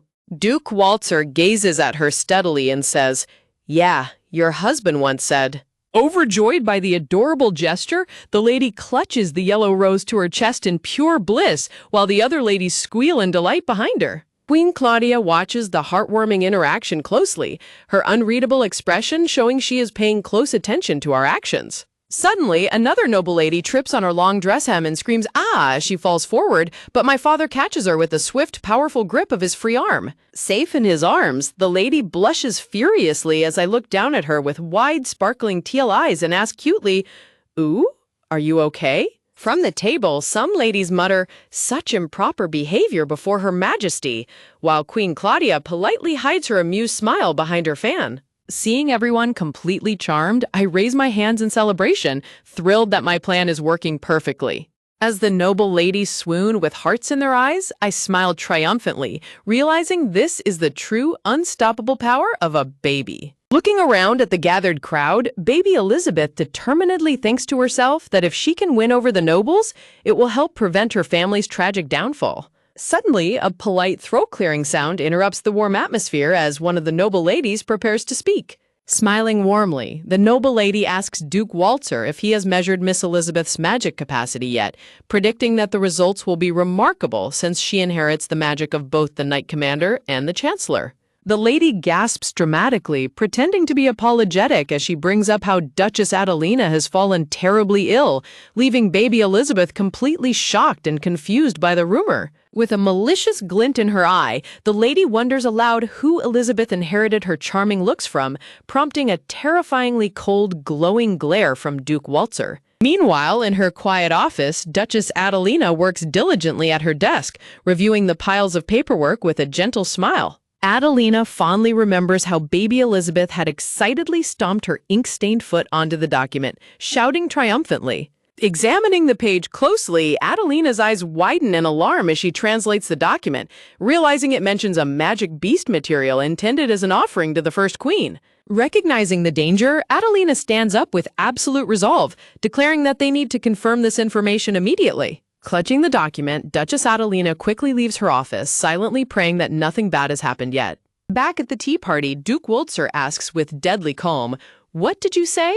causing the gossiping lady to tremble in terror under his overwhelming dark purple aura as she stammers that she was only stating facts. The lady nervously recalls her rude insinuation, questioning who Elizabeth inherited her charm from. Looking at her father's red hair, Elizabeth begins to panic as she realizes that her own light purple hair color doesn't resemble either of her parents. Sensing his daughter's distress, Duke Walter gently pats Elizabeth's back with his gloved hand to comfort and reassure her. Duke Walter gazes warmly at Elizabeth, thinking to himself that she looks exactly like his beloved wife. Elizabeth looks up at her father in complete surprise, wondering if that is actually true. Pointing out her features, Duke Walter analytically explains that her nose and the angle of her forehead are completely identical to Adelina's, leaving Elizabeth comically bewildered. Turning his terrifying dark glare back onto the cowering nobles, Duke Walter firmly declares that he will hear absolutely no objections on the matter. Seeing the tension rise, First Queen Claudia smoothly snaps her decorated fan shut to draw everyone's attention.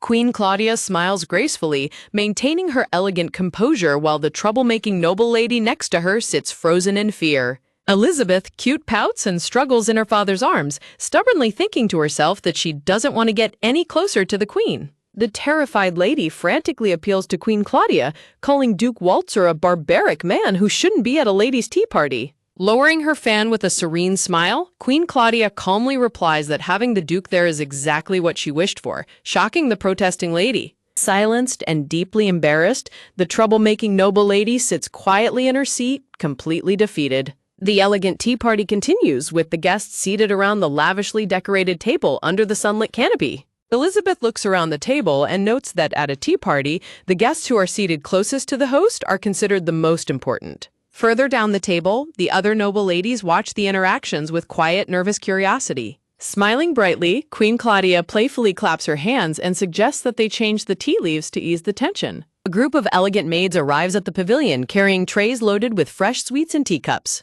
The maid serves the guests, explaining that the special purple tea was a gift from the ambassador of a neighboring country. Admiring the vibrant color, the noble ladies gasp in delight, praising the beautiful appearance and the lovely aroma of the fresh tea. Seizing the opportunity to redeem herself, the troublemaking lady eagerly flatters Queen Claudia, praising her diplomatic achievements. Duke Walter calmly sips his tea in silence as baby Elizabeth keeps a watchful, serious eye on the flattering noble lady. Recognizing the tea as the one her father specially imported, Elizabeth pouts angrily and slams her tiny hand onto her plate, launching her cupcake across the table. The launched cupcake flies perfectly through the air and lands squarely on the flattering lady's face, plastering her mouth with frosting. As the lady trembles in shock, Duke Walter smoothly apologizes, claiming his daughter simply wanted her to enjoy the queen's sweets, while Elizabeth babbles innocently in agreement. Hiding her amusement behind her fan, Queen Claudia smiles and generously dismisses the incident as the harmless act of a small child.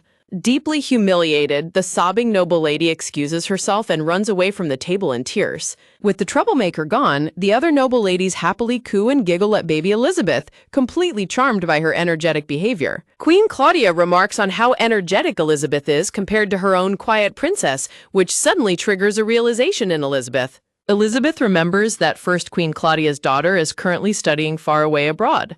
She also recalls that the second queen has two princes who do not appear in public out of deep consideration for the first queen standing. Sensing a shift in the atmosphere, Duke Waltzer locks eyes with Queen Claudia across the table. Dropping a political bombshell, Duke Waltzer announces to the stunned nobles that his daughter, Elizabeth, was previously afflicted by a curse.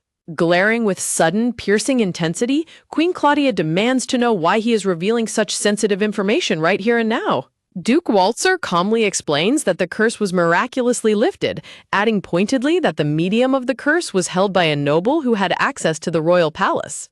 Looking up at her father, Elizabeth worries that exposing this truth to the general aristocracy might be a dangerous move. Duke Waltzer declares that the king intends to take immediate action, brilliantly using the panic of the gathered nobles to force the royal family's hand. As the noble crowd murmurs in shock, a royal servant leans down to whisper an urgent message into Duke Waltzer's ear. Nearby, a maid presents a woven basket containing a mysterious wrapped parcel, ready to deliver it to the Duke. While baby Elizabeth contentedly drinks milk from her bottle in her basket, Duke Waltzer stands in the background, discussing important matters with an attendant. Standing on the pavilion steps, the troublemaking countess glares back at the baby with pure frustration and resentment, muttering, "That baby." Plotting her next move, the countess watches a maid carrying a tea set to the table and maliciously whispers, "This is it." Pretending to laugh merrily, the countess walks past the busy maid and intentionally bumps her shoulder hard against the servant. The maid stumbles in shock, sending the tea set flying as boiling pink tea splashes directly toward baby Elizabeth, who watches in sheer terror. Duke Waltzer and the governess panic as they try to shield the baby, but a mysterious hand swiftly cuts through the air. Standing tall, Chancellor Nasia uses her magic to summon a giant blue water shield, blocking the scalding splash just in time. Nasia glares with deadly, golden-eyed fury at the crowd and demands, "Just now, what did you do to this child?" While Duke Waltzer and the Queen watch in silence, Nasia points her terrifying glare toward the Countess and asks, "What did you do to this child?" The Countess breaks into a cold sweat, realizing she has been caught red-handed. Desperate to save herself, the Countess points a finger at the terrified maid and shrieks, "That was that person's clumsiness."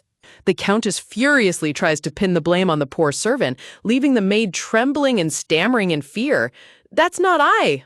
Knowing she has no power to fight back, the sobbing maid covers her face and says, "I sincerely apologize," while Nasia and the governess watch silently. Watching the scene unfold, baby Elizabeth realizes that the Countess definitely set up the servant, yet the power dynamics are stacked against the lower class. Elizabeth looks on with a heavy heart, thinking to herself, "In the end, is it always those of lower status who end up crying? In my case." Nasia steps forward and declares, although there were no serious injuries, in the royal palace, a servant's mistake, especially one that harms a noble child, can sometimes be punished by death.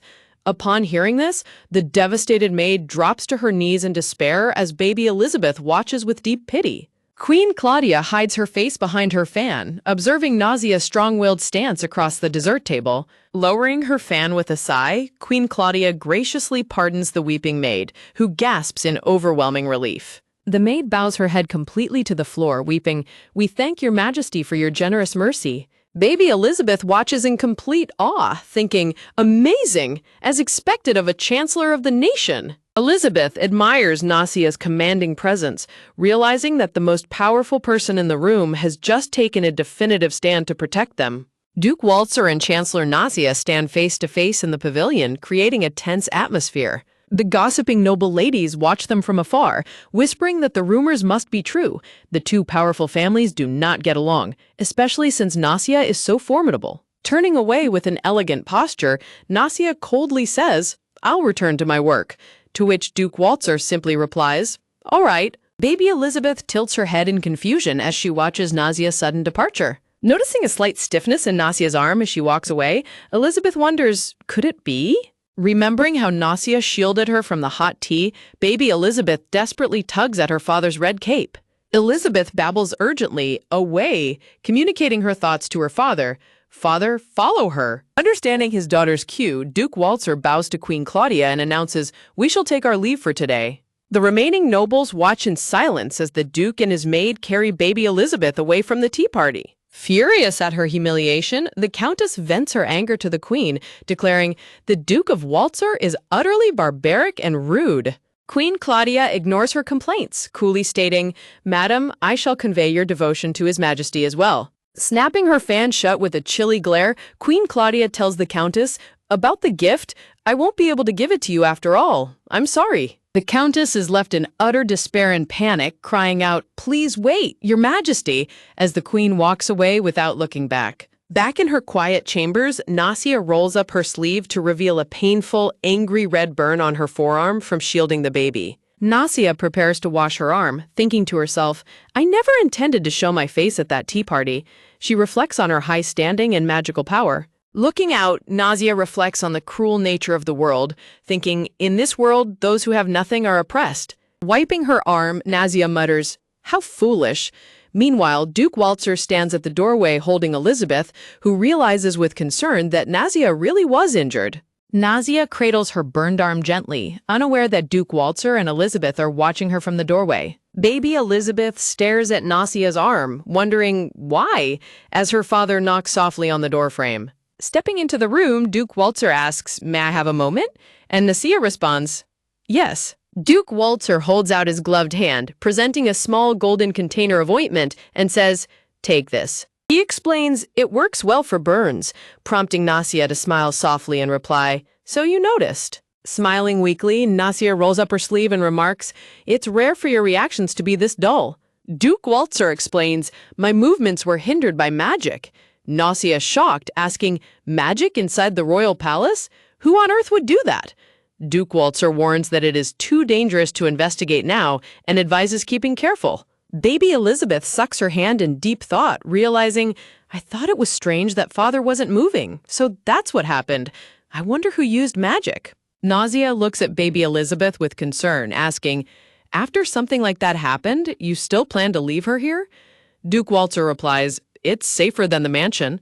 Duke Walzer looks serious as he adds, "Also, a report came the First Queen plans to remove the Countess from her side." Nasia notes that the Marchioness will likely be removed as well, even though she supported the Second Queen and was trying to win over her wife. Duke Walzer smiles down at his daughter and says, "It's thanks to Elizabeth." Duke Walzer and Chancellor Nasia discuss the vital importance of remaining on good terms with the Marquis, given their shared responsibility for securing the national treasures during the upcoming Founding Day festival. While Nasia quietly agrees, baby Elizabeth closely observes them, thinking that their completely expressionless faces make it incredibly difficult to tell what they are truly thinking. Duke Walzer and Chancellor Nasia stand face to face, exchanging a silent and intense look in the warmly glowing room. A comedic flashback frame depicts Chancellor Nasia dramatically throwing her hands up as a teapot goes flying, illustrating her swift magical reflexes from earlier. Looking away slightly flustered, Nasia insists to the Duke that she can easily manage tending to her own injuries. Duke Walzer announces that he will stop by the knight's quarters, instructing the maid to simply give Elizabeth some milk if she wakes up, noting that it is far easier than bathing her. The governess cradles baby Elizabeth in her arms as she stands before Nasia in the grand blue-paneled chamber. Nasia watches them leave, wondering to herself if the Duke was always so attentive at taking care of others, noting how differently he treats Elizabeth compared to Julius, and wondering if it's simply because she is a baby girl. Still held in the governess's arms, baby Elizabeth has a humorous, deadpan expression as she reflects that no one would ever expect a notorious tyrant to actually be so skilled at babysitting. Nasia turns and elegantly walks away through the double doors, leaving the room. Preparing to make milk for the baby, water is splashed into a massive pot over the stove. Nasia stands over a roaring fire, pouring ingredients into the cooking pot while reflecting that she has to do this because she cannot breastfeed, which instantly throws the governess and baby Elizabeth into a complete state of panic. Terrified by the dangerous fire, the governess rushes in and begs to take over the cooking from Lady Adelina.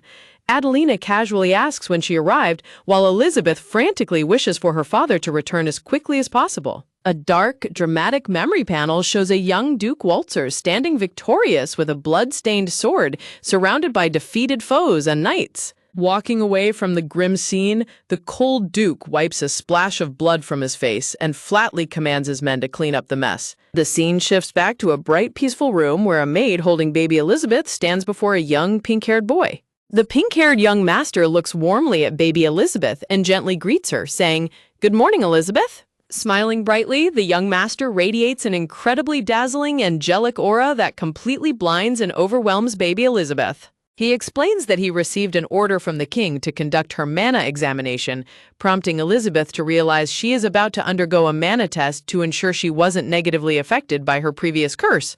Patting her head gently, the young master explains that since their mother is in a meeting and their father is busy with his duties as the captain of the knights, he came to accompany her instead. The maid giggles softly, warmly noting that watching them interact makes it feel almost as if the young master is having a real conversation with the young lady. He mentions that their father called Elizabeth a genius who can understand anything said to her. Elizabeth sweats nervously, thinking to herself that calling her a genius is a massive exaggeration regardless of the circumstances. Looking at his bright, smiling face, Elizabeth happily recognizes him and thinks to herself, as expected of brother Julius. Seated together in a lavish blue parlor, the group prepares for the official mana test. The elderly man seated across from them, identified as Chief Royal Mage Pendragon, announces that they will now conduct the mana measurement of Lady Elizabeth Waltzer. Julius introduces himself formally as Julius Walter, the acting head of the family, as they begin the examination. Looking down at her tiny hands, Elizabeth reflects on her previous life, remembering how she possessed very little power in a society where magic dictated everything. She recalls how children with vast reserves of magic were favored and quickly adopted, while she was left behind in the cold. Elizabeth remembers how she painstakingly polished her mana control in her past life, only to end up using it for trivial paperwork, reflecting that without status or magic, one was always looked down upon. But she knows things are completely different now. Now reborn as a noble's child, she realizes she can finally put the advanced mana control she mastered in her past life to great use. Clasping her hands tightly, Elizabeth prays deeply that her previous curse will not negatively affect her results. Chief Mage Pendragon smiles warmly at Elizabeth, commenting on what a lively young lady she is, before his expression grows analytical.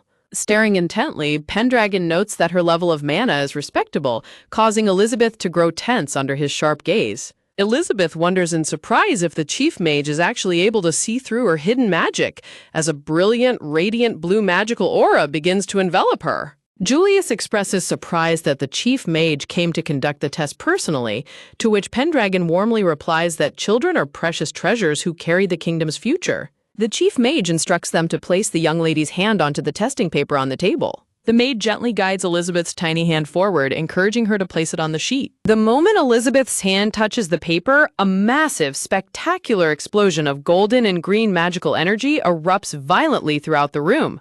Julius stares in utter shock at the incredible display, while Chief Mage Pendragon gasps in pure amazement at the magnificent power before him. Pendragon declares in absolute awe that Elizabeth possesses the staggering amount of mana required to easily become a royal mage, or even the greatest mage in the entire country. Elizabeth sweats nervously as Julius laughs awkwardly, remembering that she once had so much excess magic as a baby that she was literally able to create clones of herself. Chief Mage Pendragon looks deeply contemplative as Julius and the maid happily celebrate Elizabeth's magical success in the background.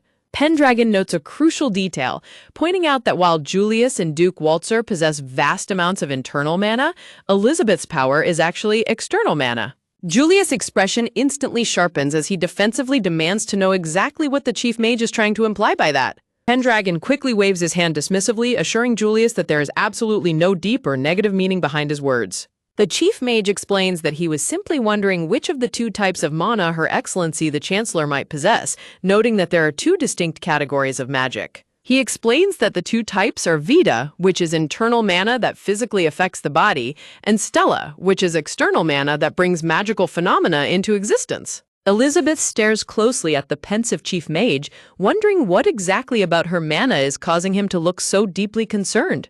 Noticing her quiet preoccupation, Julius gently calls out her name to check on her. Suddenly feeling a strong pair of hands lift her up, Elizabeth gasps in surprise. Duke Waltzer suddenly appears and cradles Elizabeth securely, firmly declaring that she is undoubtedly a child of the Waltzer family, which brings a bright, sparkling smile of relief to Elizabeth's face. Chancellor Natia is surprised to see the Duke, asking, "I thought you had left for your nightly duties." He looks back calmly and responds, before departing, Duke Walzer explains that there was a sudden issue with the carriage, emphasizing his words with a firm grip on the wooden frame. Duke Walzer continues, explaining that his departure has been postponed until tomorrow, which brings a visible sense of relief to the elderly Chief Mage Pendragon. Staring intently, Duke Walzer asserts with absolute confidence that one can easily tell just by looking. He proudly points out that baby Elizabeth looks exactly like her mother, Lady Adelina. Chief Mage Pendragon stands contentedly with his walking cane, while young Julius and the maid watch him with stunned, speechless expressions. Pendragon warmly agrees, noting that the Chancellor was indeed the top student of her class during her academy days. The Chief Mage begins to add that she achieved all of this before she contracted the Necria disease, or rather, before the dark curse took hold of her. A heavy, dark atmosphere settles over the room as they reflect on the tragic moment the curse seized control of her life. Julius and baby Elizabeth look on in complete shock, while Duke Walzer remains intensely silent, his expression darkening. Chief Mage Pendragon somberly declares that they are no longer dealing with a simple disease, which means it is finally time for them to step in. Looking incredibly sharp and analytical, Pendragon notes that given the baby's highly distinguished parentage, things are bound to complicate. He muses that with Elizabeth's incredible magical power, a marriage into the royal family should have been easily guaranteed, but the mere mention of it triggers a terrifyingly hostile aura from the overprotective Duke. The Chief Mage explains that such a match will actually be quite difficult, particularly as long as Lady Adelina continues to serve as the Chancellor. Dismissing the entire conversation, Duke Walzer flatly declares that thinking about such matters is a complete waste of time as he begins to walk away. In a sunlit palace garden, a beautiful blonde noblewoman sips her tea, noting how unusual it is to receive a personal invitation for tea from His Majesty. The king mentions hearing rumors that the Walzer child underwent a mana evaluation by the Chief Mage, supposedly under His Majesty's direct command. Looking down at the lavish spread of pastries, the king seriously notes that despite her great power, the child still carries a curse. With a resolute expression, the king declares that he will handle this delicate matter himself. The beautiful noblewoman remains quiet, elegantly eating a sweet treat as she listens to the king's declaration. Seeing him prepare to leave, the noblewoman calls out to him, addressing him formally. She gently asks if he will at least stay to finish his tea, but the king remains silent and continues walking away through the grand, columned garden. Left alone at the table, she sighs and casually demands that next time they had better bring sweeter tarts. Her playful demeanor vanishes, replaced by a sharp, calculating gaze as she stares off into the distance, lost in thought. Back in the grand parlor, Chief Mage Pendragon takes his leave, walking out of the massive double doors while the Walzer family watches him depart. As the heavy doors slide shut, a quiet tension fills the room, leaving the family alone with their thoughts. Turning to his father, young Julius speaks up with a remarkably serious expression, stating that he has a favor to ask. He clarifies his request, bringing up the topic of the potential marriage alliance that was mentioned earlier by the Chief Mage. With his eyes flashing with a protective and dangerously intense golden light, Julius begs his father to choose Elizabeth's future partner with extreme care. Duke Walzer agrees with an equally intense, glowing glare, declaring that her future partner must at least be strong enough to defeat him in combat, prompting young Julius to cheer in admiration, while baby Elizabeth sweat drops, thinking it is far too early to worry about marriage. Watching the absurdly overprotective father-son duo, the maid smiles weakly and sweats nervously, worrying that the young lady might never get married at this rate. Changing the subject, Julius gently asks his father if they can discuss the situation regarding their mother. Looking down thoughtfully, Duke Walzer decides that Julius is finally old enough, softly replying that it is all right to tell him now. Julius stands quietly, listening with rapt attention and a gentle, earnest expression. A beautiful memory shows Lady Adelina in her study, elegantly holding a quill pen as she works diligently. Despite her high status, she often spent long, exhausting hours at her desk, quietly sipping tea amidst piles of official state documents. The papers reveal a shocking truth. Necria is actually a curse rather than a simple illness, which was a terrifying reality she had always feared might be passed down. Adelina constantly worried that because Elizabeth was her child, there was always a high probability that the young girl might fall ill with the same curse. She remembers how Julius took after his father, Michael, with his red hair and bold attitude, making him the perfect heir, and how she fondly visited him during her short breaks from work. She reflects on how she was once the top of her class, deeply adored, and lived without a single care, possessing the exact same bright, innocent aura that Elizabeth has now. She was plagued by the agonizing thought of what would happen if that precious child got sick, and she ended up losing her forever. She wanted nothing more than to protect that beautiful life and ensure her future remained bright. She feared that if the child grew up still possessing mana, the curse would inevitably trigger and destroy her. She harbored a deep, silent terror that if things went wrong, she might ultimately grow to resent her very own beloved child.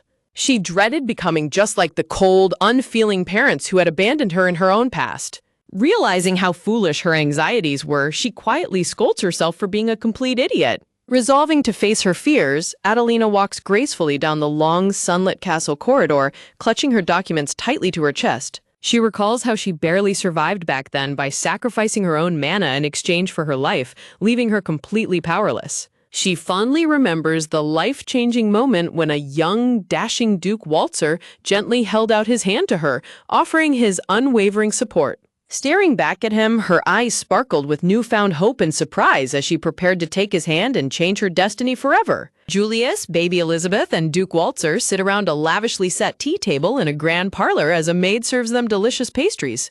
Duke Waltzer explains with a serious expression that even within noble houses, there are those stripped of their mana, who are known as nasia. He continues, explaining the theory that when someone suffers from a disease or a life-threatening wound, their magic is converted into life force in order to overcome death.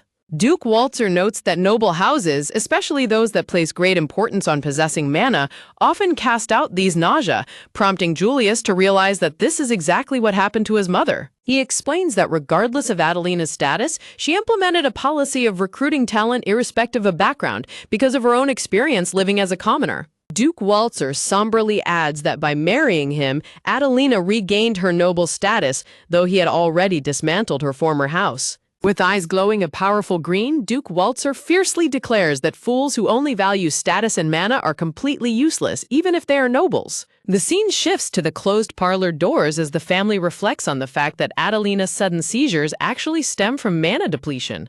Duke Waltzer advises that for a broken mana vessel, the best solution is to naturally absorb mana through the food she consumes. Julius wonders if nourishing foods might help, prompting baby Elizabeth to eagerly munch on the sweets on the table, while Duke Waltzer contemplates the idea. Julius cheerfully suggests that since Tishua has been conducting research on this exact topic, they should ask him to send over any promising findings. Duke Waltzer agrees, instructing Julius to maintain good relations with House Lars going forward, to which Julius respectfully replies, "Yes, father." Hearing a knock on the door, Duke Waltzer calmly tells the maid to send their guest in. The massive doors slide open, and Lady Adelina, the beautiful blue-haired chancellor, enters the room gracefully holding a large leather folder. Lady Adelina asks how the mana inspection went, and Duke Waltzer looks back to warmly inform her that baby Elizabeth's mana is incredibly impressive. Lady Adelina smiles with a tender, glowing golden gaze as she hears the wonderful news about her beloved daughter. Baby Elizabeth stares back with her sparkling green eyes, looking up at her mother in complete adoration. Holding the baby, young Julius softly calls out, "Mother," as Adelina walks closer to them. Clinging to Julius, baby Elizabeth reflects on her previous life, remembering her origins. She recalls that in her past life, she was an orphan commoner who eventually became a palace maid, all thanks to her mother's blood, sweat, and tears. Staring at an open record book, Elizabeth remembers that in that tragic future, her mother was ultimately branded as a villainess. A memory shows her past self being bullied and mocked in the pouring rain by noble children for her complete lack of mana. Looking at her mother working tirelessly amidst towers of documents, Elizabeth realizes with absolute certainty that Mother Adelina is suffering through the exact same struggle now, lacking any aids. Seeing the baby squirming, Julius asks if she wants to get down, to which she eagerly replies with a small babble. Once set on the carpet, baby Elizabeth crawls forward with incredible speed and determination. She reaches her mother and tightly grabs the hem of Lady Adelina's long blue gown, catching her completely by surprise. As Duke Waltzer asks what is wrong, Elizabeth bursts into loud crying babbles, determined to do something to stop the corrupt royal nobles. Looking up at her mother, she tears up and tries her absolute best to speak, crying out babbles that sound like "ma" and protesting that the current situation is totally wrong. The entire family and the maid stand in stunned silence, watching the little baby desperately clutching onto her mother's dress. In her mind, Elizabeth passionately screams that they are completely wrong about her mother being a villainess. With a dramatic spark of lightning behind her, baby Elizabeth gathers all her strength and loudly screams, "Mama! Daddy!" shocking the entire room. She repeats her exclamation even louder, shouting, "Mama!" with a bright, shining light. Lady Adelina gasps in pure disbelief, wondering if the baby truly just called her Mama, while Julius smiles brightly and happily confirms it. Bending down, Lady Adelina gently scoops Elizabeth into her arms, and although Elizabeth did not originally plan to call her that, she happily snuggles in. Snuggling close, Elizabeth notes how incredibly happy her mother seems to be, her golden eyes glistening with joyful tears. Held securely in her mother's loving embrace, baby Elizabeth lets out a bright, sparkling laugh, bringing warmth to everyone's hearts. Suddenly, a terrifyingly dark, jealous aura erupts from Duke Walter, prompting young Julius to frantically grab his cape to hold him back. Shocked by her daughter calling Adelina Mama first, Duke Walter drops his folders and falls dramatically to his knees in utter despair. Seeing him on the ground, Lady Adelina smugly thinks that making the mighty Duke kneel is not bad at all, while baby Elizabeth's eyes lock onto a paper that fell on the floor. The paper reveals a crucial document outlining details about the upcoming founding festival. As Duke Walter remains comically depressed on his knees, a fiery Julius yells at his father, demanding if he can speak any other words besides his usual babbling. Julius desperately shakes his father, begging baby Elizabeth to quickly learn more words for their father's sake, while Elizabeth cute babble Uda to show she understands. A flashback shows the high-ranking nobles and knights kneeling in submission before the blonde king in his golden throne room. Reflecting on a broken quill on a golden platter, Elizabeth notes that the incident remains unresolved, suspecting that her father believes someone in the royal palace is behind it. A group of students gather in front of the Grand Academy building where Julius has decided to deepen his connections. Julius stands with a cunning and sly smile among his peers, fully aware that these noble classmates will be incredibly useful for his future plans. Meanwhile, a somber Duke Walter walks down the palace hallway as the servants bow respectfully to him. Whenever they reunite, the doting Duke squeezes Elizabeth tightly in a warm hug, though she continues to spend most of her time in her mother's care at the palace. In her mother's office, baby Elizabeth sits contentedly on the floor, playing quietly while Lady Adelina works diligently at her desk. Pushing herself up from the floor, Elizabeth proudly celebrates that she has finally mastered the art of standing up with support. Just a tiny bit. A close-up shows a baby's tiny leg wobbling as a maid holding a bottle watches baby Elizabeth trying to take her first steps on the study floor. Baby Elizabeth eagerly and cutely guzzles down her bottle of milk with sparkles surrounding her. As Lady Adelina gazes with an intense golden glow from her desk, baby Elizabeth contemplates how she has gotten used to calling her Mama, though she secretly wants to try saying Mother instead. Father! What did she say? While Lady Adelina is working at her desk, baby Elizabeth tries to speak, catching her mother's attention with her adorable babbling. Just baby words. They don't seem to have any particular meaning. The maid smiles and assures Adelina that it was just typical baby gibberish, as Lady Adelina lets out a soft, relieved smile. I see. It's a sign that she's a healthy baby. The maid smiles warmly, explaining that it is a sign of good health, while a frustrated baby Elizabeth clutches her head in annoyance at not being understood. A grand and beautiful palace under a clear blue sky stands majestically with its towering blue spires. Two high-ranking gentlemen walk side by side down the long carpeted palace corridor.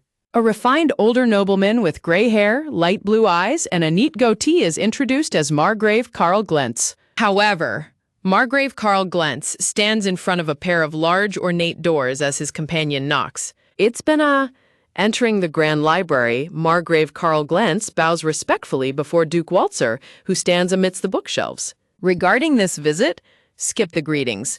Duke Walter holds a large leather folder and immediately cuts to the chase, telling Karl to skip the pleasantries. Same as always, Karl notes that Duke Walter is as cold as ever, reflecting on his wife's insistence that the Duke is kind despite his fearsome reputation as a tyrant. I swore loyalty to His Majesty the current king. I shouldn't let my guard down. Karl reminds himself of his sworn loyalty to the king and resolves to stay on high alert. Regarding security for the founding festival, it's changing this year. Duke Walter reveals that the security arrangements for the upcoming founding festival will be modified this year. I'll handle security centered on the palace, and you'll take care of the areas around the capital. Huh?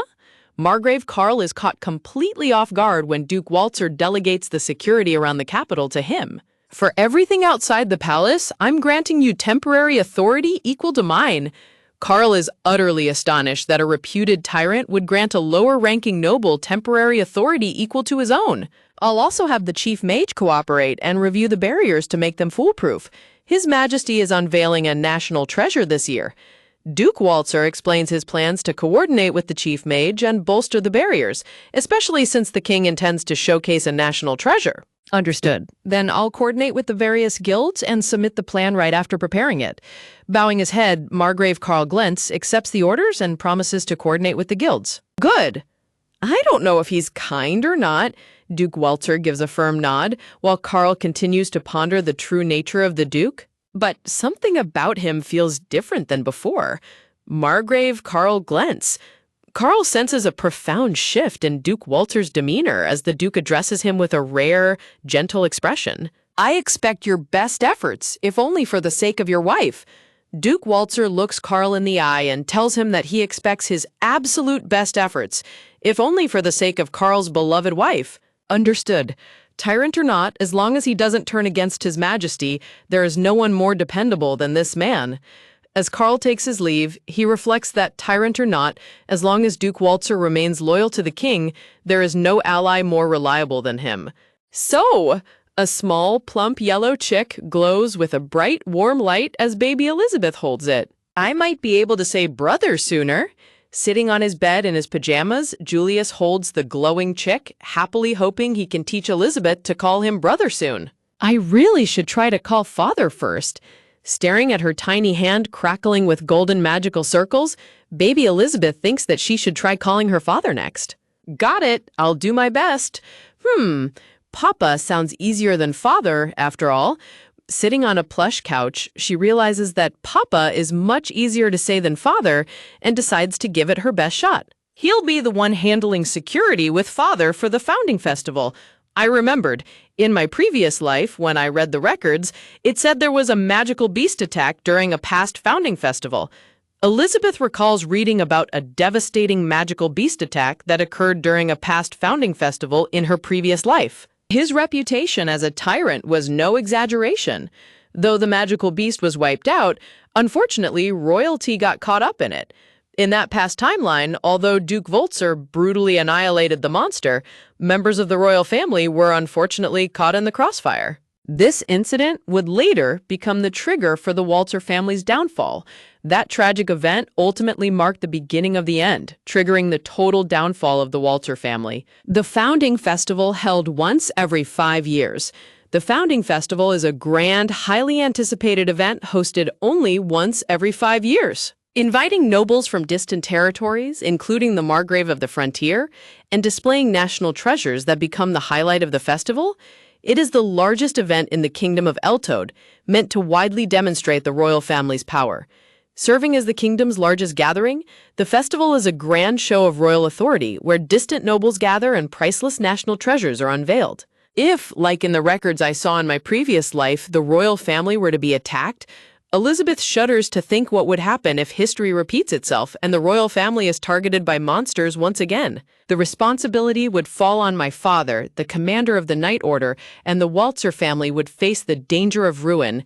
If that happens, the blame would rest squarely on her father's shoulders as the commander of the Knights, exposing their entire household to immediate ruin. Even as those memories from my previous life came back, sitting on the floor while her mother Adelina reviews paperwork at her desk, Elizabeth realizes she must take action. I'm always in Mother's office.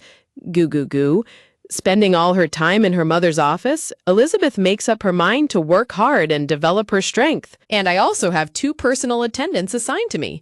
She notes that she is constantly under the watchful, doting eyes of 2 dedicated personal maids. If that's the case, Stepping forward, she realizes she must find a way to act independently. I'll have to act on my own. Purr.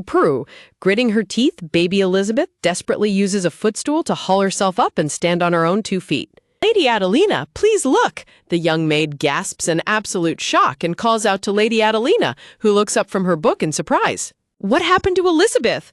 Suddenly, Duke Walter slams the office doors open in a panic, frantic to find out what happened to his beloved baby girl. The young leg has pulled herself up to stand. Just a moment ago. I was too late. You don't have to be that upset. The maid excitedly explains that Elizabeth just stood up on her own, leaving the dramatic Duke utterly devastated that he missed such a monumental milestone. I heard that the magic crystal you offered will be added to the national treasures displayed at the Founding Festival. I've decided to personally command the palace security. I'll leave the royal capital to Margrave Glentz.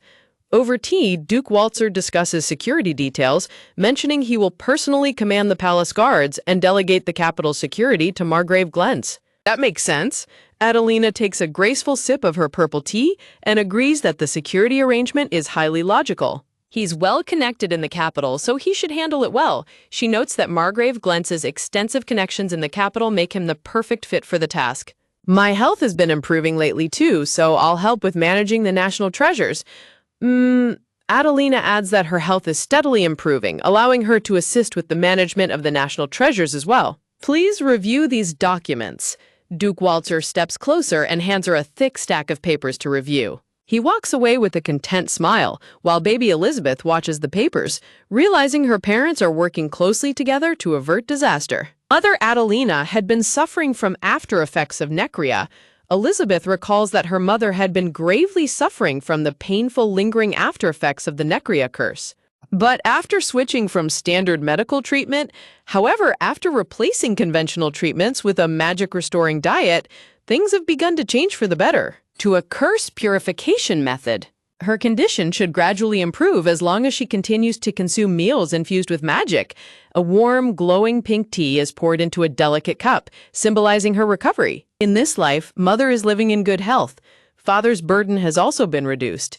In this timeline, the family's health and heavy burdens are significantly improved. Baby Elizabeth babbles excitedly as she reaches out her tiny hands full of energy and cuteness.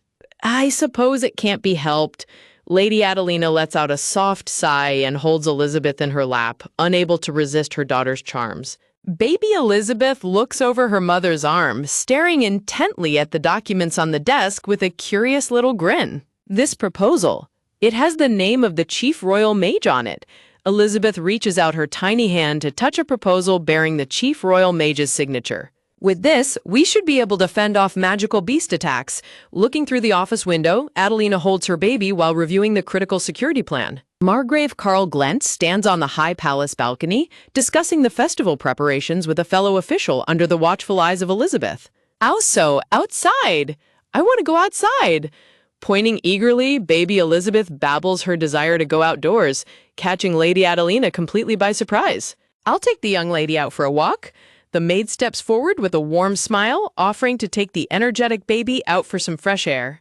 Please make sure you don't go past the courtyard to the outside. Yes, Lady Adelina gives strict instructions to stay within the safe confines of the courtyard, which the maid happily accepts. Crawling across a blue carpet placed on the courtyard grass, baby Elizabeth enjoys her time outside under the maid's watchful eye. Since I'm here, maybe I can use magic without being noticed. I'd like you to deliver a letter. While Elizabeth stealthily prepares to practice her magic, she overhears Margrave Glentz instructing his subordinate to deliver a letter. Dinner will be held at the royal palace. I'm told Duke Walter will be personally treating us to venison. That is wonderful news. Venison is father's favorite. Hearing about the upcoming dinner, Elizabeth notes that venison is her father's favorite dish. Means he must really like the Margrave, right? Elizabeth secretly channels her magic, wondering if this special treatment means her father genuinely likes the Margrave. Still, Elizabeth's expression turns serious and slightly tense as she continues her magical surveillance. Were father and the Margrave always this close? They seem to have nothing in common, other than the fact that they don't belong to the First Queen's faction. Elizabeth contemplates the political dynamics, finding it odd that two men with so little in common are allied. Elizabeth ponders whether her father and the Margrave were always this close, noting that their only shared ground is their mutual opposition to the First Queen's faction. Send out a notice to everyone. The young palace official issues a direct order to distribute an important notice to everyone. It's different from last time, but is that all right? I heard the Chancellor even won over part of the faction. Carl voices his concerns regarding the changing political landscape and the Chancellor's growing influence. Changing the authority should be possible? No way Adelina Walzer did that? The Margrave is left utterly stunned upon learning that Lady Adelina herself was the one behind the authoritative changes. Stop. Don't invoke that person's wrath. In my previous life, the Conservatives were supposed to be allied with the First Queen's faction.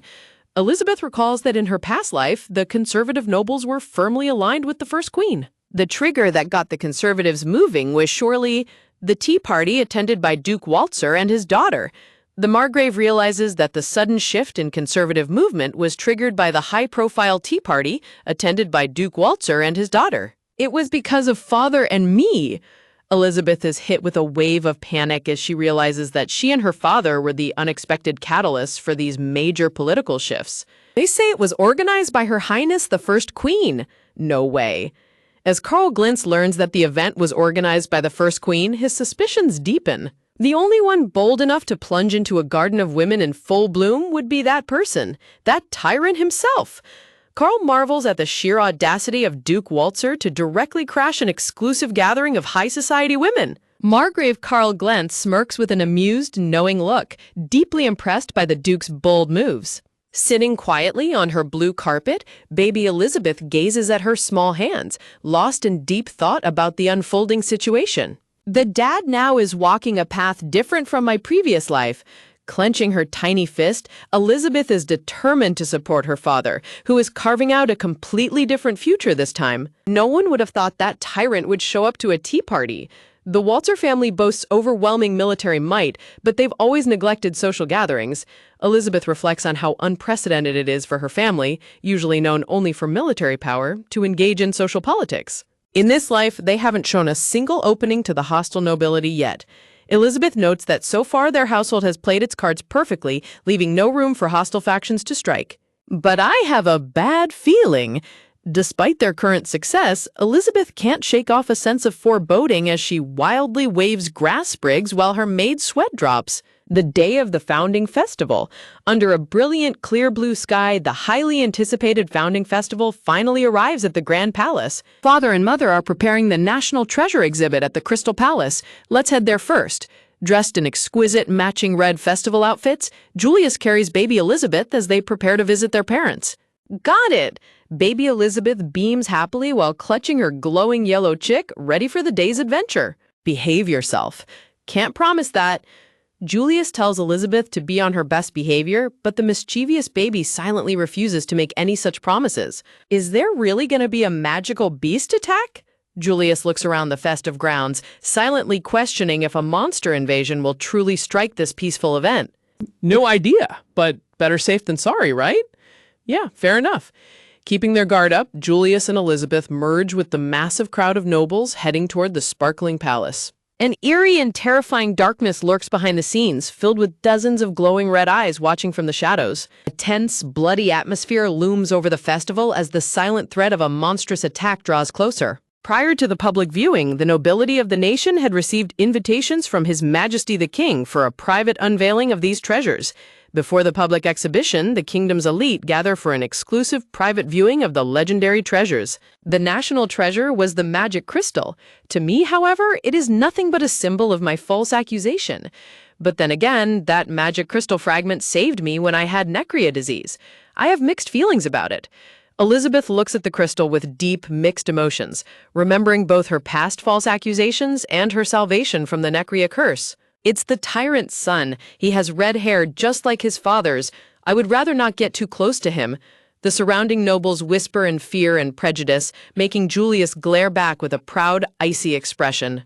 Angel lovely smile flash. Elizabeth unleashes her ultimate weapon of cuteness, flashing an adorable sparkling wink that immediately melts the hearts of the nearby ladies. Whoa, come on, big brother, do it as well. Stop pulling me, use Arapio. Elizabeth hilariously tugs on Julius's tie, demanding that he join in on the cute pose to win over the crowd. Like this? Elizabeth demonstrates the adorable cheek poke pose with an endearing wink, leaving no doubt about her status as a cute genius. Blushing but cooperative, Julius gives in and executes a stunningly handsome wink, complete with a shower of roses and sparkles. Adorable, the high society ladies squeal in absolute delight, completely conquered by the sibling duo's overwhelming charm. My operation Make Tons of Friends worked like a charm. I told you, quit it with the ridiculous operation names.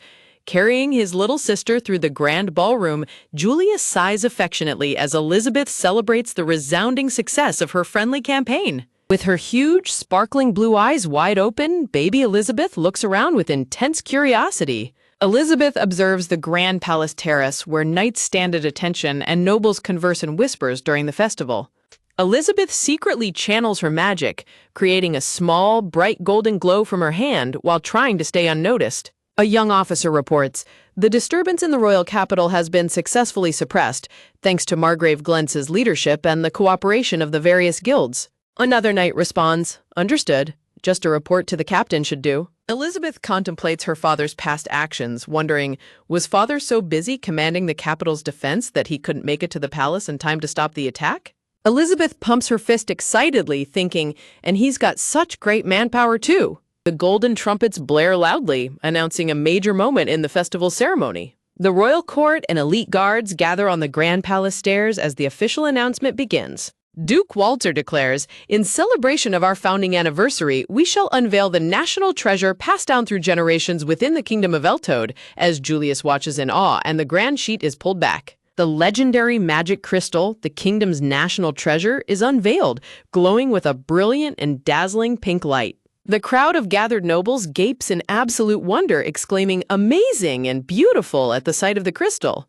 Looking at the magnificent national treasure, Julius whispers, "Wow, Dad found this?" Elizabeth reflects on how everything has turned out for the best in the end as they join the crowd admiring the crystal. Elizabeth gazes intently at the glistening crystal, her sharp senses picking up on something unusual. Elizabeth alerts her brother, "Big brother, magic power is leaking from the magic crystal." Elizabeth realizes something is terribly wrong, thinking, "No, it's different. This is the exact same feeling as back then during the curse." Julius's expression darkens as he remembers the terrifying feeling of the Necria curse from their past. Julius decides, "I have to let father know," and begins to move through the ballroom. A guard stops Julius, asking, "Are you his son? Please wait a moment. I'll let him know later." Julius looks at the bustling, dancing crowd in frustration, muttering, "Damn it, what should I do?" as the tight palace security prevents him from reaching his father. Elizabeth thinks back to her past life, recalling, "The records I saw in my previous life mentioned a magical beast attack happening around this time." Elizabeth worries, "But now that the flow of history has changed because of my actions?" Elizabeth spots a noblewoman and gasps in anger, recognizing her. "That's the chubby lady who hurt my mother." Elizabeth's eyes widen as she suddenly senses a dangerous magical activation nearby.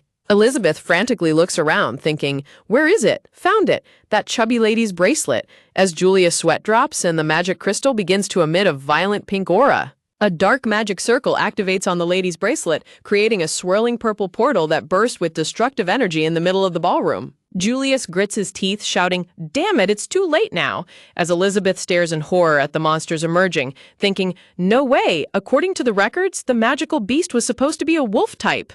Terror strikes the ballroom as a pack of dark beasts charges at the screaming crowd, prompting the palace knights to immediately draw their swords to defend the nobles. Elizabeth tries to reassure herself, thinking, "But father's knights can handle it, perhaps they can manage it," as a colossal horned monster roars, towering over the panicked guests. Acting quickly, Julius grabs a heavy candelabra off the wall and swings the burning candles to fend off an approaching beast, protecting his baby sister. Elizabeth cheers in her mind, "Big brother, you're amazing!" While Julius warns her, "Don't let your guard down," as he faces the monster. Elizabeth scans the room, thinking, "Where is father?" That's right, in the records, the magical beast targets royalty. Oh no! As a monster lunges directly at the king and queen. The queen looks on in sheer terror as the deadly beast leaps straight toward her and the king. Desperate to save them, Elizabeth stretches out her tiny hand to cast her magic, crying, "I won't make it in time." Duke Walter suddenly leaps into action, unleashing a powerful sword strike and shouting, "I won't allow it," as he cuts down the beast in a single devastating blow. Another monster charges instantly, but Duke Walter masterfully blocks its sharp horns with his blade, holding his ground with ease. With a fierce and confident glare, Duke Walter shoves his sword through the monster's jaw and delivers a heavy, crushing kick that sends the beast flying backward. The defeated magical beast crashes violently into the ground and dissolves, leaving Julius staring in absolute awe at his father's overwhelming strength. Julius takes a deep breath and hugs Elizabeth close, finally letting out a sigh of relief as the immediate danger passes. The other palace knights quickly rally, drawing their swords to finish off the remaining beasts and secure the ballroom. The crowd of nobles erupts into cheers, clapping and shouting their gratitude, while Elizabeth beams with pride, thinking, as expected of father. Duke Walter sheathes his sword and bows to the royalty, saying, "Your Majesty, you're safe now," to which the king replies, "Yes, thank you, Michael." With a commanding and icy glare, Duke Walter orders his men, "Everyone, don't let a single one escape." Raising his sword, Duke Walter commands, "Eradicate the culprit," to which the knights respond in unison, "Yes." Elizabeth notices something and points her glowing yellow chick, alerting her brother, "Big brother, the chubby lady," as they spot the culprit trying to slip away in the chaos. Julius quickly gives chase, shouting, "I won't let her escape," as they run after the fleeing woman. Julius pursues the escaping noblewoman through the beautifully manicured palace courtyard. The culprit clutches her dress and pants heavily, looking back in absolute terror as she tries to outrun her pursuers. Watching the woman slip through the palace gates, Julius grunts in disbelief. Madame Martha is surprisingly quick, while Elizabeth looks up at him curiously. Elizabeth looks around at the shocked, resting nobles after the attack and realizes there are too many people. Using magic would draw too much attention. Clutching her dark dress, the panicked noblewoman flees desperately through the palace garden bushes, breathing heavily in her attempt to escape. Holding his baby sister close, Julius catches up to her trail but stops in frustration, grunting, "Ugh," as a sudden presence intercepts them. Before the woman can escape, a dark hooded figure suddenly grabs her from behind and covers her mouth, surrounded by a menacing purple magical aura. Across the palace grounds, the bodies of slain magical beasts cover the blood-soaked floor. Duke Walter swings his sword with lethal elegance, cutting down yet another approaching beast. With overwhelming power, Duke Walter easily slashes through the remaining beasts, watching them dissolve into purple smoke with an icy, blood-spattered expression. A young palace officer reports to the commander, declaring, "There are no demonic beasts within the royal palace that pose a threat."